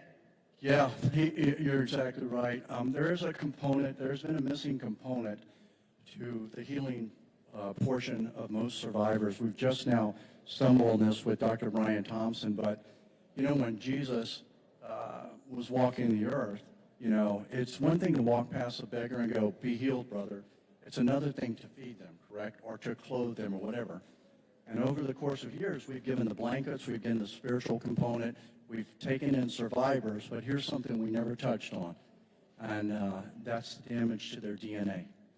The trauma damages your DNA. So one of the things we're looking at now with Milagro and Dr. Brian Thompson is their technologies now to heal the DNA, which God made, the DNA, but we're repairing DNA because the problem we were running to, we were rescuing all these survivors. But about 80% of the survivors that went to aftercare, wraparound care for the next 10 or 15 years, if they lived that long, their body was dying. Their organs were shutting down. And you say, well, it's because they were drugged up. No, they were clean. But that DNA component that had been damaged, and every day under the threat of death, caused them to continue to die every single day. Most of the survivors that we've rescued, they're constantly in the hospital. So what are we missing here? So I have a question about DNA and pedophiles. Can pedophiles be rehabilitated? Yeah, with a 5.56. That was the answer I was hoping for. So one of the things that you have to think about with that, Kimberly, is that because God created us in His image, we have to remember that God is a just God and a merciful God at the same time. Romans chapter 13, 1 Peter chapter 5 both say that the government has a twofold role, and it's very simple: to protect that which is good and to punish that which is evil. That's God's role of government. Now, we can mix that up, and when we do, we mess that up. And so we have to understand that there has to be a judicial system that represents God's justice. But that doesn't mean that someone can't go to God for forgiveness. And so anyone and everyone should be encouraged or challenged to go to God for forgiveness. But that doesn't mean you're not going to pay for your crime. You have to pay for your crime. And America's government has to hold that true. And our churches have to step in and make sure that that voice is carried through the halls of our churches, that justice and mercy both work together. Our God is a just God, and he's a merciful God at the same time. And if we're created in his image, we ought to be the same. It's really that simple. My experience with this was this person had absolutely no remorse for what they did to their children, what they did to me, what they potentially did to people's livelihoods. And so I know that the devil does walk among us, and the devil is a very real thing, and I think that some people are just, they're taken by evil. And I worry that, is everyone redeemable? I don't know. Well, I agree with you, right. We had this discussion last night. God makes it very clear the difference between the wicked and the sinful. And most of the people that want to repent fall in the sinful category. And this is my experience after 33 years of dealing with a lot of predators, okay? So, and we talked about this, and I said, I went before God often and said, why is my heart so hardened against those who rape children? When I find the 7-year-old girl chained to the closet floor with cigarette burns all over her body, not fed in days and yet raped 15 times a day, and with so many STDs that she's lucky that she'll live to be 12. And so as a believer and a Christian and a man of God, I struggled with that for a while until I got in the scripture and realized that God talks about the wicked. And he says he hates the wicked and he'll destroy the wicked. Now, over my career of rescuing children, I definitely have danced with the devil and not poked him in the eye. And I have seen the worst of the worst because I'm in the trenches. So, yes, I pray for them as well, but I distinguish now between who's wicked and who's a sinner. And when we talk about those that I've run across and the wicked, this is why Jesus said, it's better than a millstone be put around their neck and thrown in the ocean and they drown and die. I think that's how God feels about it. So I like to be able to feel the heart of God. This is why Satan attacks children, because he knows if he wants to hurt the heart of God, this is what he does. It's the most heinous crime in the universe. So, yes, I agree with you 100%. They have the opportunity, and God can change anything. I mean, he can open the Red Sea. But in our society now, after I've prayed for them, if they don't turn, then guess what? They are the wicked. They spit in God's face. They'll rape another child, whatever it may be. And when do I draw the line and say, you know what? This is not a society you can be in. And guess what? I'm not going to pay taxes for you the next 50 years to stay in prison. I'm going to find a short rope from a tall tree, and that's where you're going to go. Because if it were my child, I'll tell you what, I would do everything I could to make sure that my children were never hurt again. I don't second guess. Look, rattlesnakes in Texas, when I'm digging down there, there's no friendly ones, okay? They bite you, they're going to bite you again. So I'm not trying to say that we should not be merciful. We should. Because if I wasn't merciful, there are a lot of pedophiles that would not be alive today. But what I am saying is to be able to distinguish between the wicked and sinners is very important. When you're in the trenches pulling kids out of these situations all the time. All right, you're focusing on the wickedness and the sinners, the ones who were truly the worst of the worst because they're the perpetrators. But I just want to say, I don't think we can neglect the policymakers and the people who've been in positions of power who had to have understood what was happening and didn't stop it. And Yes, amen. I was really grateful for whoever it was this morning who said they wanted to see people go to jail. And I just stay in jail. In jail. And I think that this too is something that we have to talk more about.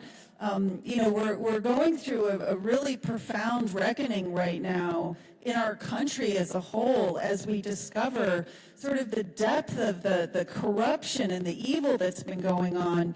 And I think it was Congressman Riley who said there's got to be the political will, but the political will comes from the people. And I think we've got to make it clear, we want this reckoning. We've got to get back on just footing in this country.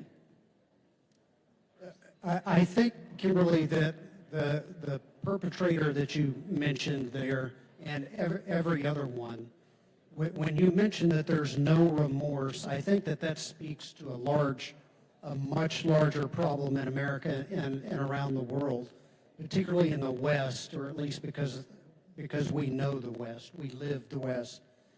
And that is this: we have a vanishing conscience. And as such, we have failed to recognize this God-given internal mechanism that every individual has to help us to understand the difference between right and wrong. It's just simply called a conscience. When we were younger growing up, we would hear about the conscience. You don't hear about that anymore, and that's because it's vanishing. Right, and you have these crazy people that are trying to normalize pedophilia and trying to convince you that it's okay to be that way, right? I mean, everything is just turning upside down in our culture. And so wrong and right, and what's a woman, what's a man. And so then there is no wrong. And as a result, there's not going to be any right, or everything is right. So that's the first restraint. That's a God-given restraint. It's the personal restraint. But then he's given us a social restraint. That's the family. He gave us family as the integral institution in society to restrain us, because we have moms and dads that teach us the difference between right and wrong, that's consistent with our conscience. And again, that's not rocket science. But if you tear down the conscience and then you tear apart the family, you've torn down the personal restraint, you've torn down the family or social restraint, and then you have the spiritual restraint, and that's the church. So what's happened? If our conscience is weakened or vanishing, we no longer speak the truth from our pulpits. And in the halls of our churches, we're more about making people feel good about themselves than telling the truth. And so then we have a church that has lost its restraining power. And then the fourth restraint is the government. So it's personal, social, spiritual, and then there's a national restraint, and that's the government. And again, if the devil has his way, he will make his way into each of those restraints and make it as if, well, we're just so weak, we'll let anything happen. And I think anything has happened, because the devil does not stop doing what he does, and that is deceive and accuse. And we need to remind our survivors and our children that the accuser is the devil. God has made you in his image, and you are worthwhile. You are not a commodity to be sold and to be bought. You are precious in the eyes of God, and the church needs to proclaim that. The government needs to protect that. Yeah, I see, and you're exactly right on the challenge we're having now, because we're in the field. We have two challenges. One, this isn't starting in the communities, and it needs to if you're going to do something about it. It's your backyard. You got to cut your own grass. Don't leave it up to the government to do it. That's why we have We the People.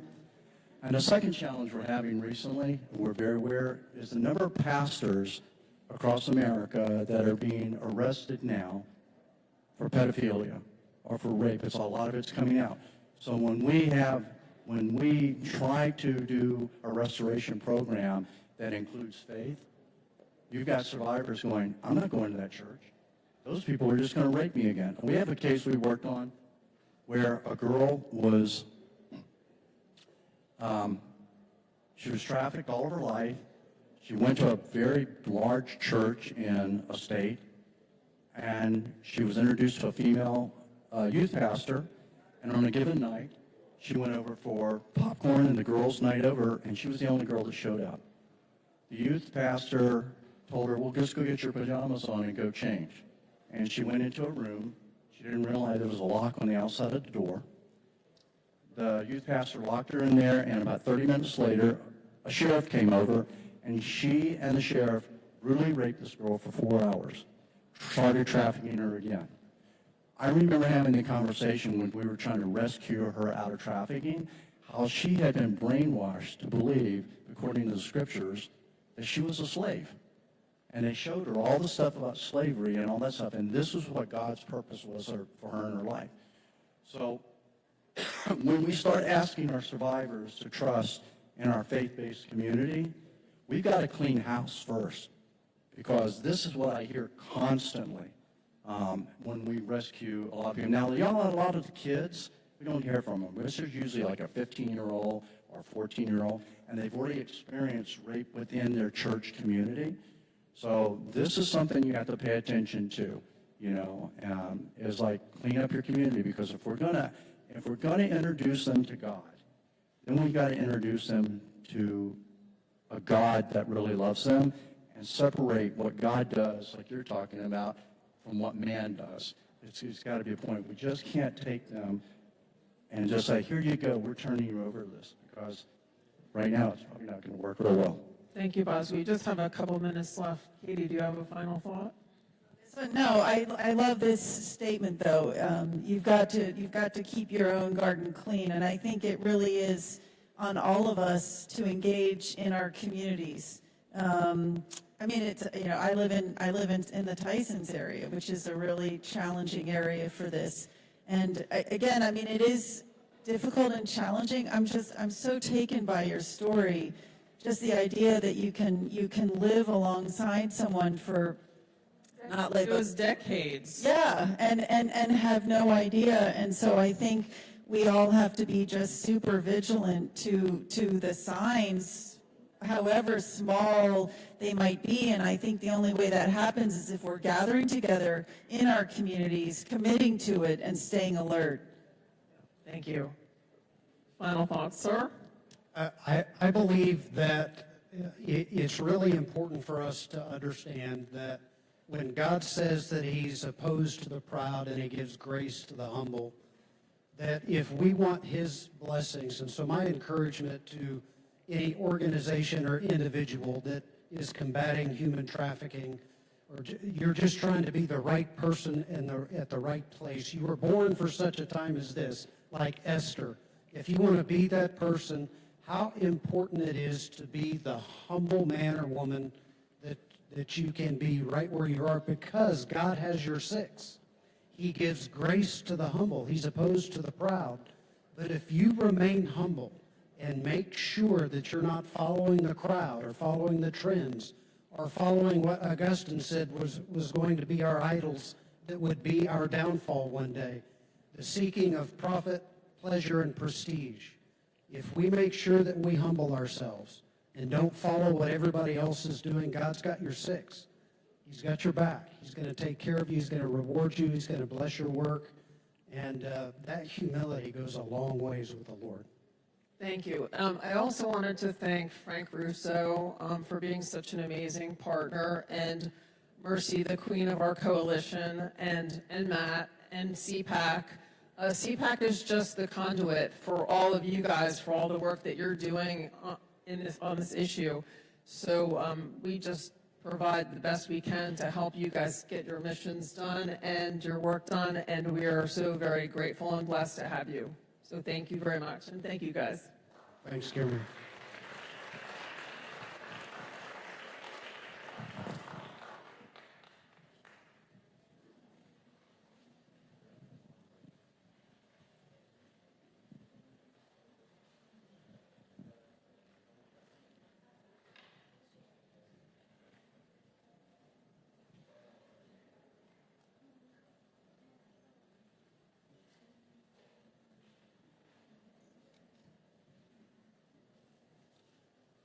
Please welcome Congressman Chris Smith of New Jersey.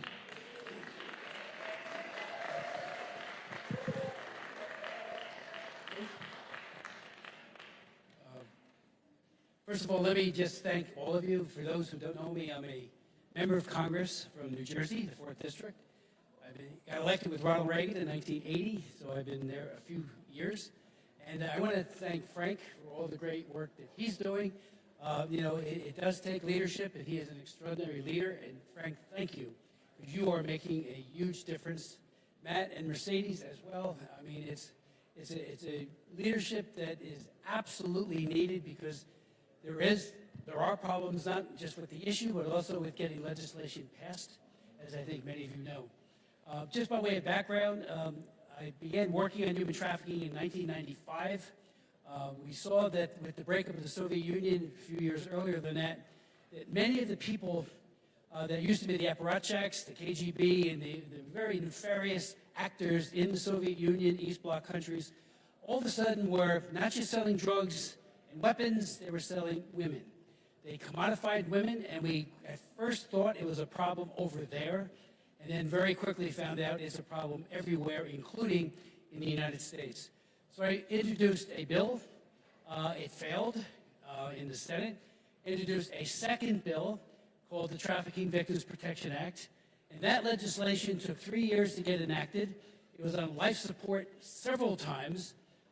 Sam Brownback in the Senate was our great friend and ally over there. And together we got it across the goal line and then into law. That legislation is everything that's in our trafficking federal response, both domestically and international. We have added to it with some reauthorizations. For example, in the year 2000, we couldn't get an ambassador at large. We got that in the 2003 reauthorization. We found out that peacekeepers all over the world, especially a few years later in DR Congo, I actually went over there and found out that the peacekeepers in DR Congo were raping little children. These are UN peacekeepers. Had 4 hearings on it. We added language that said that when you look at the TIP report and who do we study as to how well or poorly that country is doing, now the military and peacekeeping efforts will be part of the analysis as to whether or not a country gets designated as either a tier 1, which means you're good, tier 2, you're okay, but you're trying, tier 3, you're an egregious violator, and you can be and should be sanctioned by the U.S. government until you get it right. George W. Bush, to his credit, put some of our best allies on the tier 3 based on their record. South Korea and Israel both had very poor records. He looked at it and said, that's it, put them on. Within 6 months, they were already taking serious efforts to end their complicity government-wide with trafficking. And by the next year, they were back to tier 1. So it shows that it works when you have a penalty phase affixed to all of this. We also, as you know, the TVPA was both a domestic and an international response to this heinous crime called human trafficking. And I say that because a lot of people thought it was all foreign. It equally applies to the domestic. And one of the things we did in the bill, now law, TVPA, was to put 20 years to up to life imprisonment for the trafficker. We put in the law that anyone who has not attained the age of 14, that trafficker could go to jail for the rest of his or her life. For those who have not attained the age of 18, it is likely they'll get a very serious sanction, like up to 20 years. And after 20, where there's an element of force, fraud, or coercion, then they too could get a very significant jail sentence. We've had many thousands of convictions. One estimate, and that's a few years late, and we don't have a more up-to-date one, 5,200 of the worst are behind bars for between 20 years to 50 life because of their terrible engagement in human trafficking. We also put in a provision that was at first controversial, that we never treat a trafficked person as a criminal. And teenagers, there's no such thing as teenage trafficking. That's a total oxymoron. It doesn't exist. In my mind, and the minds as we got this passed, they too cannot be prosecuted. And then around all of that, we built a whole array of protections. And that's the work that continues to this day. trying to figure out best practices. How do we make sure that the victims are not re-victimized? We have a new bill, H.R. 1144. It's not so new. It got passed twice in the House, last Congress, the Congress before.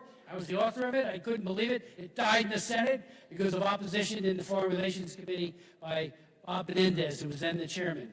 I appealed to him over and over again. Just pass it. You can do it by unanimous consent. Who's going to object to it? And he wouldn't do it. So we lost 4 years there. And now this year, our bill is ready to go. It's already been approved by the Judiciary Committee, the Education and Labor Committee, and of course the Foreign Affairs Committee. It's all ready for House consideration, and it has not yet been voted on in the House. So I'm angry and I hate to say that, but the delay is denial. And I keep arguing the longer we delay, the more of these new services don't get put into effect. For example, we put in a provision for $35 million a year, times 5, it's a 5-year bill, for housing, to make sure that trafficked women have a place when they're rescued to live, so they're not re-trafficked because of their vulnerability. We also have wraparound services across the board, mental health and the like, to make sure, again, the woman, as best as possible, or man, but they're mostly women, are reintegrated, loved, and cared for, so that they can get back into it with education and then maybe employment if that's what they want. Gina Cavallo, who's sitting over here to my right, she's testified at several of our hearings. What an advocate, and so many of you know or are someone who has experienced the cruelty of trafficking. Holly, and to me, you are the greatest advocates ever for not only having good public policy and good law, but good, aggressive, and faithful implementation of the law. It's one thing to have a law, and then, it sits and collects dust through lack of faithful enforcement. So we are calling on the administration to enforce existing law and to embrace this new bill, which we named, by the way, after Frederick Douglass. Frederick Douglass was one of the greatest abolitionists who ever lived on earth. He was a Republican, I would point out, and his great-great-grandson worked with us in writing, Kenneth Morrison, in writing this bill. So we put a big emphasis on prevention. We have a provision in this bill that K through 12, every child in this country should be educated to be situationally aware as to what to look out for, what are the signs, how drugs are very often used to ensnare and then to retain a victim. And the more people are aware of this, friends, educators, the less likely, it empowers everyone, especially potential victims. That's in the bill. And we have a big rollout that we want to do with the Department of Education and HHS, and the bill is still sitting over waiting to be considered on the House floor. So I'm calling on my leadership to pass it, and to pass it yesterday. We thought it would be up last week. It did not get up for a vote. Hope springs eternal. I've been assured by the Speaker that they are going to bring it up. Now, I say, when? Do it. So, again, you guys are really the advocates that can help make the difference to get this over the line. And then we go into implementation. And just let me say one thing about implementation.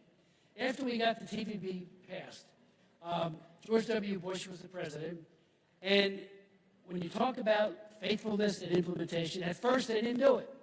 So I kept calling over to HHS, calling over to having meetings at the Justice Department, and said, where is it? Even the T visa, to help women who have been trafficked overseas to here, to give them an ability to get protection and their families, because we put in a family provision so they don't say, okay, you go and leave the terrible situation you're in. This is the trafficker talking. We'll go after your little sister in Moscow or wherever it might be. So he gave them protection as well. They weren't doing anything. And I said, I didn't say it to the president. I didn't get to see him. But I said, it says, you shall do this. You shall do that. And they weren't doing it. So we did a big hearing of oversight. I'm a Republican. I'll call out a Republican or a Democrat any day of the week. And then we started to get some things done. So we've got to really redouble our efforts. This Frederick Douglass Act will make a huge, huge difference. There's money in there for prosecution. prosecutorial discretion is such, as you all know, that prosecutors can decide, what am I going to go after? What am I going to go after? What am I going to focus on? We want this to be at the top.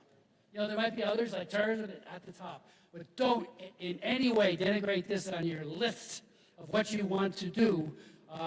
Make this right at the top. So that's something that's embedded in the bill in terms of money.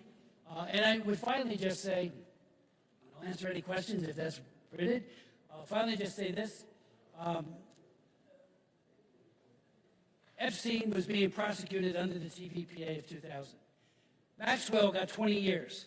She would have never gotten anything, because what are they going to do, use the Mann Act? When we looked at the Mann Act, we said, what a nothing burger this thing is. You know, maybe you get a year or two. And prosecutors don't do anything because it's just not worth their, you know, they want something where the penalty is commensurate with the crime. And that's why having 20 years to life is so very, very important. But Maxwell got 20 years. Now, P. Diddy also had a very serious problem with trafficking, but he was prosecuted under our law, TVPA, and the Mann Act. And they gave the jury the ability to pick and choose, you know, what penalty, under which law will we, you know, provide or met out the penalties. And they chose the Mann Act. So you got a slap on the wrist. So we're again asking the Justice Department to admonish the U.S. attorneys to go all out, find these people, rescue the victims, and prosecute the perpetrators. So I'm very optimistic, angry again that we've had such a long delay. This could have been passed 4.5 years ago.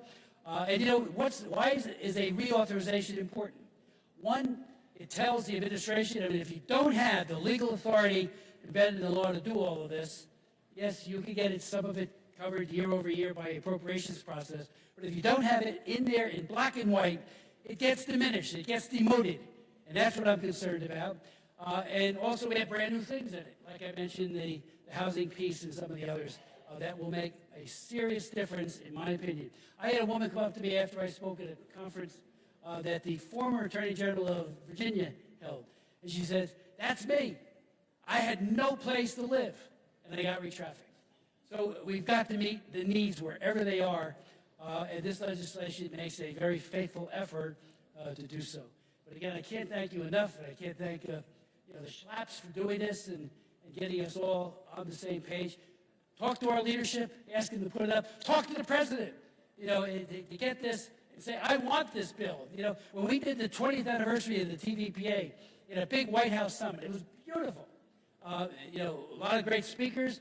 The greatest speakers of all were women who had been victimized, who told their stories, and you could have heard a pin drop. And I learned that lesson myself. When the TVPA in 1998, 99, it looks like it was dying, like so much legislation does in this place, I brought over two women that my wife and I had met in Leningrad, St. Petersburg it was called now, then too, in 1999 at a human rights summit. And we spent 6 hours listening to their stories. They were unbelievably moving. The brokenness was just, we brought two of those women over, they testified, and that helped get the bill moving again. Because everyone was saying, oh, what's this? When I talked to a half a dozen U.S. attorneys in 1998, 99 about trafficking, their first question was drug trafficking, right? I mean, it was always drug or weapons, but almost always just drugs. And I said, no, people, women, children, men who are trafficked and turned into commodities. So now that's changed, but we need to sustain and expand this, and the Frederick Douglass Act does just that. Thank you so very much, and God bless you.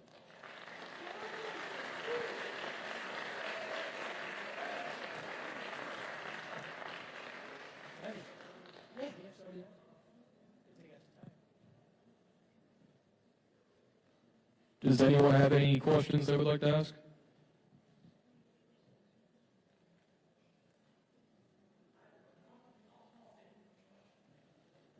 It's late in the day, I'll break the rules. Thank you all again for being here. And I have to tell you really quickly first, Congressman, we would not do this work if it wasn't for folks like you, and really you in particular, who led us to this light.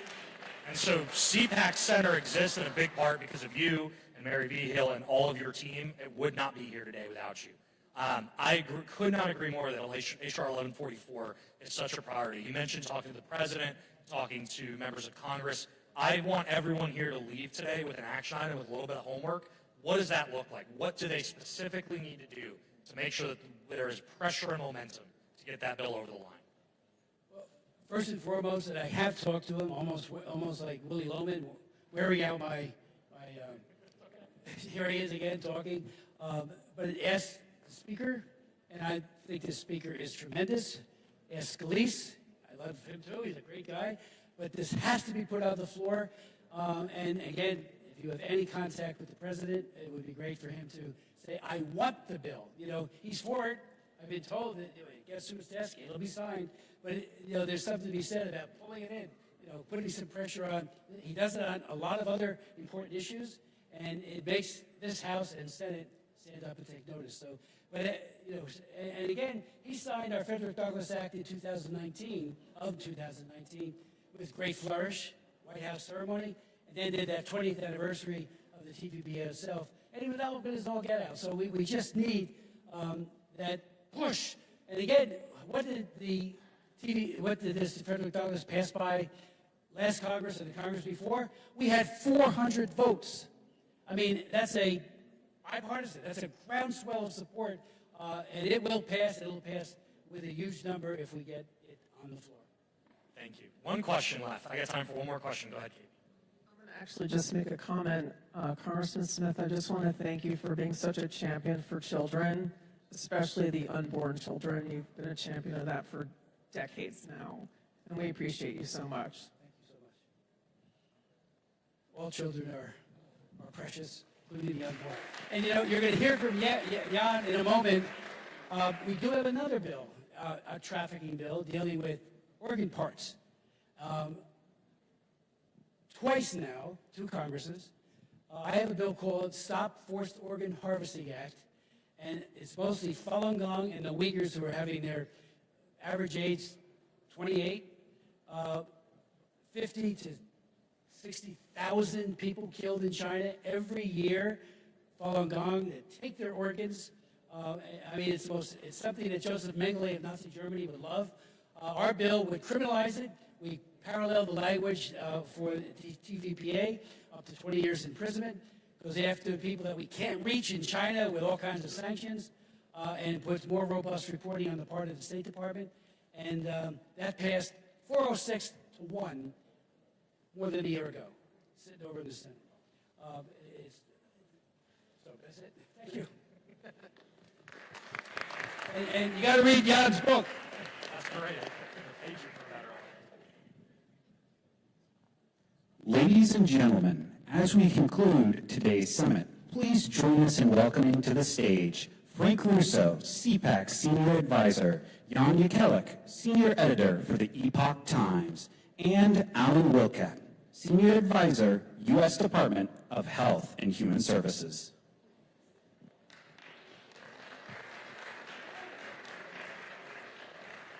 Thank you all, and especially those of you who have stuck with us throughout the day.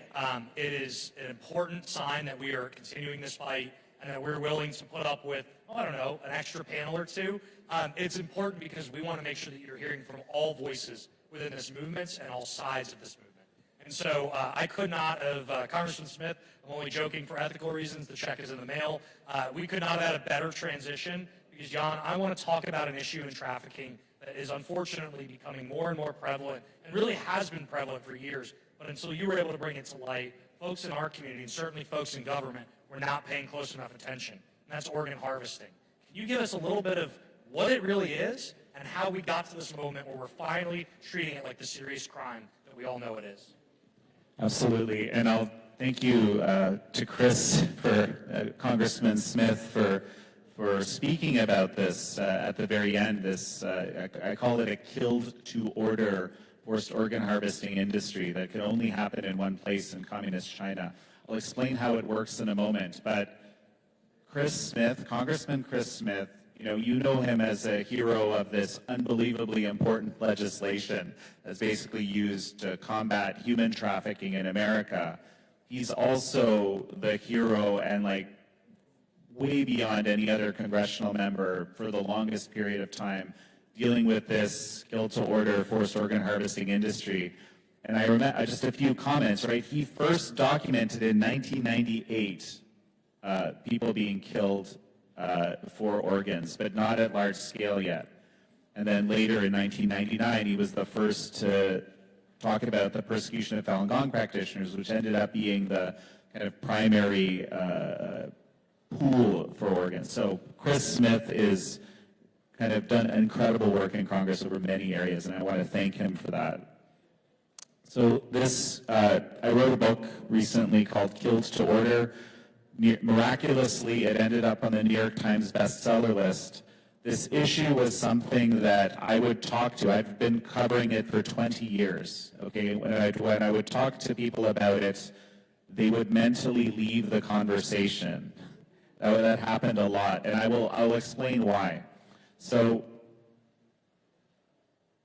in an ethical transplantation situation, the way it works is, like let's say in the United States, if I need a new heart, someone has to have a catastrophic accident, usually a car accident or a motorcycle accident. And it has to be a very special kind of accident. There still has to be circulation in the body, okay? Because you can't transplant organs that, when there's no more circulation, they degrade. And also, because our bodies reject foreign objects, we have to match for blood and tissue, right? And then, so all of these factors have to play in. And it's very rare. So in a normal situation, suddenly you get this organ donor that appears because they had this catastrophic accident. And there's this field of people waiting to receive that organ. And there's an algorithm that's used to decide who gets it. In communist China, it's the exact reverse, okay? So, and a little bit of background, okay? In communist China, they have a history of creating class enemies. Okay, a class enemy is a group they decide they're going to struggle against. Okay, first group was landowners. They wanted to take people's land, so they pushed mass dehumanizing propaganda through the system to convince the rest of the society, to condition the rest of society to treat these people as dangerous, less than human, contemptible, right? And the only way out, you could confess that landowning was evil and you were glad that the Communist Party took your land. If you did that, you might live, okay? And they've done this to many, many groups over the years.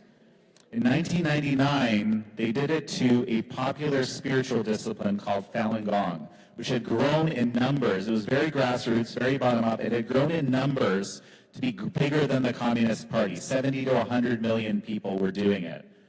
You know, no money collection, no hierarchy, no worship. It was a very truthfulness, compassion, and tolerance. These were the kind of core principles.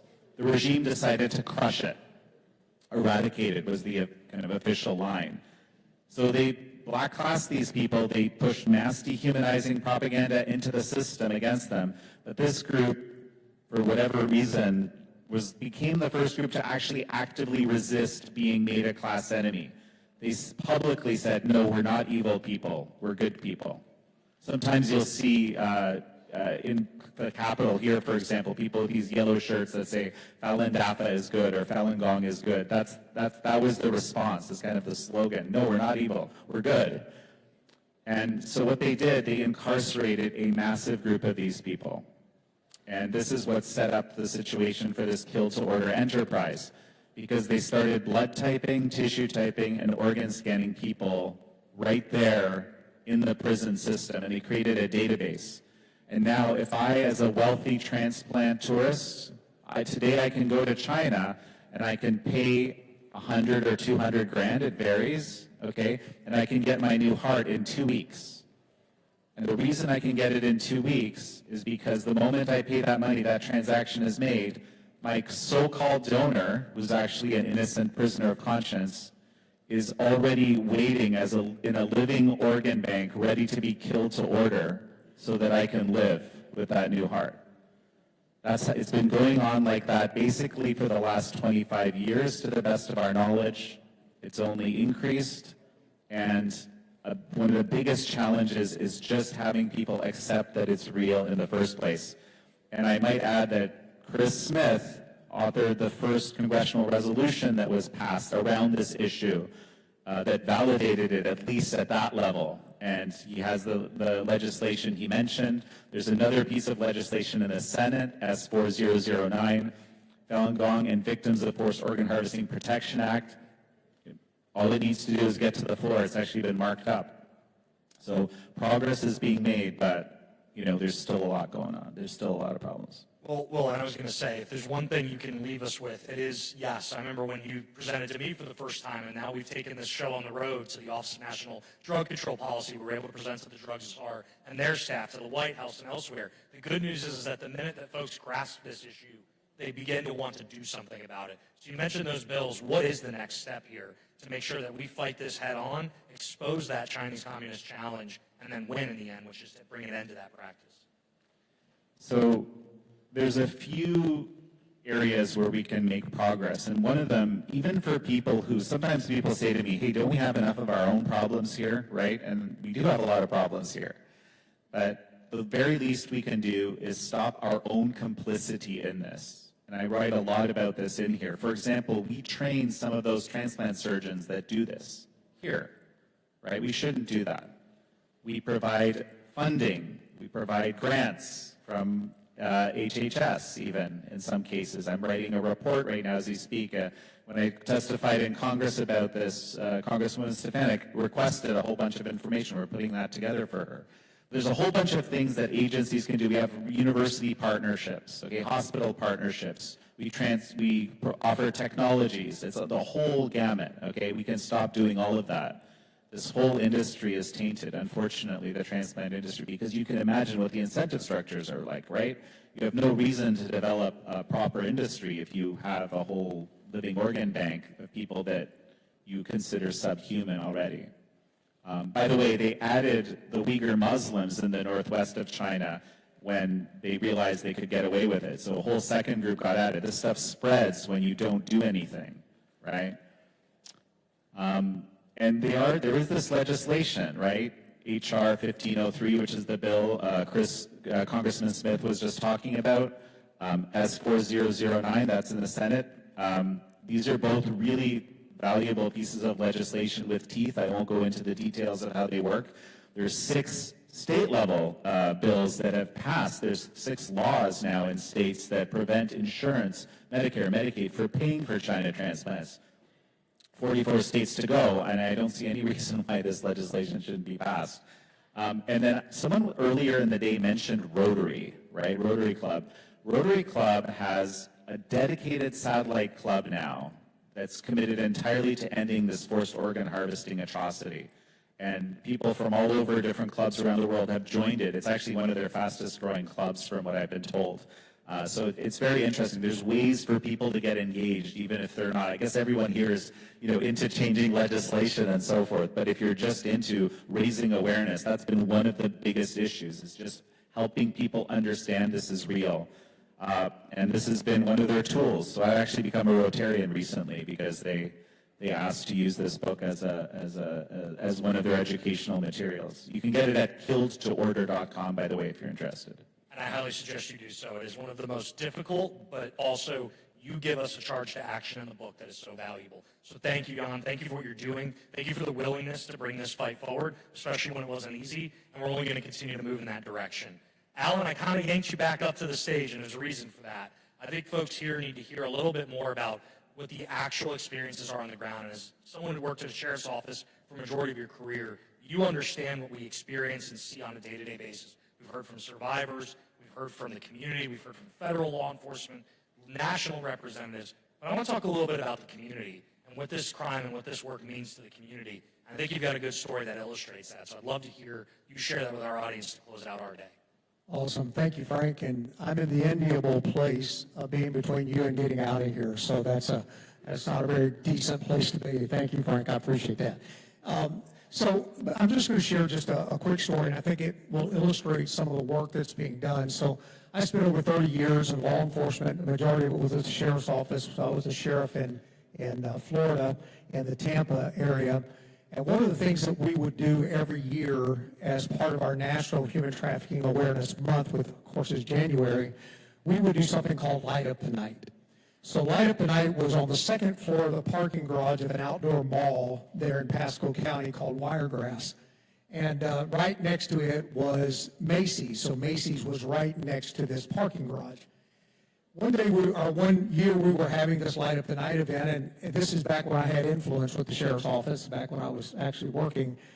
We would have survivors that would speak. We would do a helicopter fly over, and it would light up the crowd as Light Up the Night, and law enforcement would turn all the lights on. The red and blues would be going on the second floor of this parking garage. And one year we always closed out with a candlelight vigil. The candlelight vigil was about honoring those survivors who had come out of the life, but also recognizing that there was a whole lot more that were still out there in trauma and hurting and broken places. And we wanted them to know that there was hope, that somebody's coming for you. And so we would do that as a candlelight vigil. And I was doing the candlelight vigil one year when a gentleman that was well dressed was right at the edge of the stage, and he walked up to me and he kind of pulled on my pant leg. And I was like, thinking, what are you doing pulling on my pant? I'm a law enforcement. I got all this gear. You're not supposed to be touching me. And so he tapped on my leg and he said, I want to talk to you. And I walked off to the side there and he said, look, I'm the general manager of Macy's. And I heard that this human trafficking is happening in our community. What can I do about that? And he was weeping. I mean, tears flowing. I've got small children. What can I do to stop this in my community? As Macy's, what can we do? And that's where we could train your employees. You got holidays that are coming up. We could train your employees on what to look for. That's done. So they brought in a Sunday before they actually opened at noon. And I stood there, and I'll never forget, in front of the perfume counter.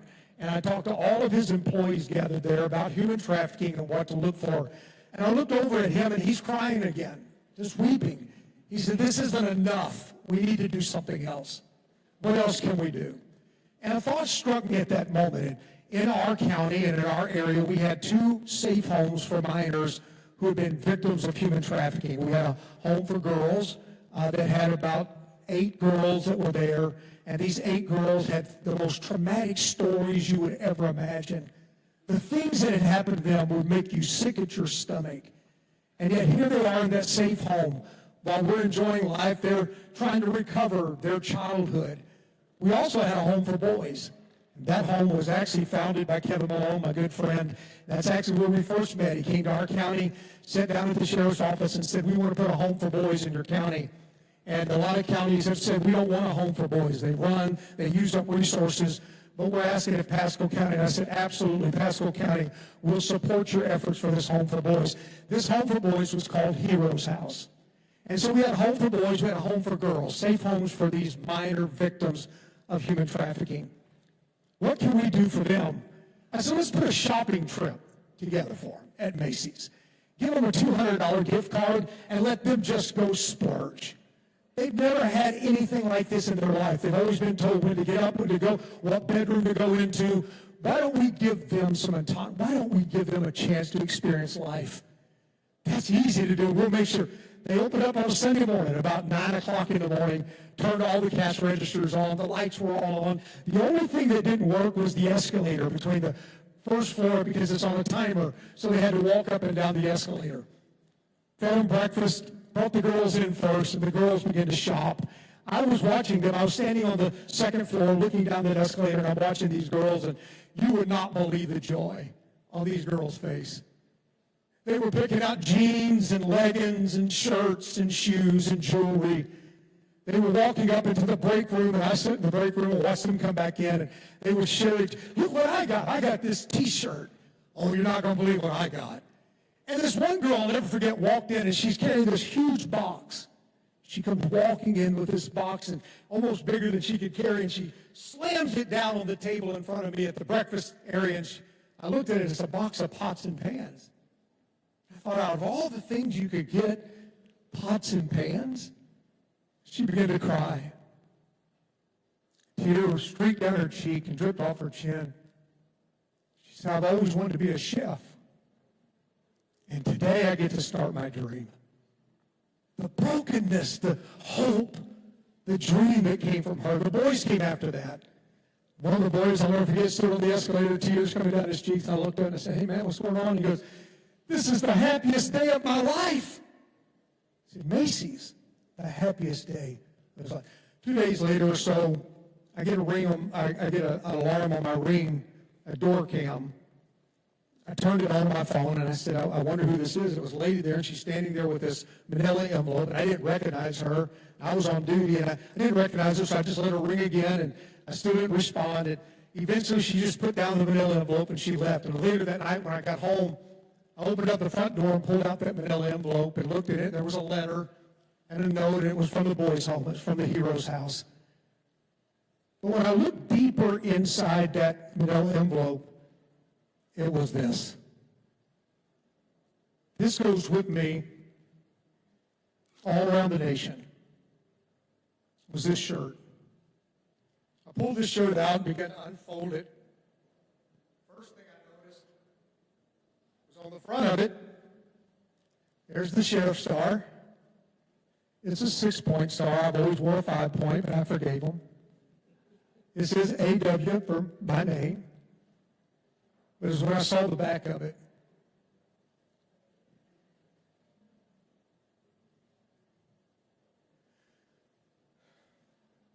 And on the back of it is handprints. And the note that came in with the package said simply, these are the actual handprints of the boys. They purposely put the colors in colors you can't see very well. They're subdued because they wanted you to know that nobody sees them. The only people that see them are the ones who are pure in heart. I looked at these handprints and my heart broke inside of me because I recognized that in this broken world that we call human trafficking, all somebody is really looking for at times is for somebody to see them. CPAC, I close today with this simple encouragement. There is no one in the world more positioned to do awesome things than the group that is assembled here when we see them. And I ask you not to see them as troubled kids, and not to see them as runaways and throwaways, as the labels would tell you to see them, but to see them with this understanding: they are fearfully and wonderfully made in the image of their Creator. CPAC, let's see them.